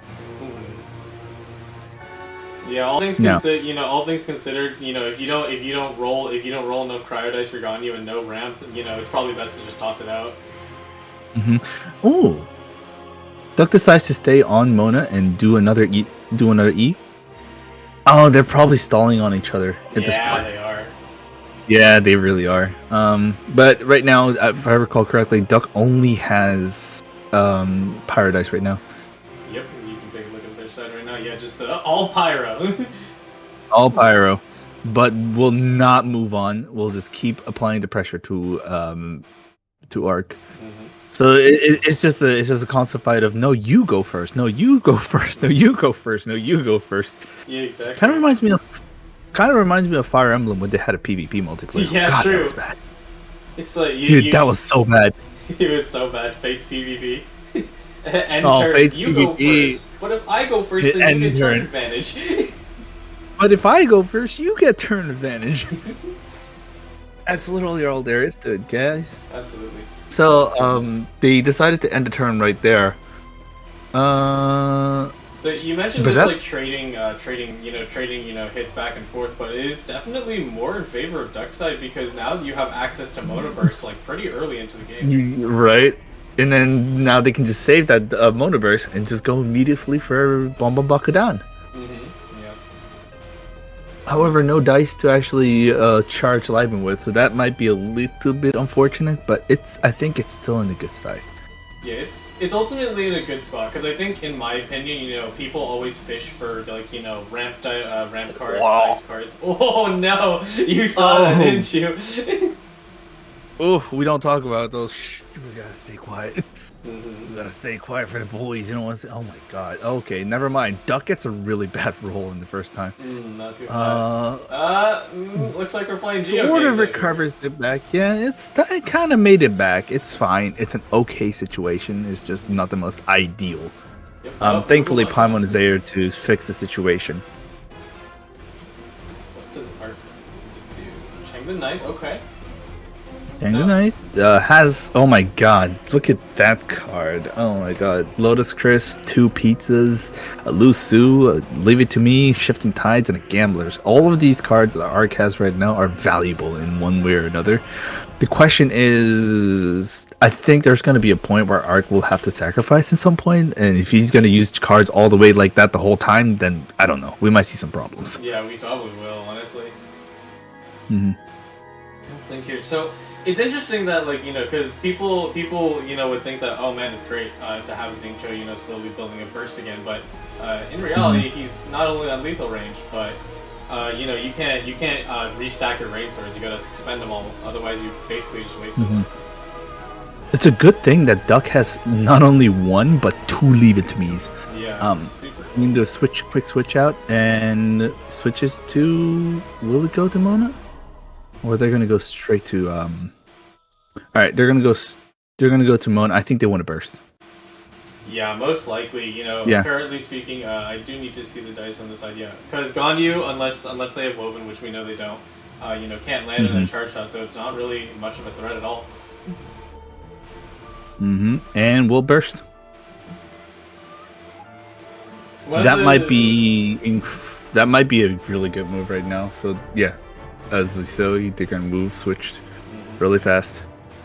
Live in number 2. Are they gonna super ramp past double Liven? No way.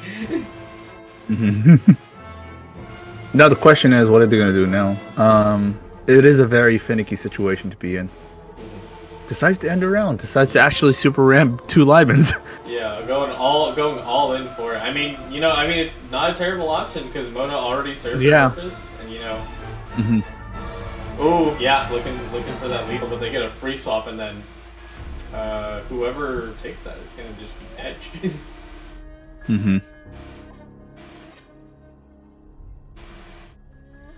Calculating his options. Ooh. Tuning I think they're gonna eat. Ooh, interesting. fine. Okay, now Duck has no other option but to actually put Shunsho out of misery. Yeah. Because if they waste one more turn, that's gonna be really bad for them. Yeah, absolutely. You know, this, what's it called?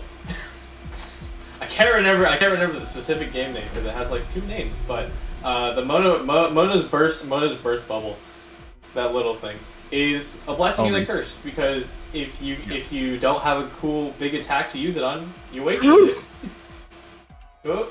Oh no! No! Well, actually, got rid of the less useful one because that Pyro Woven is going to be one hell of a difference maker. Yeah, absolutely. The question is, what are they going to do now? They're gonna keep Mona alive. Yeah, keep Mona alive. Oh, maybe not. Oh yeah, they go for it. Oh, wow. Mm-hmm. Yeah, they might feel that they're secure enough in the They spot. might.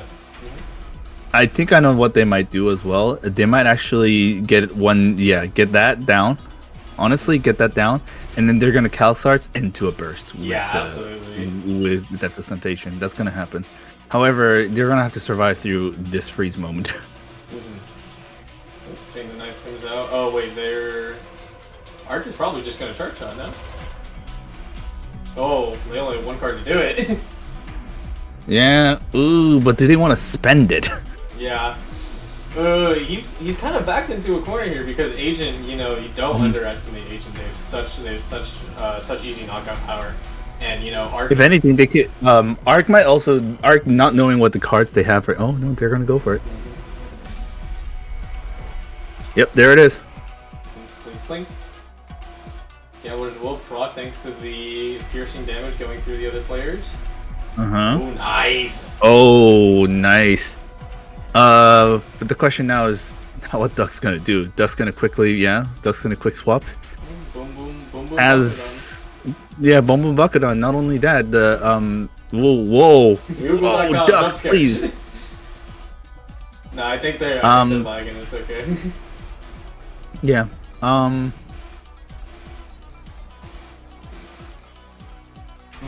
Now, personally, since you have a lot of dice early in your hand, I would probably use a Jumpty Dumpty, but I guess they opted not to, just to get rid of the shield. Yeah. And then Arc will take Duck out of commission. Yikes. That Gambler's brought him through, otherwise he wouldn't have made it that far. And that's game. That was so fast. That was fast. Arc finally actually doing something faster.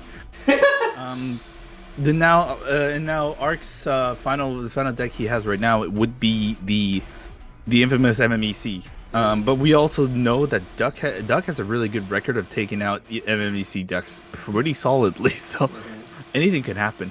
Yeah, absolutely. It's not like just one of their decks is running, Lament / Sendoff. They both have it, so the chances for Duck to weave, cut out Arc summons, play around it is very, very high. Right. Arc high rolled really hard. Hey, remember that time when I told you, Arc, about being really lucky? Yeah, that applied just here as well. Yeah, no, it really That was but like Duck kind of miscalculated things. He especially overdrew the cards, which is already not a good sign.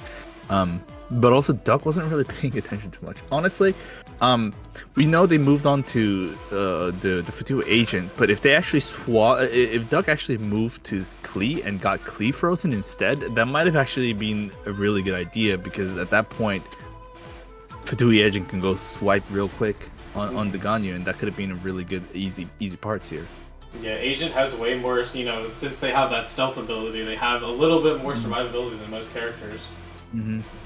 So yeah, I think it was just a lot of Duck's miscalculations there, unfortunately, and Arc just had a high roll at the very end where it really just mattered. Absolutely. Yeah, it looks like they're just kind of waiting, they're kind of figuring, they're just breathing a little bit. This is match point for Duck, so they don't want to mess up. And looks like they are ready to go. Just getting into it. Staring at that TCG board. Yeah, staring at that TCG board. Man, look at all these cards. Man, they're also kind of pretty. Look, there's a wanted symbol on there.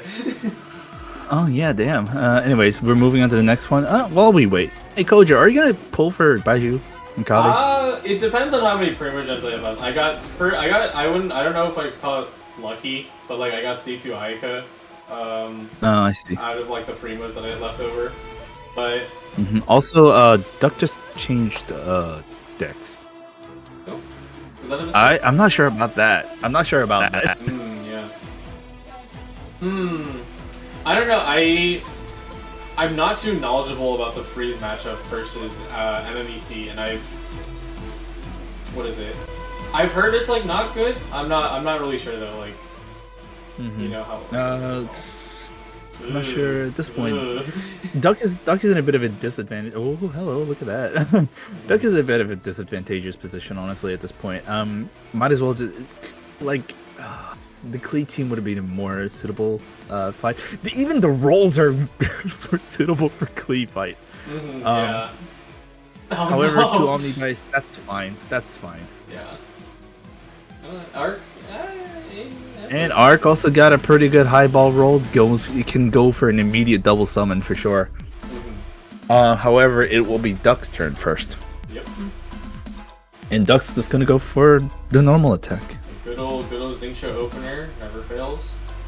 Unless you're fighting with Klee, then maybe it will be different. Man, the double summon is so incredibly good because you can just do all the things you need to do and then just end turn earlier. Yeah, pretty much. And all of a sudden the turn advantage is back. Could you imagine if they, what's it called? The way they quote unquote nerf Ocean is by adding two more different summons, so the probability of getting George decreases significantly. Oh my god, that would be hilarious. Yeah, both sides. Yeah, that makes sense.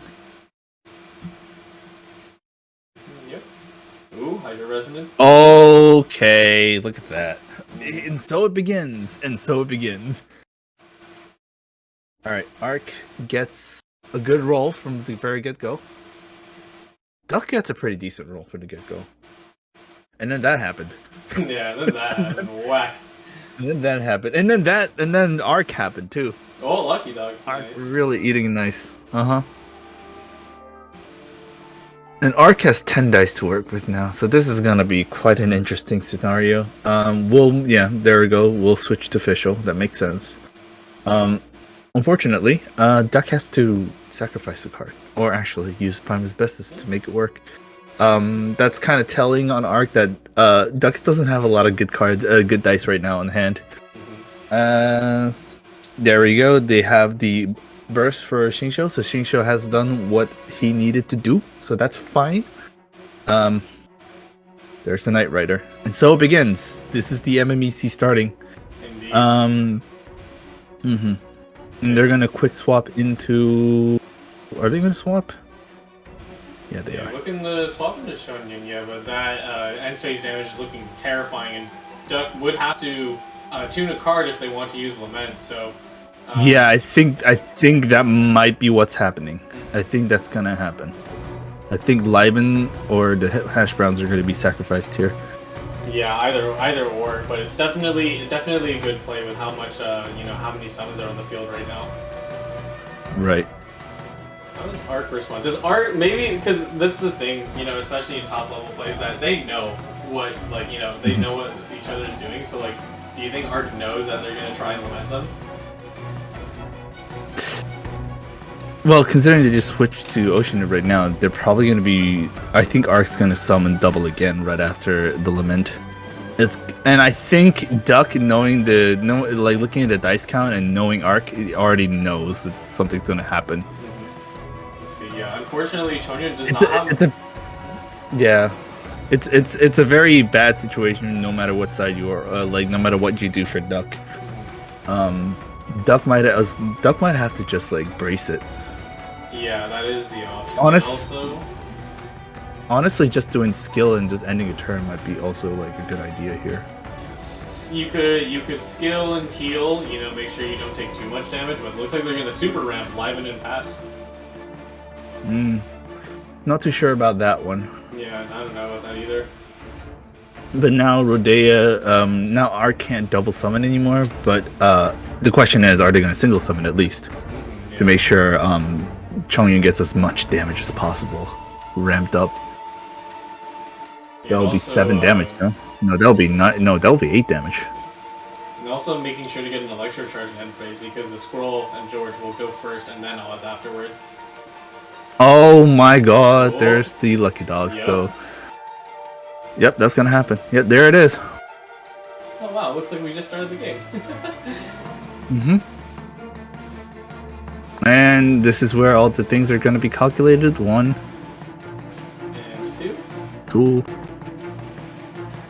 And 3. 3, and 4. 2 damage. And let's see who has turned prio right now. Ah, okay. So Duck is... Yeah, Duck has the priority, which is good at least, but like still. Without setting up that frost field, you can't Yikes. control the other character, unfortunately. So unless you fast swap into Ganyu, Ocean is about to bring down the hammer. I'm not actually sure if Duck has bad rolls or just Arc is creating bad rolls for the opponents. Duck is enraged. Unfortunate. Yeah. Duck will have to use a monster hash brown if they want the Chongyun to be alive. Thankfully, Ooh. Nice. Got Cryo Res and Hash that Browns. works. Definitely good. Ooh, Lament, Undivided another and the Lament. second Lament. could work out. Duck's not out yet, that's for certain. Absolutely. You can heal off Chongyun. You know, make Yeah. sure to survive. At least staying safe. Yeah, at least staying safe. And I don't believe goes for that. No star signs in hand, so you know there is no threat of you know Ocean bursting. At least not right now. Yeah, at least not right now. However, they're gonna switch to official. It seems like at least the trend seems. Oh, never mind. We'll summon. Oh, it gets George. However, Duck has Lament, so that might actually just nullify itself right now.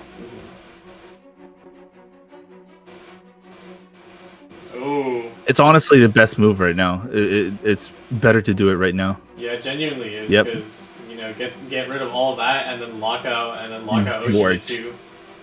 Yeah. And like gets rid of George, which is pretty good. Ooh, they're even, Will they use? Ooh, that's not enough. That won't be enough damage. Yeah, it might not be wise to expend Cryo Res right now. Mm-hmm.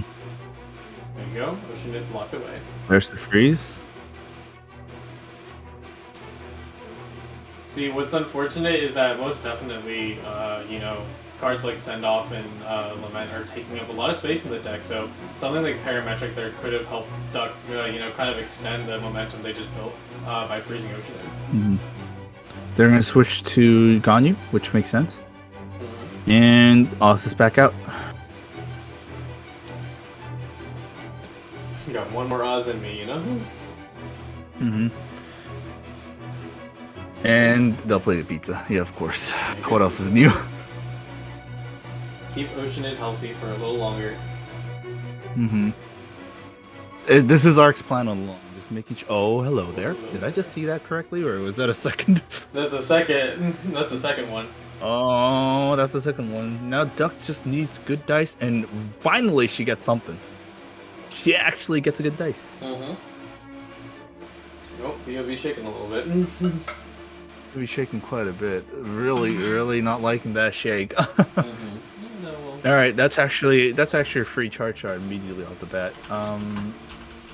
Arc will not go for official at all, so they're gonna go for the Hydro, and that's enough. That's enough for a double summon for sure.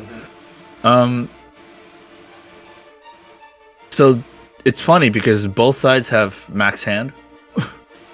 Yep. Looking to stop Fischl in her tracks though, because Fischl is also threatening a possible burst pretty soon. That might be the better. This might be the best option they have right now. Otherwise, it's kind of sad. I think so they will have to switch out. I think since Duck kind of has control of, you know, in terms of the board, right? Because they have access to one more freeze. Art could be scared, dip out a little bit, or, Mhm. give Duck a chance to play ramp, because that is definitely Mhm. what Duck needs right now. Yeah. Arc is going to do that. Yep. That might be a bad idea because now Ooh. the Rodea is going to be dead. Yeah, one charge Rodea back. is going to go away. Yeah, Rodea's out. Yeah, that's it. And does Duck have It's just no gamblers though? Rip. yeah, no gamblers is painful, but at least you're able to seal the deal. You know, if you can seal the deal on the most threatening character in the game right now. Oh, yeah, no, actually, if Rodeo goes down, there's no need for anything else. And also eats a Lotus Crisp just for a little bit of a guaranteed insurance. Down goes Rodea. Now one huge problem is gone, but Duck still has another problem, which is the Mirror Maiden. Absolutely. The influx is going to make it annoying. Mirror Maiden just continues to ramp up her damage. First she hits you with a debuff, and then she charges an energy. She does it again, and then there's full burst, and wow, you're knocked out. It says ding ding ding, you're out. Now the question is, Doug can switch out. Actually, they do have the Shifting Tides. Shifting Tides into either Xingqiu or Chongyun is fine. Yeah. They will do that for Qingqiu. Makes sense, honestly. Yeah, don't want to swap to Chongyun, don't want to take that extra electro charge damage. Looks like Arc is fixing his dice. 5, I haven't lost yet. Oh, going for the burst. Yep, there it is. You're getting Xingqiu out of there. I mean, I guess it's fine. Nothing really necessarily bad about that. This is kind of going neck and neck. But Duck has one problem right now. Duck only has one Razor left, and that's going to be very, very unfortunate. Not to mention, Arc has not only an Adeptus Temptation, a Pizza, a Hydra Resonance card. Arc is kind of stacked. Yeah, Arc is kind of stacked, but I wouldn't. Even without Rain Swords, the really nice thing is that they Duck drew into both their Cryo Resonances, so they can output a little more damage than someone would expect from a Cryo character. Right. On one, I don't agree with that. I don't agree with that. Yeah, it will expend one more Electro Charge on Duck's side of the board, and then Chonyun's pretty much done for. Yeah. I mean, maybe you get one free hit. I mean, that's decent. Swap back over to Arc and see what he's doing. How does he want to end this turn? Man, Arc really has everything. Arc has everything. Arc is just sitting there extremely comfortably and just saying, I got everything I need. I don't really need to care about all of that, a lot of these things, you know? 2-1. Is he looking for another Influx Blast? I mean, I guess you could do that, when Chongyun just goes down early. That's not terrible. Yeah, there you go. Yeah, down goes Chongyun.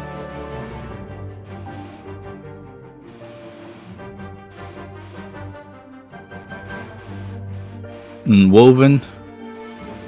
Switch into that makes sense.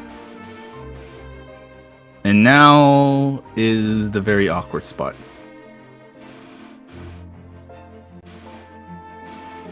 Okay. Yep. One more Electro. There's not much. Yeah, can't do much about this scenario, honestly. Wait, hold on. What did Doug just get? Didn't quite see it. We'll see it once we swap back over. It was a big Paimon. There was a Best's Companion, I believe. Ooh, nice. Definitely will help out with the dice rolls. Ooh, yeah, and they're gonna need it. Ooh, Arc might need it too. What the heck? Oh my god. But, okay. Arc is a lot of cards, though. Arc is a lot of cards to just sacrifice, so it's like really not much of a big deal. Duck, however, it's more of a. Oh, that's an Adeptus Temptation. That's no, here's the second roll. They take a while to reroll. I forgot about that. Yeah, they take forever. Ooh, that's for the first time. Arc gets a bad roll.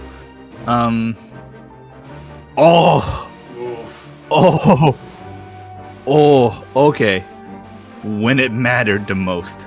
Yep. They might be able to hold it down because I don't know. They might have to do a chart right here with the talent card. That's also a possibility. Yeah, holding onto the one rank sword. Freeze Fischl in place, force Arc to waste the dice. Oh, gonna apply Cryo and probably do a normal attack then afterwards. Mm-hmm. Let's go, Arc spawns.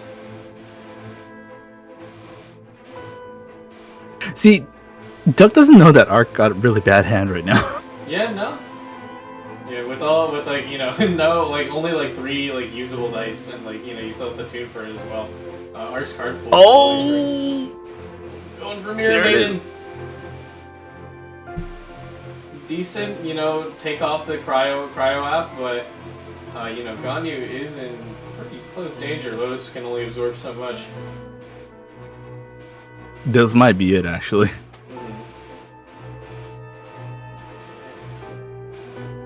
Thinking about it, I think There's not much Duck can do. I think at the minimum you can still Especially- make one attack.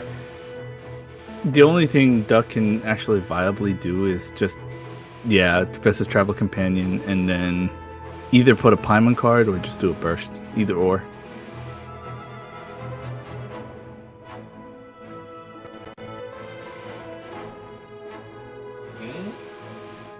Probably. Probably doing a normal attack might be a better situation, honestly. Yeah. Because immediately after, oh, actually, no, that still wouldn't work because Arc has a lot of cards to just make it work. They're trying to math it out just accurately because they did consider burst, and now it's just between normal attack. So it's like, oh, ramping, yeah. going for it. They're not. They did they calculate enough that Arc won't be able to finish them off this turn? You see, though, Arc's in a Duchess Temptation. Yeah, he does. Arc is a Calx. Indeed. Oh, true. Oh, he's probably gonna go for that. Ain't no way. Ain't Yeah, no, way. there it is. Oh yeah. It's gonna happen. It's happening. I lied. Oh, wait, hold on. That Liben does. Wait, hold on. Oh no, they're flexing. Calx. They gotta flex. Yeah, they're flexing. Yeah, they're gonna flex. Come on, heal. And heal that Hydra, should be heal it. Hydra. Yeah, just enough. And down it goes. Arc will take the W, and Arc is the champion of the 3.5 major tournament. All right. GG's. That is it. That's how the game ends. Lay of the land. The Arc had. Can I tell you how incredibly lucky Arc was That that was final? so lucky. Like, He's got actually insane. everything. He had everything down the line. He got everything he wanted. Everything he wanted in every possible way. Arc says, sorry, I needed Shenhe funds. Yeah, well, so much for that. Well, why didn't he use the funds he got for funds he bought Resident Evil 4 with for Shenhe funds instead? Makes no sense. I mean, Resident Evil 4 maybe is more of a complete game. No. Yeah, Oh no, I went bro. there. Oh let's see. no, bro. Hey, you know, it's not totally lost though. You know, fourth through first do get prizes as well as 8th through 5th. So you know, Yeah, not completely it's not lost, out of but the option. Mm-hmm. congratulations.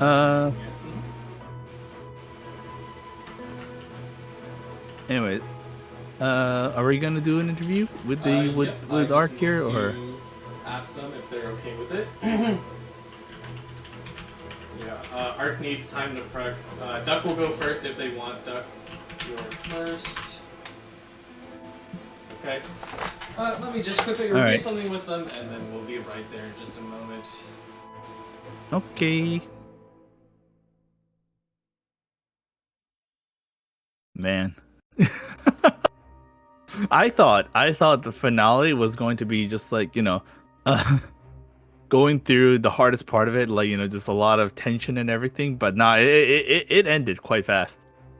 It actually might be the fastest game in the tournament so far, and that's kind of hilarious. Absolutely. We need a quick second to grab our interview questions. We'll be right back in just a second. Okay. Mm-hmm.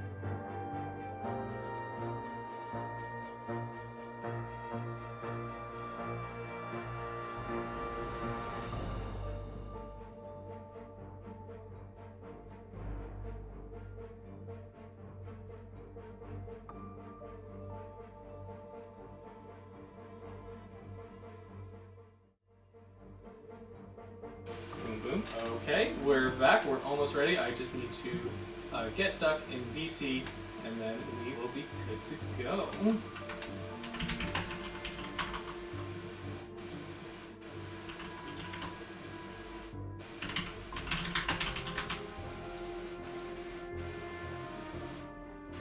See, isn't it kind of crazy that the trend kind of continues from last major, that it's every other match is like, a nail biter, like, did a wire, and then the finals just goes by like lightning.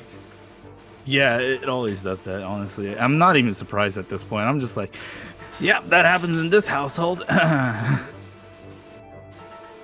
go ahead and just get the title up in here.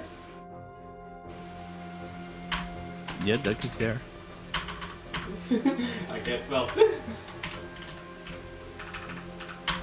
Right, I'm gonna be bringing Duck in. All right, slide him in. Yep.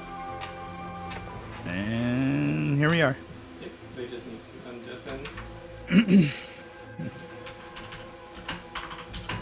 Duck literally just quoted me. They said, "Why is there always so much drama in the other matches?" And then finals just a 2-0. Yes, the finals just 2-0. That's it. Hi, Duck. You're free to talk. Say hello to the audience. Hi. Hi. All right, there we go. I am a duck. Mm-hmm. Yes, we Yes. we understand that. Indeed. Made sure specifically to have the graphic changed from Comey Yeah. to Duck. But yeah, let's get started. How you feeling? How are you feeling with that last match? Well, I mean, I just, after a long day and apparently like 4 hours of sleep yesterday, Mm-hmm. I mean, I've been feeling just. My brain is unable to function properly. Very good. Yeah, we all have that kind of problem. True, yes. But like it is quite unfortunate. And I just Oh. threw a quick 0-2 the finals. Mm-hmm. Yeah. For some reason, all the other matches, they're always so intense, and like there's a lot of stuff. And then the final is always just a quick 0-2. Yeah, it really does happen to be It's that funny. way. It's not just this one. It's like probably every other major. Yeah. It happened again in Yeah. the other majors too. So I think,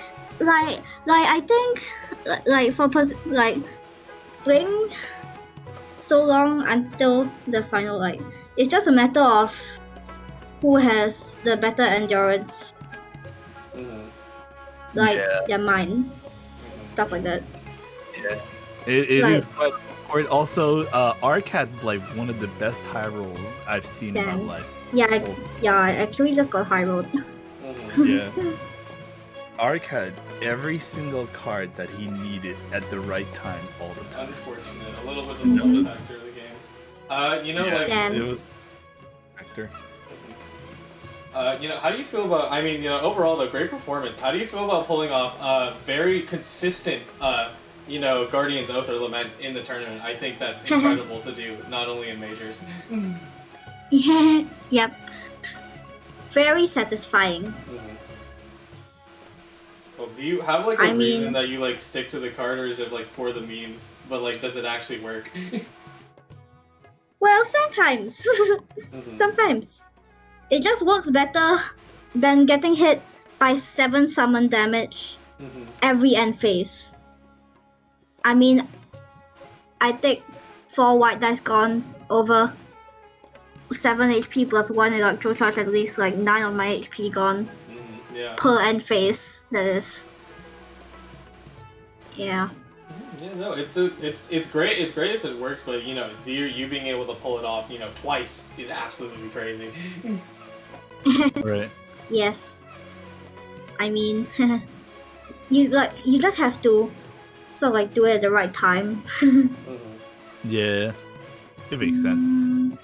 Well, Yeah. at least you did a great Because job. like when you play the laments, your opponents are like, oh no, my summons are gone, and then like they'll be mentally panicking.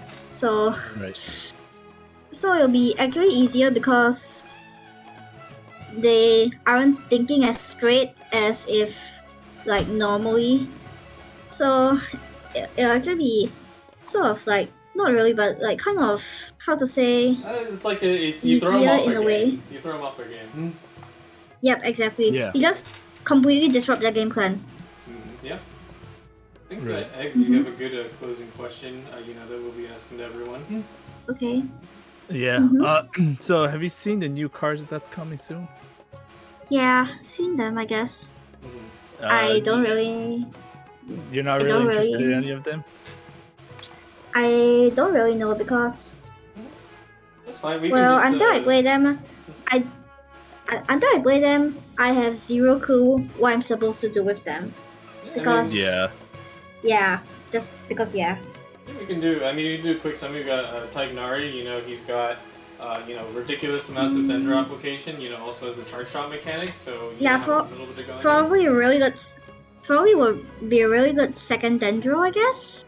Yeah, we desperately needed Yeah. Dendro because there was only 2 in the whole game. Yep. Right. That's the Finally, big thing. Mono Dendro. Finally, we can have Finally. Mono Dendro. There can be also all kinds of things working, and I'm just excited for them too. I just can't wait to play him. Do you? Of course you are. You're gonna continue. You're gonna continue playing like TCG and stuff. Try out the new cards. Yeah, of keep course. stomping tournaments because you're not only the other there's two people who stuck with Klee the most, which is you and Jibudoxai from NA, and you are super consistent with it. So. Keqing Mains. You should be fine. Best character. Indeed. Best character. Except I was coincidentally out of Primo Gems on the Klee banner back in 2.8, so just like unfortunate. off-topic stuff.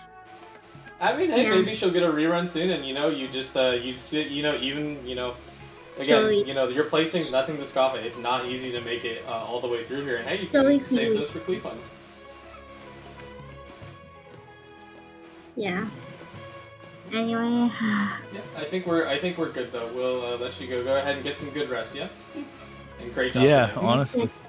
Yeah, great job. but never sleep. Never sleep. Sleep is for the weak. Just one last Well, word. I don't know about that. Sleep is for the No. weak.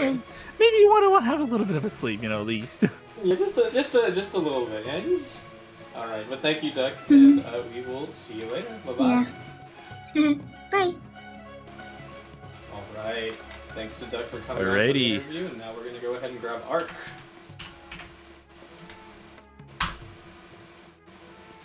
What is Ark doing now? I think we get time to set up, because he needed to turn off his YouTube stream. Ooh. Which is super neat, because I assume that, the match that we weren't able to cast, which is Dottier versus Ark, is probably on his channel, so that's awesome. Yeah. Yeah, we'll give him some time. He's probably still getting out of there. Let me see. Should be fine though. Yeah, he says hold up. Alright. Did you see the silly little Discord things that they added? Like you can add little things on your Discord character now. Wait, really? Yeah, you have Nitro. Like if you look at my icon, see I have like flowers on it. What in the heck? It's the fun banners thing. Oh boy. There's no egg banner though, sorry. Oh well, I'm not really worried about it, I guess. Next time around, yeah, we're chilling. Ark's just late. No, he's coming. He's coming. Ark being late, what else is new? Oh wait. 1 hour and 10 minutes later. 1 minute later. It's fine. They're gonna come, right? They will arrive, right? Indeed. Right, guys? Just kidding. This is a different interview now.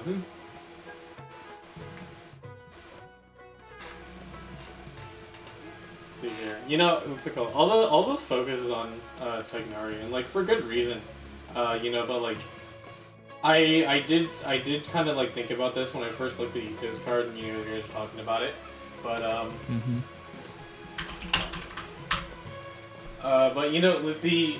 but absurd amount of damage that he outputs, it could be potentially super useful. All right, go ahead. And Ark is with us now. Go ahead and unmute yourself. Say hi to everyone.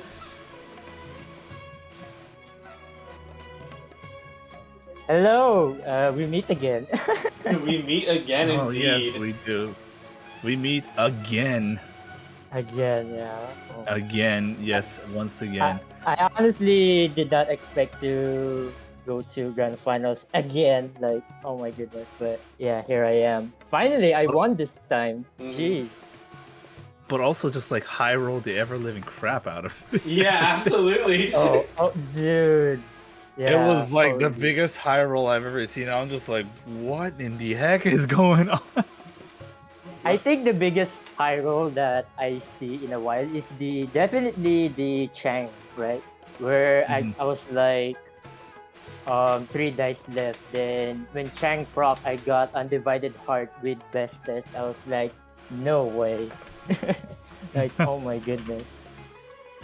Damn. But yeah, you on your last match especially, you just got everything you needed. Everything you wanted in the world, you just had it all. Did You're you even just put? I have everything. You even put a laughing emoji Yeah, in chat. there were lots of dice of cringe moments, but I was like, it's not it's not much of a problem anyway. So I was like, roll with it, and yeah. And you managed to make it work. Yeah, oh my goodness. Incredible, if I say so myself. Jesus. No, Well, obviously at least you had a good turn. I know we didn't get to see every match on stream, but I think did you get to stream you versus Dottier on your channel? Yeah, I streamed it on my YouTube. Right? Sick. My Make sure to YouTube label the channel, VOD yeah. so we can, because we can't catch every match, otherwise we'd be here for literally way too long. Alright. Sure. The match with I think if you're going to ask me like what's the most intense match in this whole tournament, it's probably me versus Dottier, because Dottier brought that penalty. I was like, oh like, oh my goodness, that penalty is gonna take a while. Then It certainly did. the other deck that, yeah, like, oh my goodness, like me and Dottier took that whole match like 1 hour, I think. Like, your total time was 1 hour and about 18 to 19 minutes. no way! Oh my goodness. Yeah, Kakuratio was timing you. I was expecting Right. like exactly 1 hour, but I did not expect that so too long. Oh my goodness. But yeah, the fact that Dottier brought it is so intense and scary, and yeah. Luckily, I recorded it and streamed it as well. So yeah.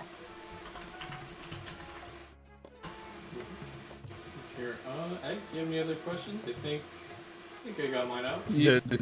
The classic gold. So, are you gonna play any of the new cards coming up for 3.6? Oh yeah. When I saw Tanari, I was like, Tanari is just Dendro Klee with the charge attack and stuff.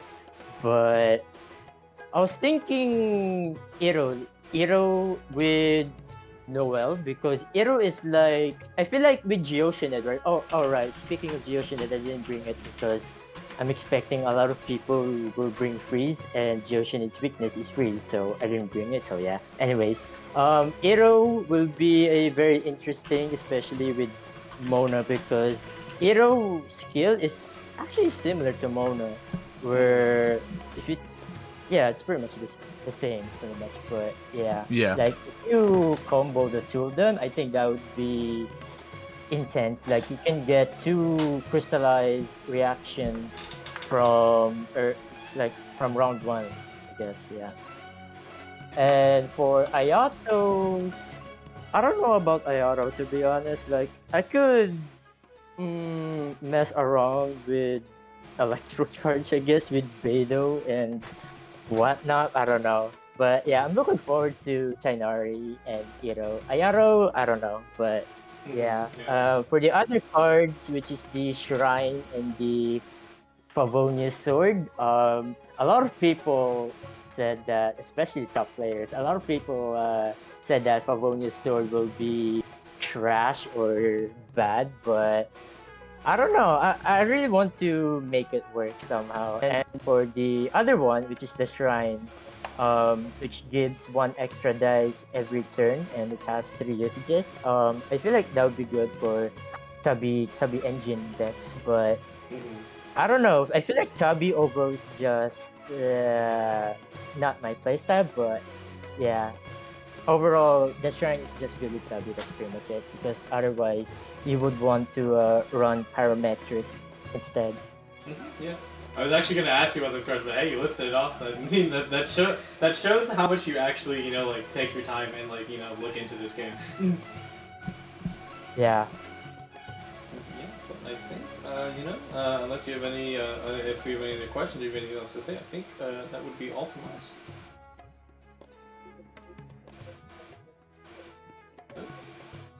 Yeah, I think Can I that's have a it. shout? Can I have a shout out? Shout out to Brewer. Unfortunate Brewer didn't make it in the this majors. I was hoping for You want a rematch? a very the rematch just like the North America, right? Yeah, Where Ting Ting versus versus Robo Wizard. You wanted SI. your Arc Like versus Boomer. yeah, like oh my goodness. I wish like it would happen again, for the Asia majors, but unfortunate Brewer didn't make it. So I was thinking I should bring some Copium decks as he did during the weekly, but no.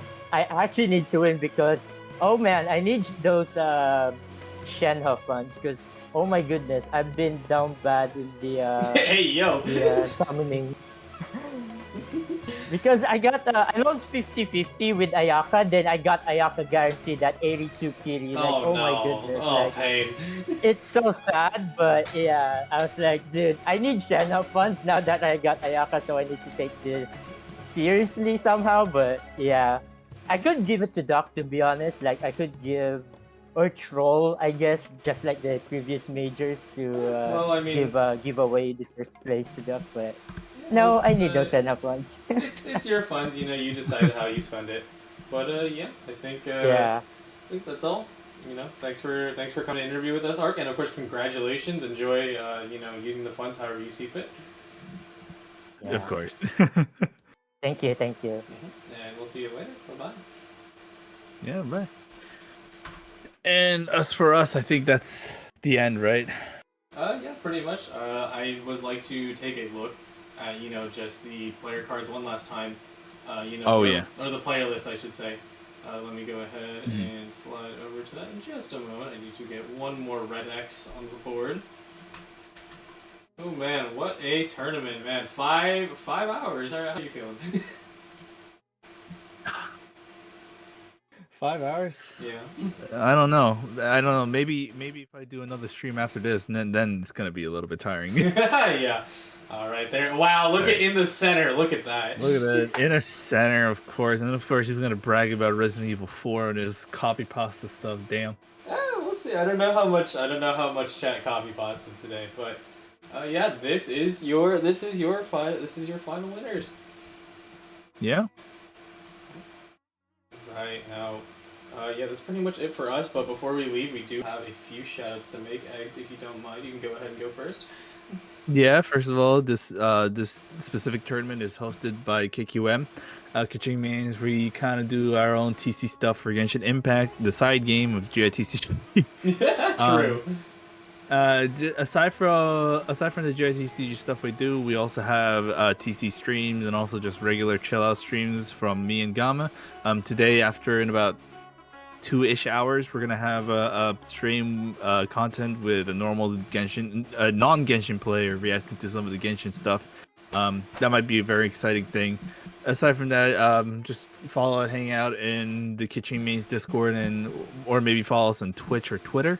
And you'll see a lot of crazy stuff going on. Yeah, absolutely. Keqing Mains, I love using their guides all the time when I'm like, oh man, I'm stuck, I don't know what to do. I go to the website. And also, thanks to you for letting us host a tournament on this stream. It's a ton of fun. Yeah, but as for our side, and actually, I need to do the transition. Hold on, where did it go? There it is.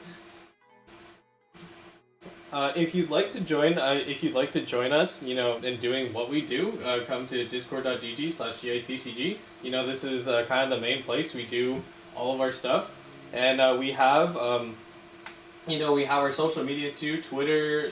There's the subreddit, website, YouTube, and more specifically, and I do definitely want to shout this out. We have moved over to YouTube officially. So, you know, Twitch wasn't really working out for us. So we wanted to move to YouTube, make our lives a little easier, and also we plan to use it for things outside of just streams. We are going to use it for a little bit of content and guides. So be sure check out YouTube at GITCG. And subscribe. You can actually see the other majors over there right now. Yep. One last thing. You know, that was the last majors. So we're gonna be rolling into 3.6 in just a few days. Super excited. You know, if you're playing card game or not. You know, and it's a fresh season. So if you want to start, you know, working your way towards making it to majors, then this is absolutely the chance. Don't slack. Don't wait till the last 2 weeks and like, yeah, I'll make it. No, you're not. It always happens to you, huh? Mm-hmm. I wanted to get into majors this time, but I ran out of time. Unfortunately, I could only play 3 weeks, and then the last 2 I could not. But hey, maybe I'll try this time. We got Tegnari, Ayato, and Ito. I want to play them all. Things might work out. Who knows? We'll see how it works. I would also like, you know, of course, to thank Eggs for coming on. You know, this casting for this long is not easy. Thanks to Sumi, you know, they already hit to bed. They did double cast today. You know, tournament staff on site. We have Epid, Kenkaku Knight, Haunty. I feel so happy. I feel so happy to cast on this kind of hours because before then it was it feels like a huge difference between like, you know, casting at 3 a.m. in the morning I know, like right? now. Dude, we were so loopy in that stream. But yeah, I think. Oh, dude, last stream I was like off. Yeah, no, it was tough. It was rough. I'm glad I finally get to rest. It's been non-stop tournaments. I woke up, tournament. Go to bed, tournament. All right, now I'm done. Yeah. All right. Yeah, hope you have a good time too. You know, good time resting. Indeed. All right, but that is all we have to say. This has been Kojo. Mm-hmm. And this has been XD. Signing off. Bye-bye.